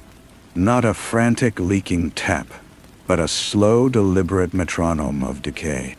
One drop, a long, silent breath. Another drop, It fell into a shallow pool of rust-stained porcelain, the sound a tiny, wet punctuation in the empty flat. Liam Volkov counted them sometimes, in the gray hours before dawn, the rhythm sensing with the pulse in his temple. He had counted other things that morning, out in the bitter embrace of Gorky Park. 3 shapes under tarpaulin, stiff with frost, arranged not by chance but with a terrible silent intention beneath the skeletal arms of the birch trees. The park was a study in monochrome. White snow, black tree trunks, the leaden bowl of the Moscow sky pressing down like a lid. The only color was a vivid, almost artificial crimson seeping through the canvas, blooming like poisonous flowers. The scene was silent, but for the distant hum of the city and the closer, more intimate sound of the forensic team's boots crunching snow. And the drip, drip, drip of melting ice from a nearby bench, a chilling echo of his kitchen, a hidden pattern. Dark evidence overlooked. Liam was a senior investigator for the Moscow militia, a title that felt heavier and more hollow with each passing year. He was a man built for a different season, his edges not yet fully worn down by the relentless grind of bureaucratic stone. He saw things in terms of truth and lie, evidence and conjecture, a binary system that the state machinery around him had long since abandoned for the more fluid currency of convenience and control. The victims were men. What was left of them? Mutilation was the clinical word. Dismemberment was more accurate, but still too clean. This was a rendering. Fingers severed, not chopped, but worked off at the joint. Eyes removed with a neat, surgical precision that spoke of a cold expertise, not frenzy. And a symbol, carved with that same terrible care into each chest. A simple geometric star, but with one elongated point, like a compass needle pointing down into the earth or to hell. Volkov. The voice was a familiar oil slick. Mark Orlov, from the Prosecutor General's office, stood beside him, his breath pluming in the air. He wore a coat too fine for the weather, its fur collar dusted with snow.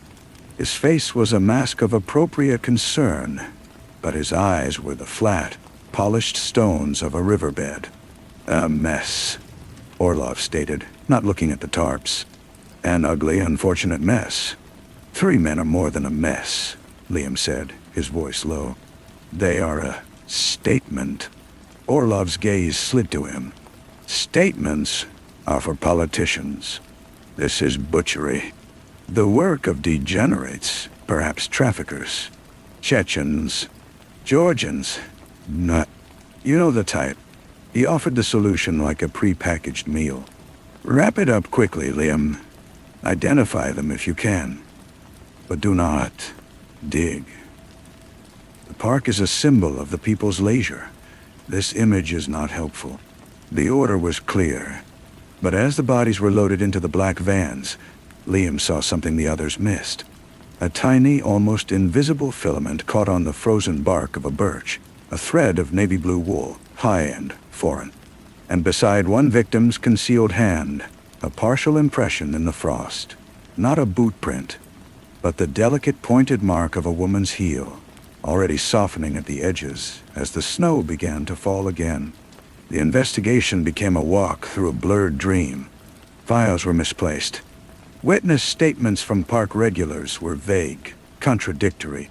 An old woman who walked her dog at dawn spoke of seeing a dark car, quiet like a cat, but could not recall the make.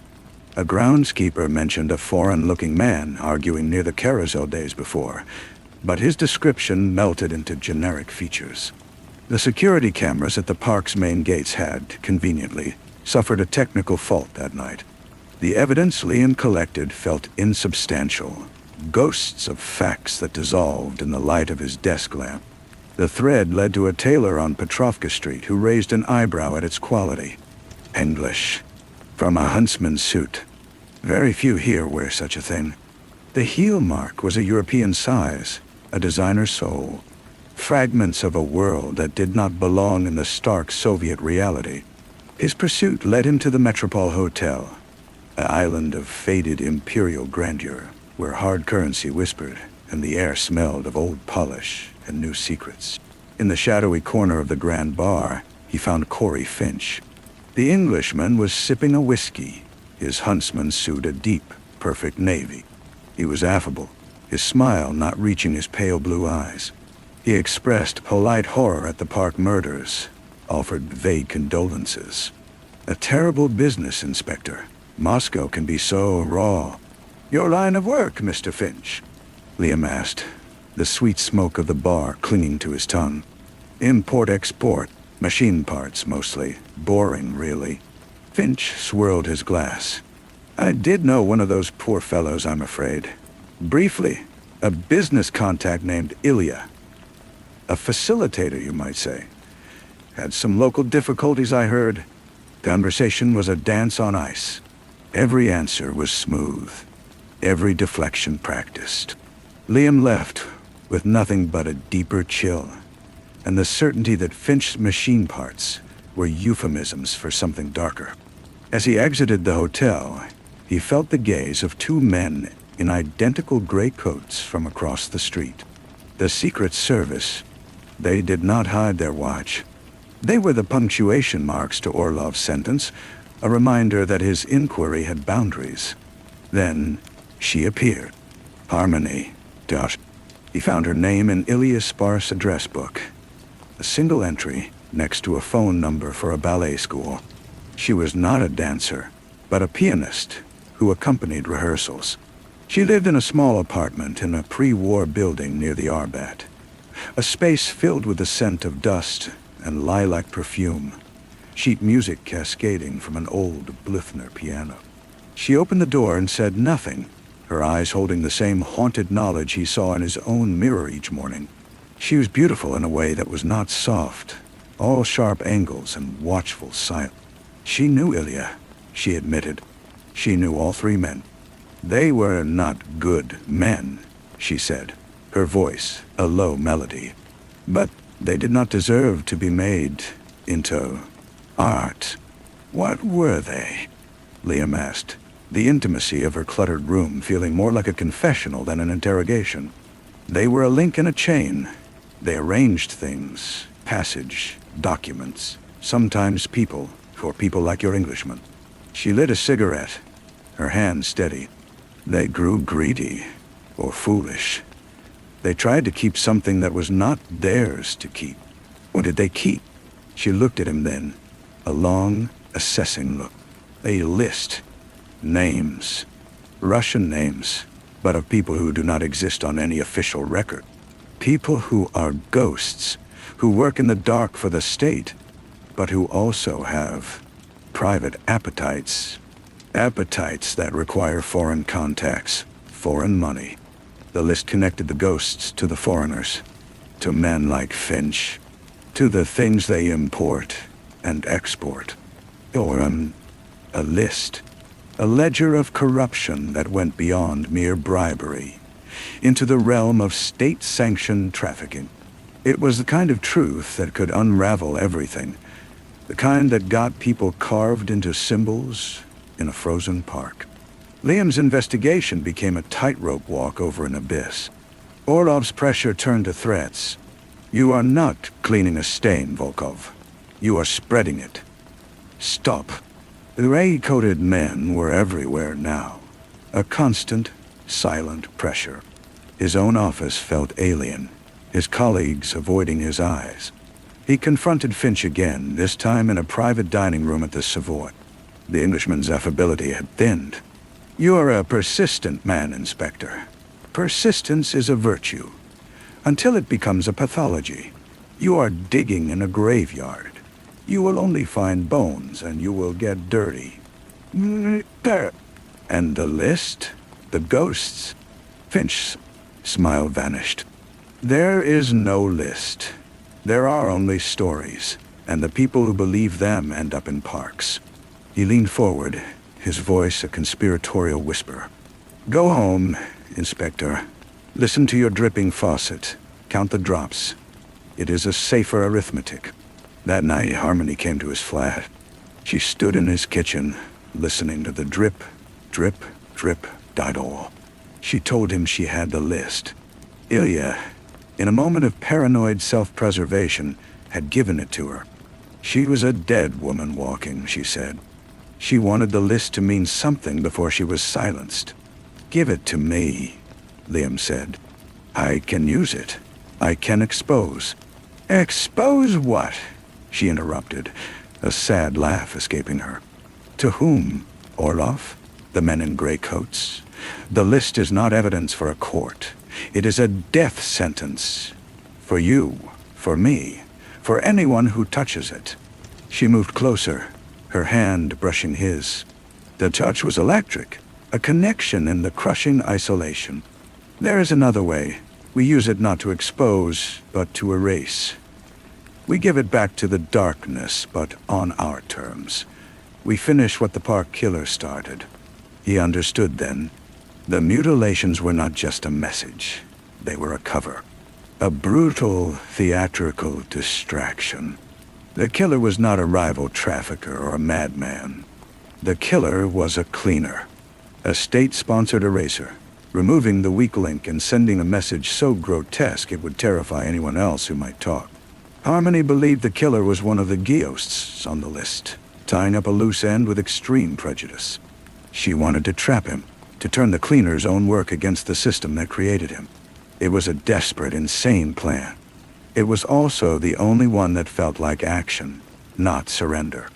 They set the trap in the one place where the hidden world brushed against the public. The ballet at the Bolshoi. A gala performance. Ish would be there, whining and dining a deputy minister. Orlov would be in a state box. And, according to Harmony's whispers, the cleaner would be there too, watching, a phantom in the gilded audience. Harmony, in a black dress that seemed to drink the light, would carry the list. A microfilm capsule hidden in a fake pearl necklace. They would make a show of a clandestine handoff in the grand foyer during intermission, drawing the cleaner out. Liam would be watching, waiting to catch the ghost in the act. The night was a crescendo of tension. The theater was a jewel box of sweat, perfume, and whispered power. Liam, in his best suit, felt like an imposter among the apparatchiks and elites. He saw Finch, laughing too loudly.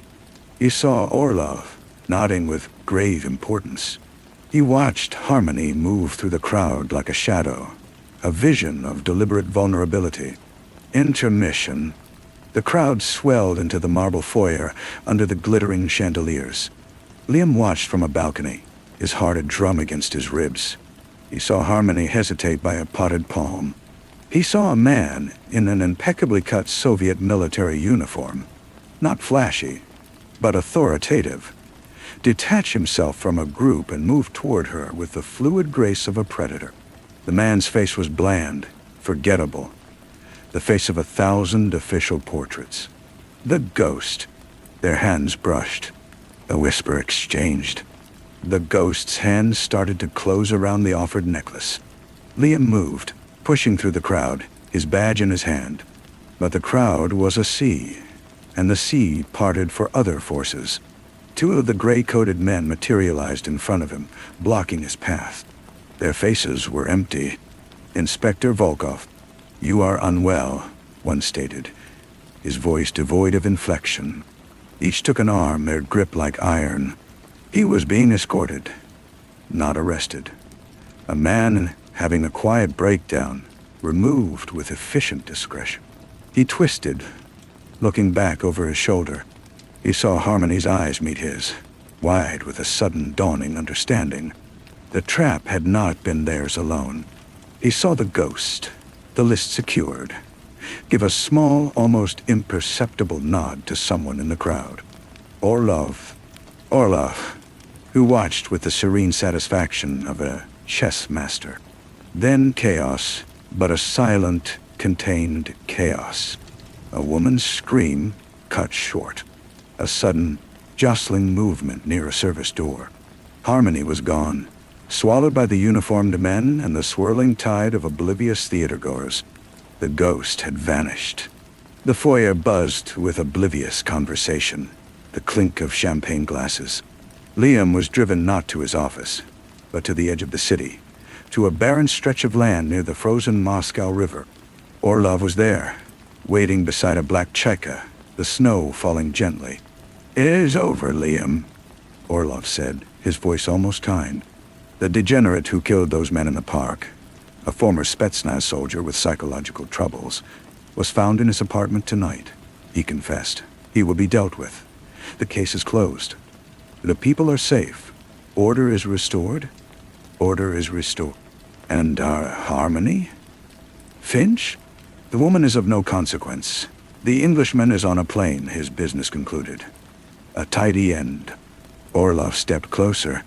"You are a good investigator, but you look for truth in a world that runs on stories. The better story has won. Go home." Liam was released into the freezing night. He walked for hours, the city's lights blurring into streaks of yellow in the falling snow. He went to Harmony's apartment. It was empty, stripped clean. Not a sheet of music left behind. It smelled only of cold and dust. He went to the Metropole. Finch had checked out. He went to the morgue. No new Jane does. She had been erased, as completely as the victims in the park. Weeks passed. The official report was a masterpiece of fiction. Liam signed it. The dripping faucet in his kitchen was the loudest sound in his life. One evening, a plain envelope arrived at his flat. No postmark. Inside was a single pristine pearl. And a photograph, black and white, grainy, taken from a distance. It showed the frozen riverbank where Orlov had spoken to him. But in the photograph, half obscured by a bare bush, was a shape, a dark contour against the snow, too small to be a log, too angular to be a stone. The shape of a body, waiting for the spring thaw. He never learned if it was Harmony, or the ghost, or someone else entirely. He put the pearl in a drawer. He listened to the faucet drip. He understood now that the crime was not the murders in the park. The crime was the silence that followed. The mystery was not who killed the three men, but how an entire city, an entire system, could become a co-conspirator in forgetting. Spring finally came to Moscow. A slow, muddy thaw. The ice on the river broke up with groans like a dying beast. In Gorky Park, where the blood had stained the snow, new grass grew, lush and green. Children played where the tarps had lain. Lovers walked hand in hand under the birch trees, now veiled in tender green leaves. The city, in its relentless, cyclical way, had absorbed a horror, metabolized it, and moved on. The only traces were invisible. A faint, persistent chill in a certain spot if you stood there long enough, and the memory in the mind of one man of a single perfect pearl in a dark drawer, and the sound of water falling one drop at a time into silence, a tiny, endless echo of something that had been and was no more. The environment had overtaken the scene. The crime was erased. Only the traces remained, and they were carried now not in files, but in the quiet, beating heart of the forgetting world. The promotion came in June. A corner office in a newer building, a title that meant less paperwork and more administrative oversight. Orlov presented it with a handshake that felt like a surgical procedure. A reward for your discretion, Liam, and a reminder. The view is better from higher up. You see more, but you are also seen. Liam took the office. He hung his old coat on the back of the door. From his window, he could see a sliver of the river, a ribbon of dull steel in the summer haze. He did his work. He approved reports. He attended meetings where the truth was measured not in facts, but in political utility. The drip in his kitchen had stopped. A militia plumber had fixed it one day while he was out, leaving no bill. The silence that replaced it was worse. He began to take long, aimless walks after work, a habit that turned into a ritual. His feet often led him to the Arbat, to the pre-war building with the crumbling plaster lions. He never went inside. He would stand across the street, watching the windows of her apartment. New tenants moved in, a family with a loud television. The ghost of lilac perfume was exorcised by the smell of cabbage and fried meat. One evening, a Thursday, he saw a light on in the building's basement. A door he had never noticed before stood slightly ajar, revealing a steep staircase. On impulse, he descended. The air was cool and smelled of damp concrete and old ink. It was a printing shop, a clandestine one, the kind that produced samizdat literature on creaking mimeograph machines. An old man with ink-stained fingers looked up from a tray of type. "Can I help you, comrade?" Liam almost said no, almost turned to leave. Instead, he heard himself ask, "Did you know the woman who lived upstairs? The pianist?" The old man's eyes narrowed behind thick glasses. He set down a piece of type with a soft click. Many people come and go. This one mattered. A long silence, broken only by the hum of a single bare bulb. The old man wiped his hands on a rag. "She left something, not for you, for the piano. She said if a man ever came asking, a serious man with tired eyes, I was to give it to him. I thought she meant a lover. You are not a lover." "No," Liam said, the word thick in his throat. "I am not." The old man shuffled to a shelf stacked with yellowing paper and pulled out a slim, flat package wrapped in brown paper. He handed it to Liam without another word and turned back to his type. The conversation clearly over. Back in his flat, under the harsh kitchen light, Liam unwrapped it. It was sheet music. Not a published piece, but handwritten. A composition of her own. The title was simply Variations on a Winter Theme. Scrawled in pencil at the top margin were not musical notations, but a series of numbers, coordinates, and a single name written so lightly it was almost not there. Polyarnia Noch, Polar Night. It was not the list. It was a map to where the list had been buried, both literally and figuratively. The numbers were a location, he was sure of it, somewhere north, and the name was a ship, or a project, or a code word for the darkest of the ghosts. He sat at his small table, the music before him. The notes were a complex, dissonant arrangement, full of unresolved tension. He could not read music, but he could feel the story in it. A melody of fear, a counterpoint of defiance, a final fading note of terrible, quiet hope. She had not given him the weapon. She had given him the blueprint to forge his own. And she had known, with a pianist's certainty, that he would find it only when he was ready to stop listening to the silence and begin making his own sound. The next morning, Liam Volkov went to his new office. He closed the door. He took a blank sheet of official militia stationery. He did not write a report.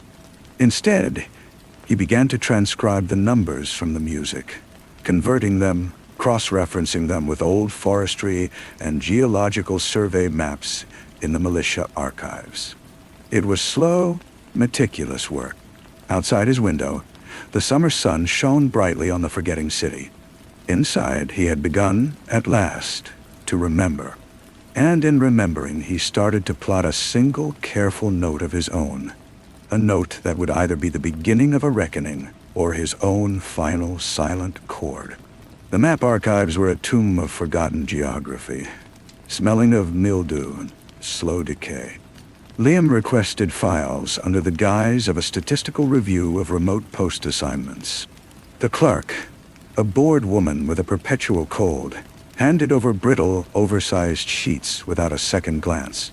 He spread them on his desk, weighting the corners with an ashtray, a glass, his service pistol. The coordinates from Harmony's music led to a patch of nothing in the Karelian wilderness, north of Lake Onega, marked only by contour lines and the stark notation, unsurveyed, dense forest. Polianayanohosharda. It was not in any official naval register, but in a musty pre-war directory of Arctic supply depots, he found a passing reference. A meteorological station established in the late 1940s, designation PN7, colloquially called Polar Night. It was listed as decommissioned in 1955. The coordinates for PN7 were not the ones from the music, but they were close. 100 kilometers apart. A buffer. A blind. And he understood. The list was not buried at the old station. It was buried near a place whose name evoked perpetual darkness. A metaphor made real. Harmony and Ilya had chosen a grave for their secret that was itself a ghost. He needed a reason to go north. A pretext. It came in the form of a routine bulletin. A body had been found by a logging crew near Medvezhegorsk. An apparent hunting accident. The local militia had requested no assistance, but a procedural copy crossed Liam's new, larger desk. He wrote a concise memo to Orlov. To ensure thoroughness and inter-district protocol, recommend a supervisory review. I can attend. He cited the recent sensitive part case as precedent for meticulous closure. Orlov's approval came back the same day, a single sharp word stamped in blue ink. Agreed. It was a test, of course. A contained trip to the middle of nowhere. A chance to see if the promoted inspector had truly settled into his harness. Liam packed a small bag, warm clothes, his sidearm, a compass, the hand-drawn map he had created from the archives. He took the overnight train from Leningradsky Station, the rhythmic clatter of the wheels, a familiar soundtrack to insomnia. He shared his compartment with a snoring engineer headed to a pulp mill. The man smelled of garlic and wool, a comforting, ordinary smell. In Medvedjegorsk, the local militia captain, a weary man named Grigorenko with the impressive mustache, was baffled by his presence. It was a drunk who fell on his own knife, Inspector. A tragedy, but not a mystery. The paperwork is done.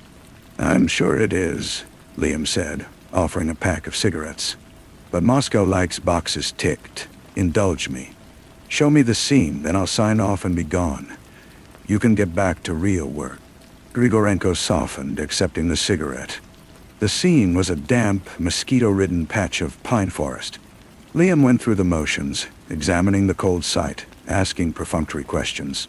He spent the afternoon in the cramped militia office, reviewing the file with exaggerated care. He signed the forms just before close of business.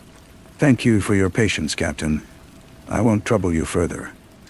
I have a personal interest in the geology here. I may do some hiking tomorrow before my train back.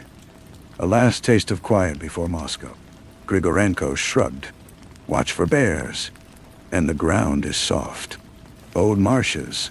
Things have a way of sinking. Now, disappearances. Oh, divan. At dawn, Liam set out not for the train station, but for the road north, using local buses, and for the last unmapped 30 kilometers, his own 2 feet. The forest closed around him, a cathedral of pine and birch, the air thick with the scent of resin and decay. The silence was absolute, broken only by the crunch of his boots and the distant call of a raven. He checked his compass against his map, the coordinates aligning with a feature marked as a dry creek bed. He found the creek bed, a shallow scar in the earth filled with brown leaves. According to his calculations, the spot was 20 paces east of a lightning-blasted pine. He counted, his heart a dull thud in his chest.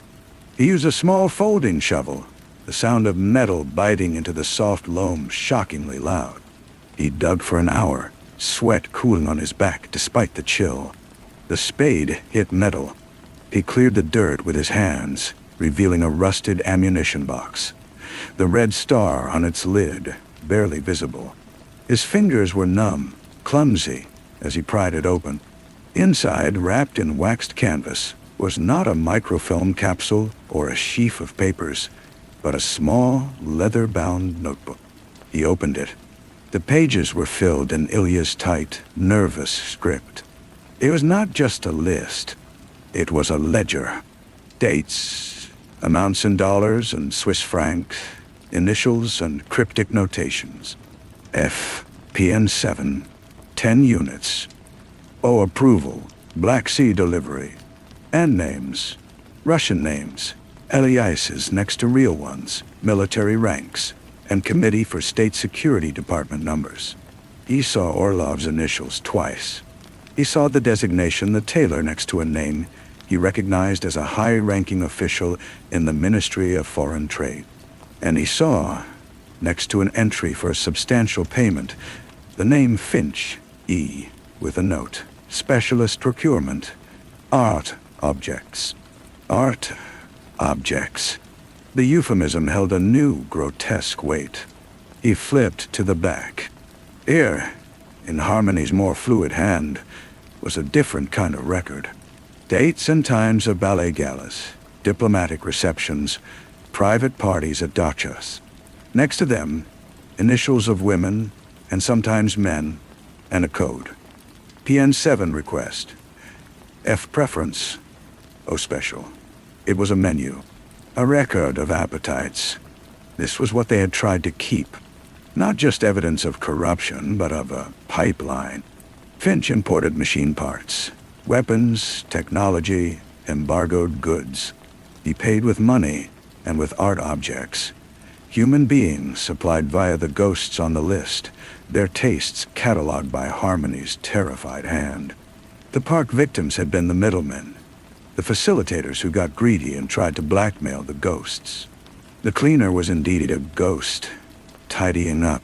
And Orlov was not just containing a scandal. He was protecting the pipeline itself. Liam sat back on his heels, the notebook heavy in his hands. It was not a weapon. It was a bomb. And he was alone in a silent forest, holding the trigger. Grigorenko's words echoed. Things have a way of sinking. He could sink it now, bury it deeper, let the forest have it. He could return to Moscow, to his corner office, to the view of the river.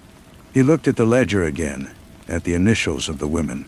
He thought of Harmony's eyes, the way she had looked at him in the Bolshoi foyer in that final second. Not with fear for herself, but with a devastating pity for him.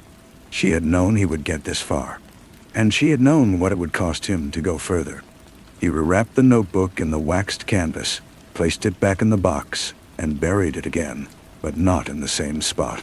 He chose a new place, 10 meters away, marking it in his mind by a unique arrangement of stones. He filled the original hole, scattering leaves over it. He hiked back to the road as the long northern twilight began to bleed into the sky. He caught the last bus to Medvedegorsk and the overnight train south. In the rattling darkness of his compartment, he did not sleep. He stared at his reflection in the black window, a ghost, superimposed on the rushing trees. He had the location. He had the truth. But truth, he now understood, was a currency that could only be spent, not saved. To spend it, he would need a buyer. And in all of Moscow, he knew only one man who traded in the currency of dangerous truths. He would have to find a way to speak to the Englishman, Finch. The circle was closing, but now he was not the investigator. He was the man in the middle, with a shovel in his hand and a forest of ghosts at his back. The train pulled into Moscow as a dirty dawn broke over the city's rooftops. Liam went straight to his office, the notebook's contents burning a hole in his mind. He performed the rituals of his new rank, approving leave requests, initializing supply orders. The routine was a thin veneer over the churning beneath. Orlov did not summon him. The system, confident in its digestion of him, left him alone. Finding Finch would not be simple. The Englishman was a shadow, his movements curated by powerful interests. Liam began in the only way he could, through the official traffic logs at Sheremetyevo.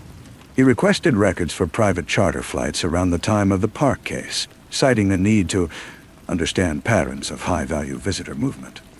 The clerk, a young man with ambitions, was eager to please a Moscow inspector. The list was short. One name appeared twice. A company registered in Luxembourg, a Learjet model. Its destination after Moscow had been Vienna. Vienna, a crossroads. A city of old spies and older music. Liam could not travel abroad without authorization. He needed a reason, or he needed to disappear. The first was impossible. The second would trigger an immediate response. He was trapped in the gilded cage of his promotion. A week later, an invitation arrived, printed on thick cream cardstock. The French cultural attaché was hosting a reception at the Spazzo House, the American ambassador's residence. Liam's new title warranted inclusion. He normally discarded such things. This time, he did not.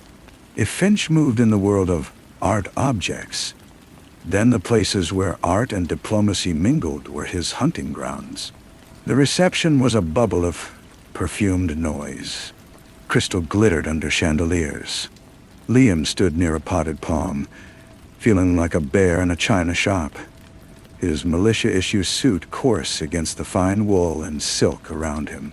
He watched, sipping warm champagne, and then he saw him. Finch stood by a grand piano, speaking with a silver-haired man Liam recognized as a deputy minister. He looked exactly as he had in the Metropole, impeccably tailored, his expression one of polite, detached interest. He did not glance Liam's way. Liam waited. He tracked Finch's progress through the room, a slow, graceful orbit. When the Englishman excused himself and moved towards the terrace, Liam followed. The night air was cool. Finch stood at the stone balustrade, lighting a thin cigar. He did not turn as Liam approached. Inspector Volkov, or should I say Senior Inspector, congratulations on your elevation. You knew I would be here, Liam said, stopping a few feet away. I suspected you might come. One develops a sense for when a story has an unresolved footnote. Finch finally looked at him, his eyes reflecting the light from the windows. You have the look of a man who has been digging. I found a ledger, in Karelia. Finch took a slow pull on his cigar, the ember glowing. Ilya's little book. I wondered where it had gone. Harmony was always the clever one. She turned their insurance policy into a time capsule. It names you. Art objects. It names Orlov. It names the tailor. It names them all. Of course it does. It is a ledger. A record of transactions. Finch flicked ash into the night. But a ledger requires context. It requires a buyer. And you, my friend, have no market. The people in that book are the market. They are the state. What about the women? The initials in the back? For the first time, a flicker of something cold passed behind Finch's eyes. A different column. Expenditures, not income. Liam stepped closer, his voice low. I want to break it. The pipeline. Finch laughed. A soft, dry sound. You can break a river, Inspector. You can only divert it or drown in it. What you have is not a weapon. It is a commodity. One I might be interested in purchasing. One I might be interested in purchasing. The offer hung in the air, stark and unsurprising. You want to buy it to bury it. I want to buy it to control it. Knowledge is not about revelation. It is about leverage. With that book, one could ensure the pipeline flows more smoothly, more profitably, and with fewer messy side ventures like the park. I could guarantee no more art objects are sourced locally, for instance. An import-only business, as it were. He studied Liam. You want justice? This is the only kind on offer. A quieter, more orderly exploitation. I can make the ghosts behave. Orlov can't. He's just a policeman with a bigger leash. Liam looked out over the dark garden. This was the deal. The only deal. He could give the book to Finch and achieve a terrible, pragmatic peace. Or he could hold on to it and wait for Orlov to eventually, inevitably, discover his digging. His body would join the shape in the snow by the river. How? Liam asked. You tell me where it is. I retrieve it. In return, a sum would be deposited in a Swiss account in your name. A modest retirement fund. And the pipeline is sanitized. A victory of sorts. And Harmony. Finch's face went still. Harmony's gone.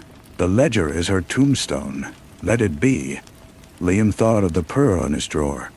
A single, perfect, closed sphere. A world of silence.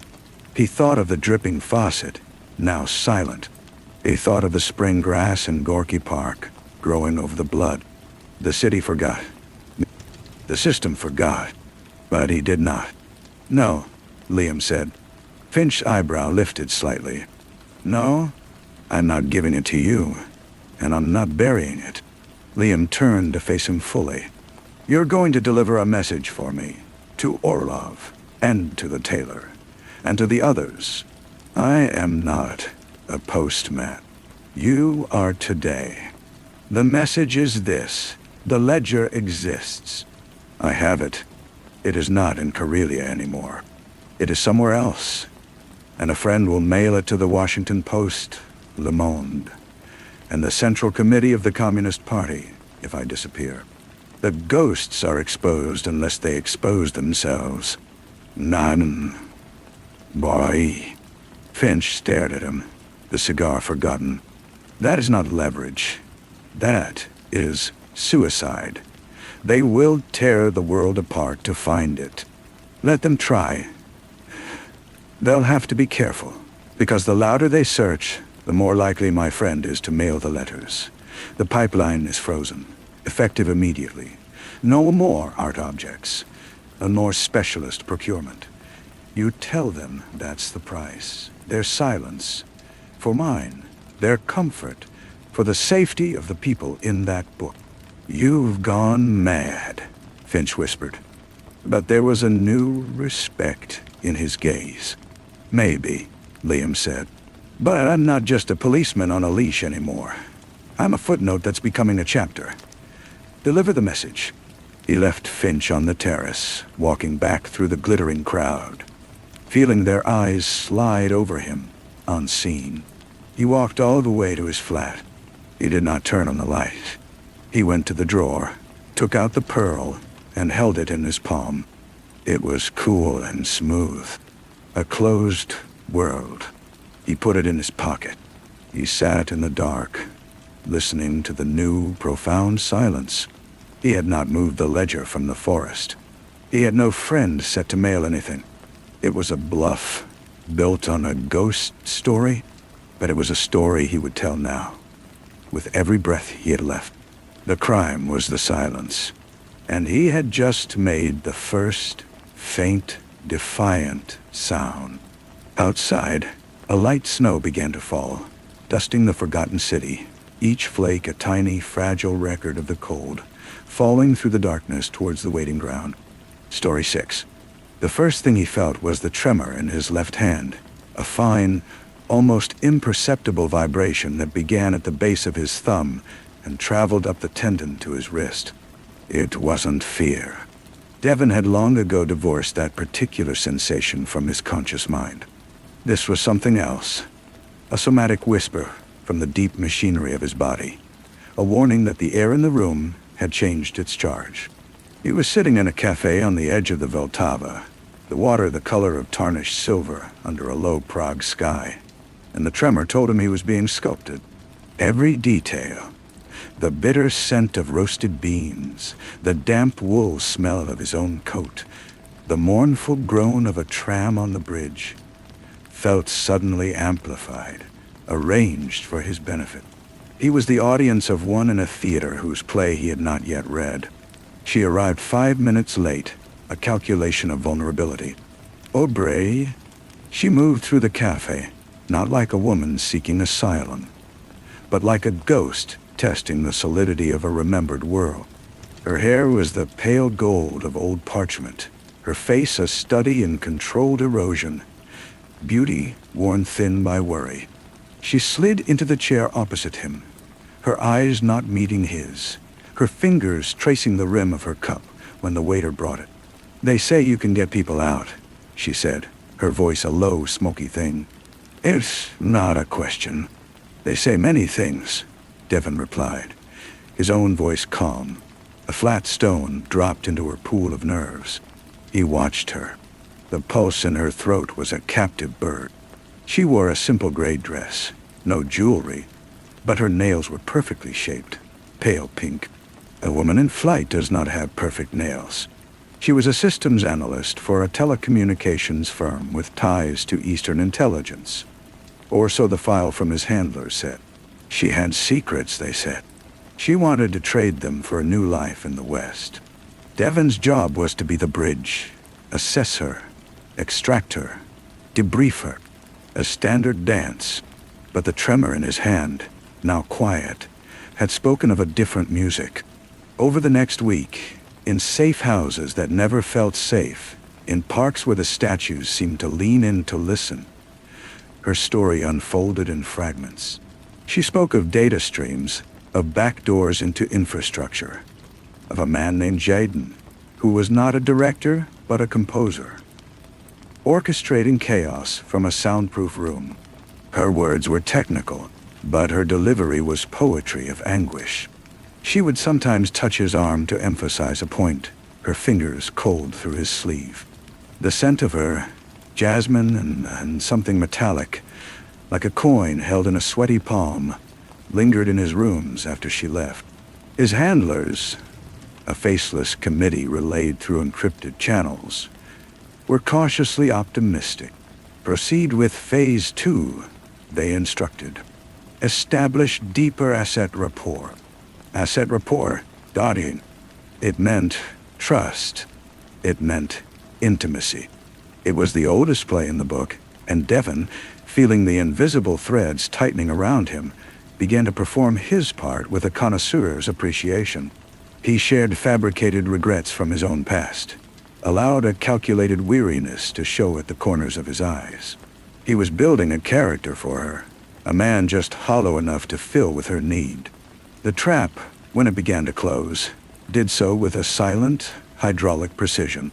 It was not one mistake, but a series of perfect tiny alignments. A street vendor who looked away a second too soon as they passed. The same black Skoda parked on 2 different streets in 2 different districts, a fresh scratch on its bumper both times. Aubrey's fear, once a general climate, began to focus. "Jaden knows," she whispered one evening in the dimness of Devon's temporary flat, rain streaking the windows like tears. "He has a man, a professional. They called him Campbell. He doesn't take prisoners. He doesn't make noise." She was shivering. Devon put a blanket around her shoulders, feeling the delicate architecture of her bones. He believed her fear was real. That was the genius of it. The order came on a Tuesday. "Extraction is greenlit. Midnight. St. Martin's courtyard. We'll have a car." It was too clean, too fast. The tremor returned to Devon's hand, a constant now, a private metronome keeping time with his doubt.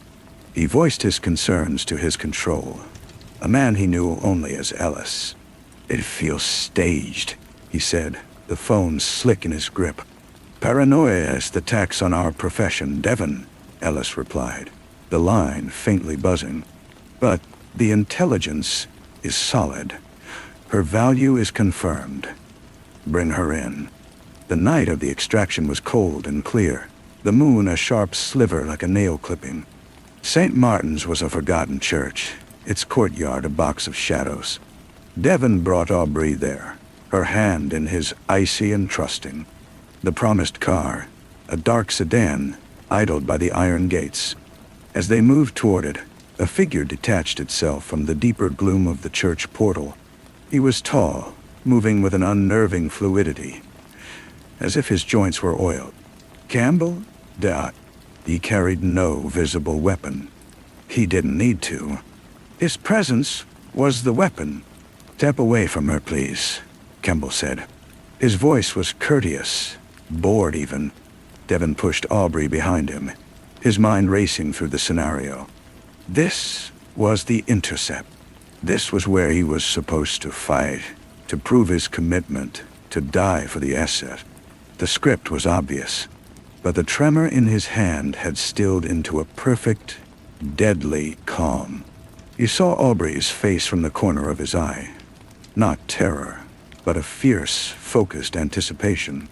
He did not draw his gun. Instead, he stepped to the side, revealing her.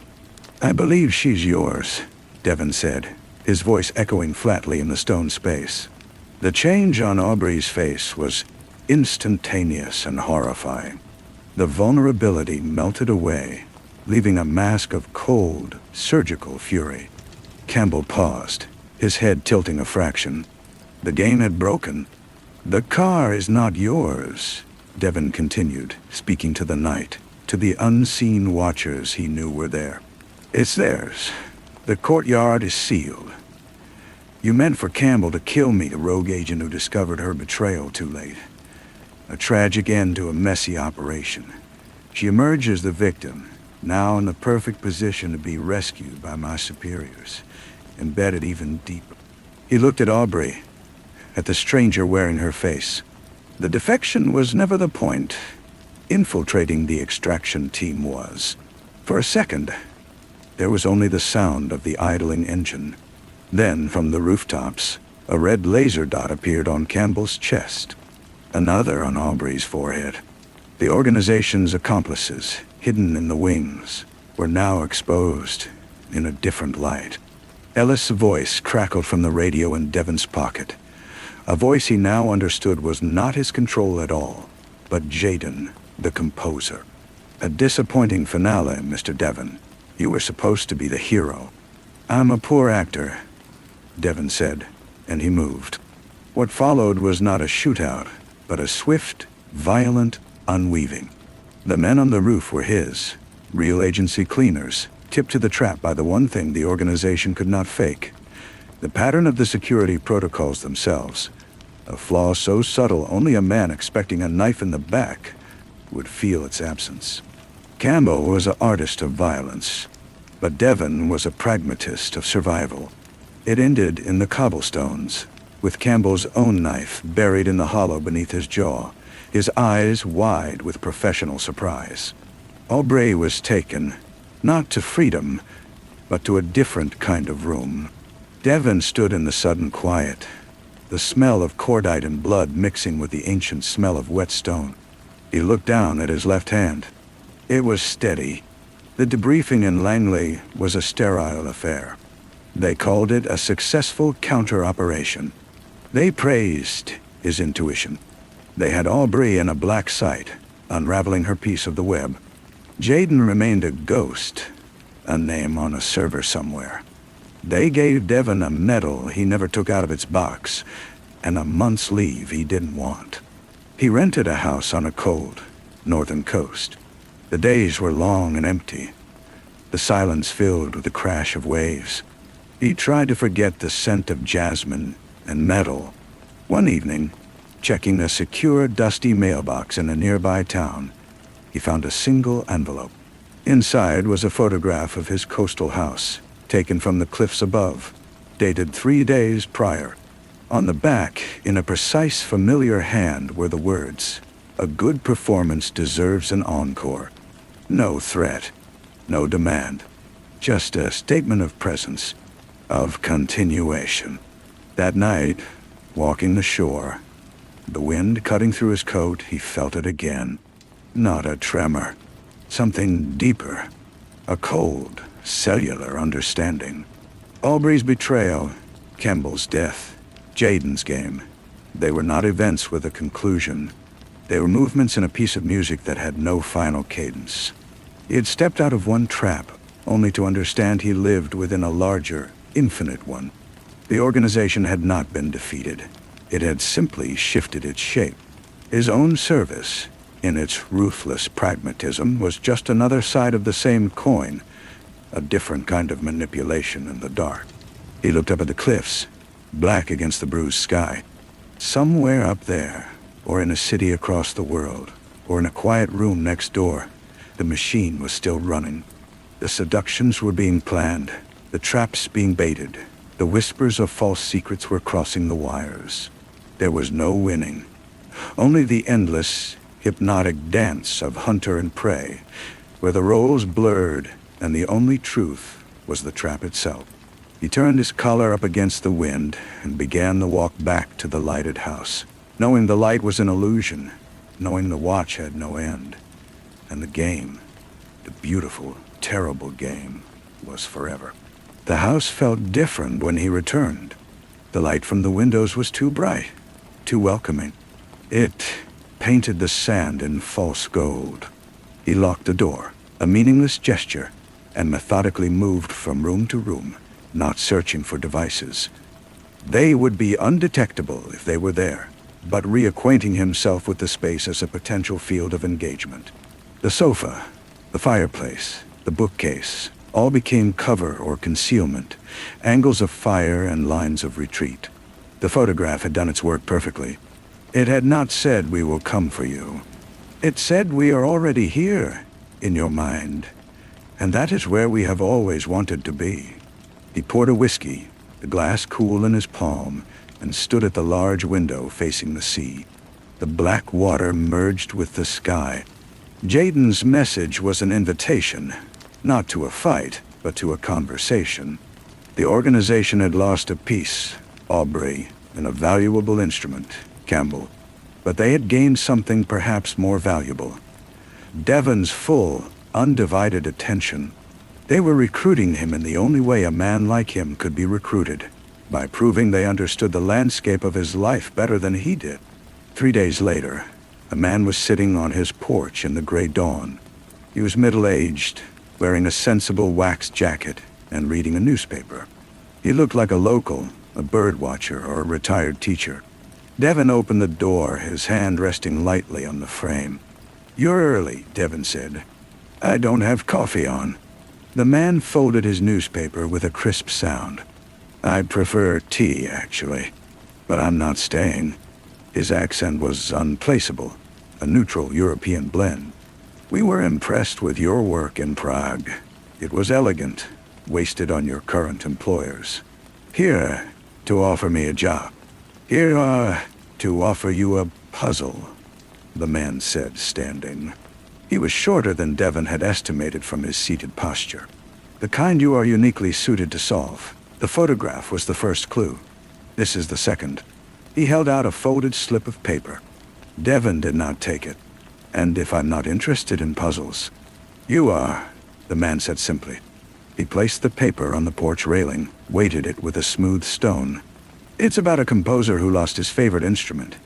He's writing a new piece, but the silence where the melody should be is distracting. He'd like it back." The man met Devon's eyes for the first time. His were a pale, watery blue, utterly calm. "The instrument, of course, is Aubrey. Your people have her. We want her. You can get her out." Devon almost laughed. The sheer, breathtaking audacity of it. "You want me to betray the agency to steal an asset for you, after you tried to have me killed." "We didn't try to have you killed," the man corrected gently. "We tried to have you used. There's a difference. Now we are trying to have you understood. The puzzle is this. Do you work for an institution, or for the truth of the game itself? The institution will debrief her, file her, and eventually lose her in a prisoner swap for some minor diplomat. In our hands, she will finish the symphony. She will show you the shape of the machine. Isn't that what you really want? Not to hide from the trap, but to see its full, glorious design." "Nibarika." He nodded once, then walked down the steps and onto the path, disappearing into the morning mist rolling in from the sea. Devon left the paper on the railing for an hour. The wind teased its corners. Finally, he went out and retrieved it. Inside was a time, a date, and a set of geographical coordinates. Not for a meeting, but for a location. A place to watch. Beneath that, A single line. The proof is in the observation. He knew what it meant. They were not asking for a commitment. They were offering a demonstration. Go to the coordinates, see something undeniable, and then decide. It was a masterstroke. It cost them nothing but a piece of staged theater, and it would hook him with the one thing he could not resist. The need to know. He burned the paper in the sink, washing the ashes down the drain. He packed a small bag. He contacted Langley on a secure line, reporting suspicious activity in a nearby town, a possible reconnaissance by unknown actors. It was a plausible cover for his own movement. Ellis? The real Ellis this time? Sounded distracted, overworked. Take a look, but don't engage. You're on leave. Enjoy it. The coordinates led him to a small port town in Brittany. He took a room overlooking the marina. At the specified time, from his window, he watched a sleek 40-foot sailing yacht glide into a reserved berth. 2 men secured the lines. A woman emerged from the cabin, her hair tucked under a cap, sunglasses obscuring her face. But the way she moved, the specific tilt of her head as she surveyed the dock, it was Aubrey, or her twin. She was supposed to be in a concrete cell 1,000 miles away.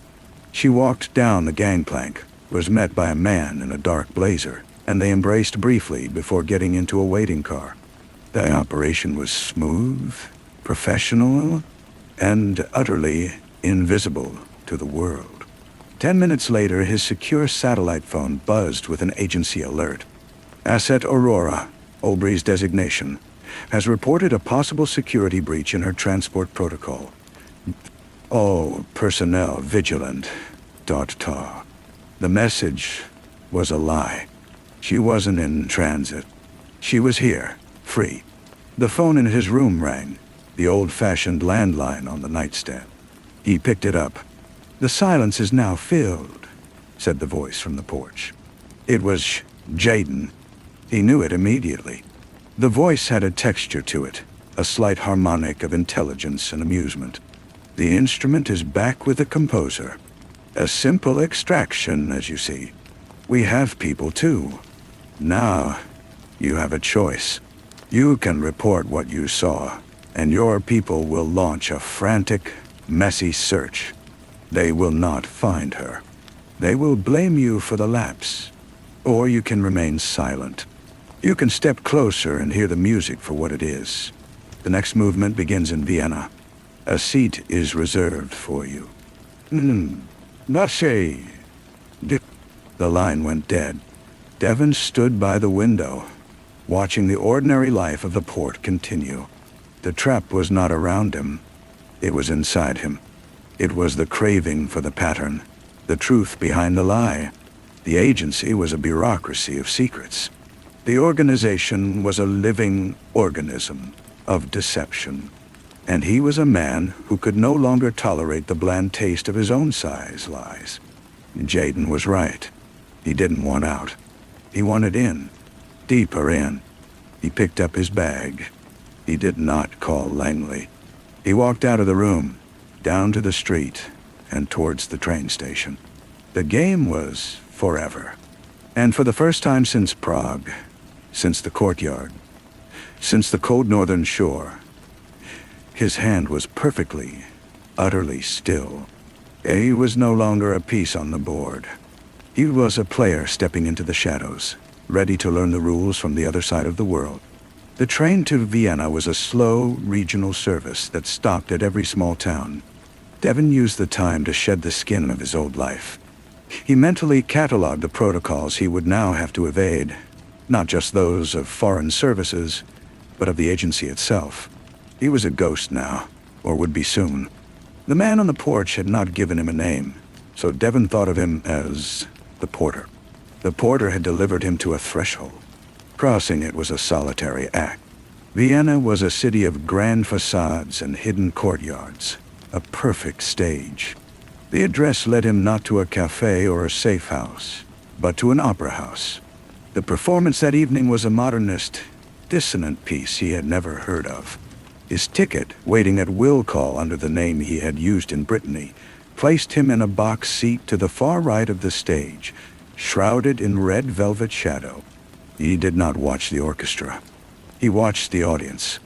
In the dim, reflected glow, he saw the porter 3 boxes over, listening intently. A woman in pearls several rows down checked her program at precise intervals, a possible signal. A man in the aisle seat of the front mezzanine never looked at the stage, his gaze slowly sweeping the crowd. They were all there, the audience within the audience. He was being shown the tapestry, the weave of watchers. At the intermission, no one approached him. He bought a glass of mineral water in the grand marble foyer and felt the subtle shift in the crowd's geometry around him. He was being vetted, not by one person, but by the entire organism. It was profoundly more unsettling than any debriefing. The final act was a cacophony that resolved into a single, pure, sustained note from a solo violin. As the applause began, a folded program was slipped onto the empty velvet seat beside him. Inside, in the margin, was written a room number. 400, the Hotel Imperial. The room was a suite, opulent in the old world style. Jaden was standing at the window, his back to the door.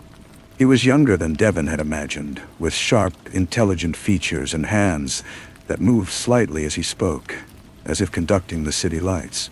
"Welcome to the second movement," Jaden said without turning, "where the themes established are developed and the key changes." He finally looked at Devon. His eyes were a dark, absorbing brown. "You are quiet. You have questions. Only one that matters," Devon said, remaining near the door. "Why? You had your instrument back. Why bring me in? I'm a liability, a known agent." Jaden smiled, a thin, genuine curve of his lips. "You are a corrective lens. We have brilliance." He gestured to a folder on an ornate desk. "Aubrey is brilliant. Our technicians are brilliant. We see patterns and data in human networks. But you saw the pattern in the performance. You didn't follow the script written for you in the courtyard. You rewrote it. We need that. We need that. We need a sensibility that questions the very stage upon which we stand." He picked up the folder and offered it. "This is not a test of loyalty. It is a test of perception, a target dossier. Tell me how you would approach him. Not with our methods, not with your old agency's methods. Tell me how you would do it." Devon took the folder.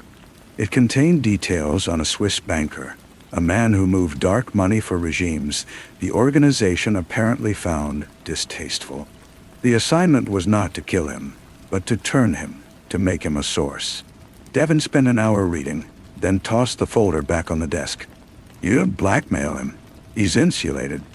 You don't offer him money. He has it. You offer him meaning." Jaden's eyebrows lifted. "Go on." "Collects first edition Voltaire, not for investment, for the philosophy.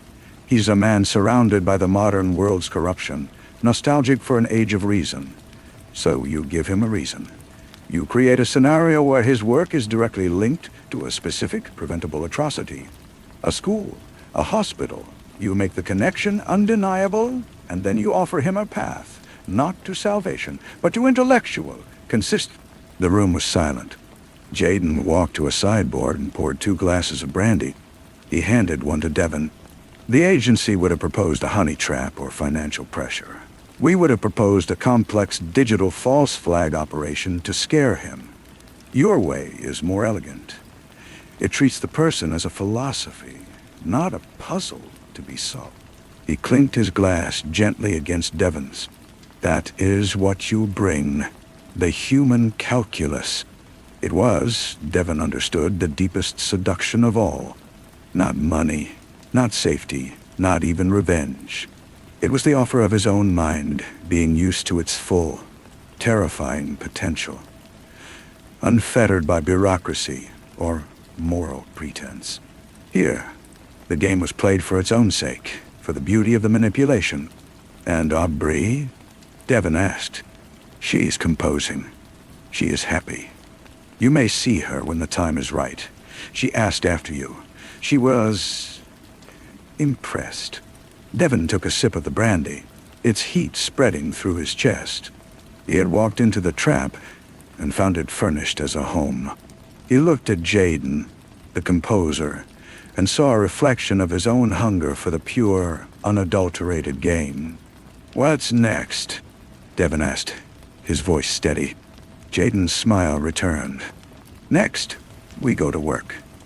The banker awaits his moment of reason, and you, my friend, have just written the opening bars." The banker's name was Klaus Reiner. For 2 weeks, Devon lived in Zurich, not as a shadow, but as a man of quiet, scholarly intensity. He frequented the same rare bookshops, attended a small lecture series on the Enlightenment at the university, and slowly, carefully, built a persona. He was a Canadian academic, writing a monograph on the influence of Voltaire's publishers. He made no attempt to meet Reiner. Instead, he cultivated the booksellers, becoming a familiar, knowledgeable face. He learned, through casual shop talk, that Reiner was seeking a specific obscure volume, a pamphlet printed by Kramer in Geneva that contained Voltaire's Marginalia on Rousseau. It was the holy grail for a certain kind of collector. Devon, through a convoluted and untraceable chain of contacts he accessed via a number Jaden had given him, located it. The pamphlet was in a private collection in Lisbon. He did not acquire it. He simply let the most gossipy bookseller know over a coffee that he'd heard a rumor of its location. The rumor would reach Reiner. The seed was planted. The next phase was the atrocity.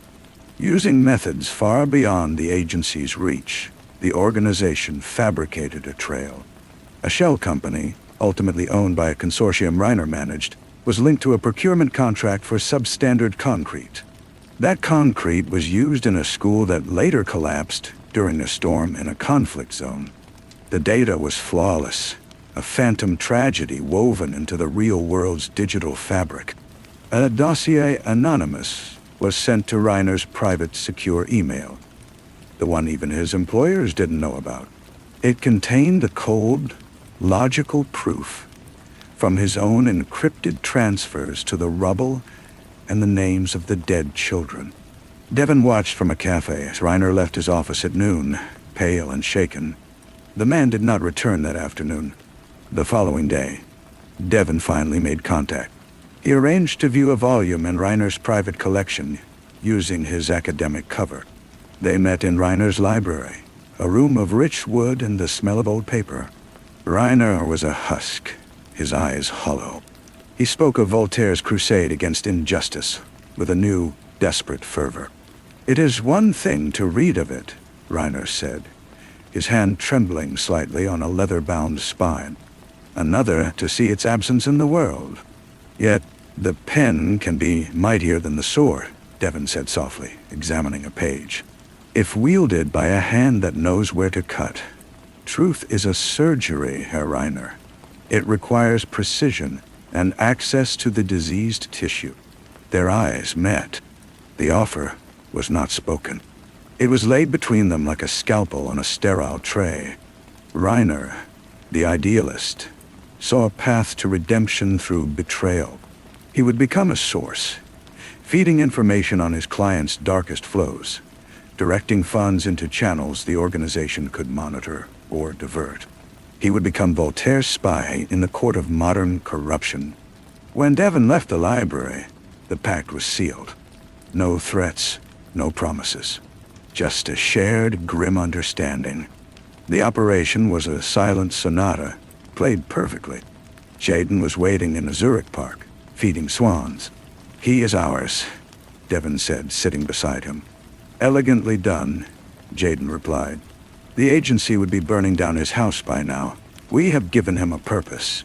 He will be more valuable and more loyal for it."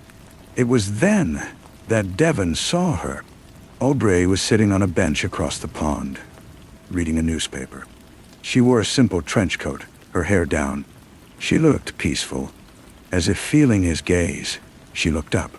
She did not smile, but gave a slow, almost imperceptible nod. A recognition between artists. Then she folded her paper and walked away, disappearing into the city's flow. "She is auditing your work," Jaden said lightly. She insisted. "Where does she fit now?" Devon asked. The question had burned in him since Brittany. "She is our cartographer," Jaden said, standing and brushing crumbs from his coat. "She maps the emotional landscapes of targets. She understood you, didn't she? In Prague. She is why you are here. She saw the player in you long before you did." He began to walk. "Come. There is a plane to catch. Your education continues." The destination was Cairo. The target was not a person, but a relationship. A brittle alliance between two rival intelligence chiefs who were secretly collaborating to destabilize a region for personal profit. The assignment was not to destroy the alliance, but to manipulate it, to steer its chaos toward an outcome the organization preferred. On the flight, Jaden handed Devon a new file. "This is not a solo performance. You will work with a partner. He is already in place." The partner was introduced as Leo. He was a bear of a man, a former French foreign legionnaire with a talent for explosives and a disarming laugh. His role was to provide the loud distractions while Devon conducted the quiet manipulations. They were to pose as arms dealers, offering a unique, deniable service. For the first time since Prague, Devon was part of a duo. It felt strange, like wearing an ill-fitting glove. Leo was boisterous, physical, a creature of instinct where Devon was of intellect. Yet, in the smoky back rooms and at the tense, lavish parties, they found a rhythm. Leo's brute force credibility made Devon's subtle whispers seem like precious secrets. They stoked the paranoia between the two chiefs, carefully feeding each man just enough truth to suspect the other of double dealing, while positioning themselves as the only honest brokers. One night, after a particularly volatile meeting, Leo clapped Devon on the back in their safe house. "You are a ghost, my friend. You make men doubt their own reflections. It is a good trick." It was not a trick. It was the core of it. Devon was learning that the organization's true weapon was not secrecy, but narrative. They did not hide the truth. They manufactured a better, more compelling one. The operation culminated on a yacht on the Red Sea. The two chiefs, now mutually distrustful yet bound by greed, met for a final deal. Devon and Leo were there as facilitators. The exchange was tense, a powder keg of ego and suspicion. A misplaced word, a nervous guard, and the room exploded into violence. It was not part of the plan. Leo took a bullet in the shoulder, grunting as he returned fire. Devon, armed with only a concealed pistol, found himself dragging Leo behind a bar as automatic fire shredded the opulent cabin. In that moment of screaming chaos and splintering wood, the game felt brutally, stupidly real. It was not elegant. It was survival. He returned fire, aiming with cold precision, dropping 2 guards. He saw the panic in the chief's eyes. The narrative had shattered, replaced by primal fear. Using the confusion, he shouted a phrase in Arabic, a code phrase Jaden had given him for emergencies. "The market is closed." From the water, a speedboat roared alongside. Men in black swarmed the yacht, not to engage, but to extract. They pulled Devon and the bleeding Leo aboard, leaving the two chiefs to their bloody stalemate. As the boat sped away into the dark, Leo laughed through gritted teeth. "So much for the quiet way, eh?" Back in a clean, white clinic in Cyprus, Jaden visited. Leo was sedated, recovering. "The outcome was achieved," Jaden said, standing at the foot of Leo's bed. "Their alliance is in tatters. The region will stabilize for now. But it was messy. You adapted." "It wasn't the plan," Devon said, the smell of cordite still in his sinuses. "The plan is only a hypothesis," Jaden replied. "The game is the experiment. You passed. You showed you can operate in the theory and the blood. He handed Devon a key. A house in Crete. A month. Leo will join you when he is able. Rest. You have earned the intermission. The house in Crete was whitewashed and simple, overlooking the Libyan Sea. The silence here was different from the northern coast. It was warm and heavy, with the scent of thyme and salt. For the first few days, Devon did nothing but sleep and swim in the clear, cold water. He was waiting for the tremor in his hand. It never came. Leo arrived a week later, his arm in a sling, his laugh even louder. They spent their days fishing, repairing the house's old shutters, speaking little of the work. In the evenings, they drank ouzo and watched the sun set. One evening, Leo said, "You know why they put us together. You are the mind. I am the fist, but in Cairo you became the fist when needed. And I had learned to think a little more like you. This is how they build. They break down the old pieces and make new tools." It was the most profound thing Leo had ever said. Devon realized he was not just being used. He was being remade, integrated.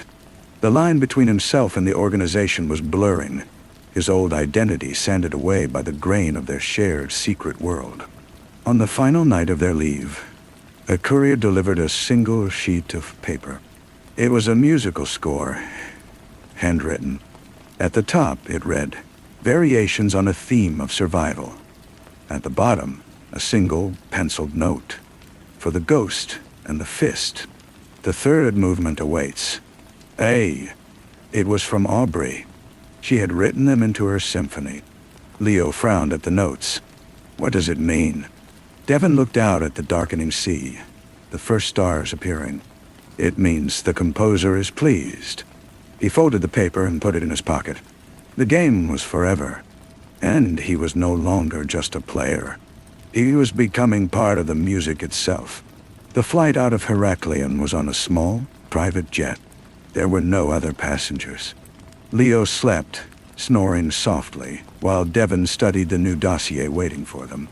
It was thinner than the others. A single photograph of a man in his late 50s, with a kind, tired face. A professor of theoretical physics at a university in Berlin. No obvious sins, no dark money. The objective was simple: acquisition. The professor had developed a nascent, highly speculative theory on quantum state manipulation. The file suggested it was a dead end, academically laughable. The organization, however, believed otherwise. They wanted the man, and all his research, brought into the fold. It was not a turn. It was an extraction, but not from a hostile state, from his own life. "This is different," Devon said to Jaden, who met them at a private hangar outside Berlin. The air was crisp, autumnal. "Indeed," Jaden said, leading them to a waiting car. "The previous movements established theme and variation. This is a study in counterpoint. The melody of coercion is too obvious, the harmony of temptation insufficient. We must compose something new. A situation where joining us is not a choice, but an inevitable conclusion." They settled in a safe house that was an actual house, a modest row home in a quiet neighborhood. Aubrey was there, sitting at a kitchen table littered with sheets of paper covered in her dense musical notation and what looked like psychological profiles. She looked up as they entered, her gaze lingering on Devon for a moment longer than necessary. "Hello, Devon. Leo, how was the sea?" "Salty," Leo grunted, heading for the refrigerator. Aubrey pushed a profile toward Devon. Professor Halden, widowed, one daughter, studying musicology in Leipzig. He is a man of profound, quiet despair. He believes his life's work is a public joke. His colleagues mock him. His university tolerates him only for his undergraduate teaching. He is ripe for a patron, but we cannot simply be patrons. Devon saw it immediately. We have to make his current life untenable, not through threat, but through validation gone wrong. Aubrey smiled. It was a small, sharp thing. Exactly, We will make him a celebrity of the worst kind. The operation was a masterpiece of social engineering. Using their reach into academic journals and science media, they created a fake controversy. A series of articles, published under pseudonyms in obscure but credible forums, began to aggressively champion Halden's discredited theory, framing it as a suppressed breakthrough. Then a louder, more popular wave of media seized on it, painting Halden as a misunderstood genius, a Galileo figure. His university was cast as a cabal of small-minded bureaucrats. Halden was initially bewildered, then flushed with a terrible, hopeful validation. He gave interviews, hesitant at first, then with growing fervor. The organization stoked the flames, arranging a lucrative, if fringe, book deal. They manufactured a prestigious but entirely fictitious award from a foreign scientific body. Then, they pulled the foundation out. The original pro-Halden articles were retracted, revealed to be based on fabricated data. The award was exposed as a scam. The media turned, viciously. He was no longer a misunderstood genius, but a deluded fool, or a fraud. His university, embarrassed and angry, initiated dismissal proceedings. His daughter in Leipzig was teased and harassed. His life collapsed into a hurricane of public ridicule and private shame. Devon watched it all from the edges, posing as a sympathetic journalist, writing a piece on scientific hubris. He was the only one who didn't mock, who listened. He met Halden in his now barren office after the dismissal was final. "They used me," Halden whispered, his face ashen. "They built me up to tear me down. Why? Because the world is cruel to true vision," Devon said, his voice a low, convincing murmur. "But what if it wasn't the world? What if it was a test?" Halden looked up, his eyes red-rimmed. "A test? A very wealthy, very private collective has been watching you. They believe your theory has merit, but that the public sphere is too corrupt, too petty for it. They engineered this ordeal to see if you would break, to see if your faith in your own ideas was stronger than your need for the world's approval. You'll have lost everything they have. Now they offer you everything they have. A private laboratory, unlimited funding, brilliant colleagues who will not judge, but build. A place where your work can be pursued in purity." Nani? It was the ultimate seduction. Not just an escape from hell, but a validation that the hell itself was a sacred trial. Halden, broken and utterly isolated, grasped at it like a drowning man. He was not recruited. He was rescued. He arrived at the organization's remote Swiss facility 2 days later, a man reborn, fervent with gratitude and purpose. In the Berlin safe house, the mood was somber. Leo stared into his beer. "That was cruel," he said, a rare gravity in his voice. "It was necessary," Jaden replied, but his usual surety seemed tempered. His work in the wrong hands could be used to create unbreakable encryption, or worse. "We have it now. He is happy. Are we?" Devon asked. The question hung in the air. Aubrey, who had been silent, spoke from the corner. "We are the instruments. Instruments do not ask if the music is cruel. They ask if it is in tune."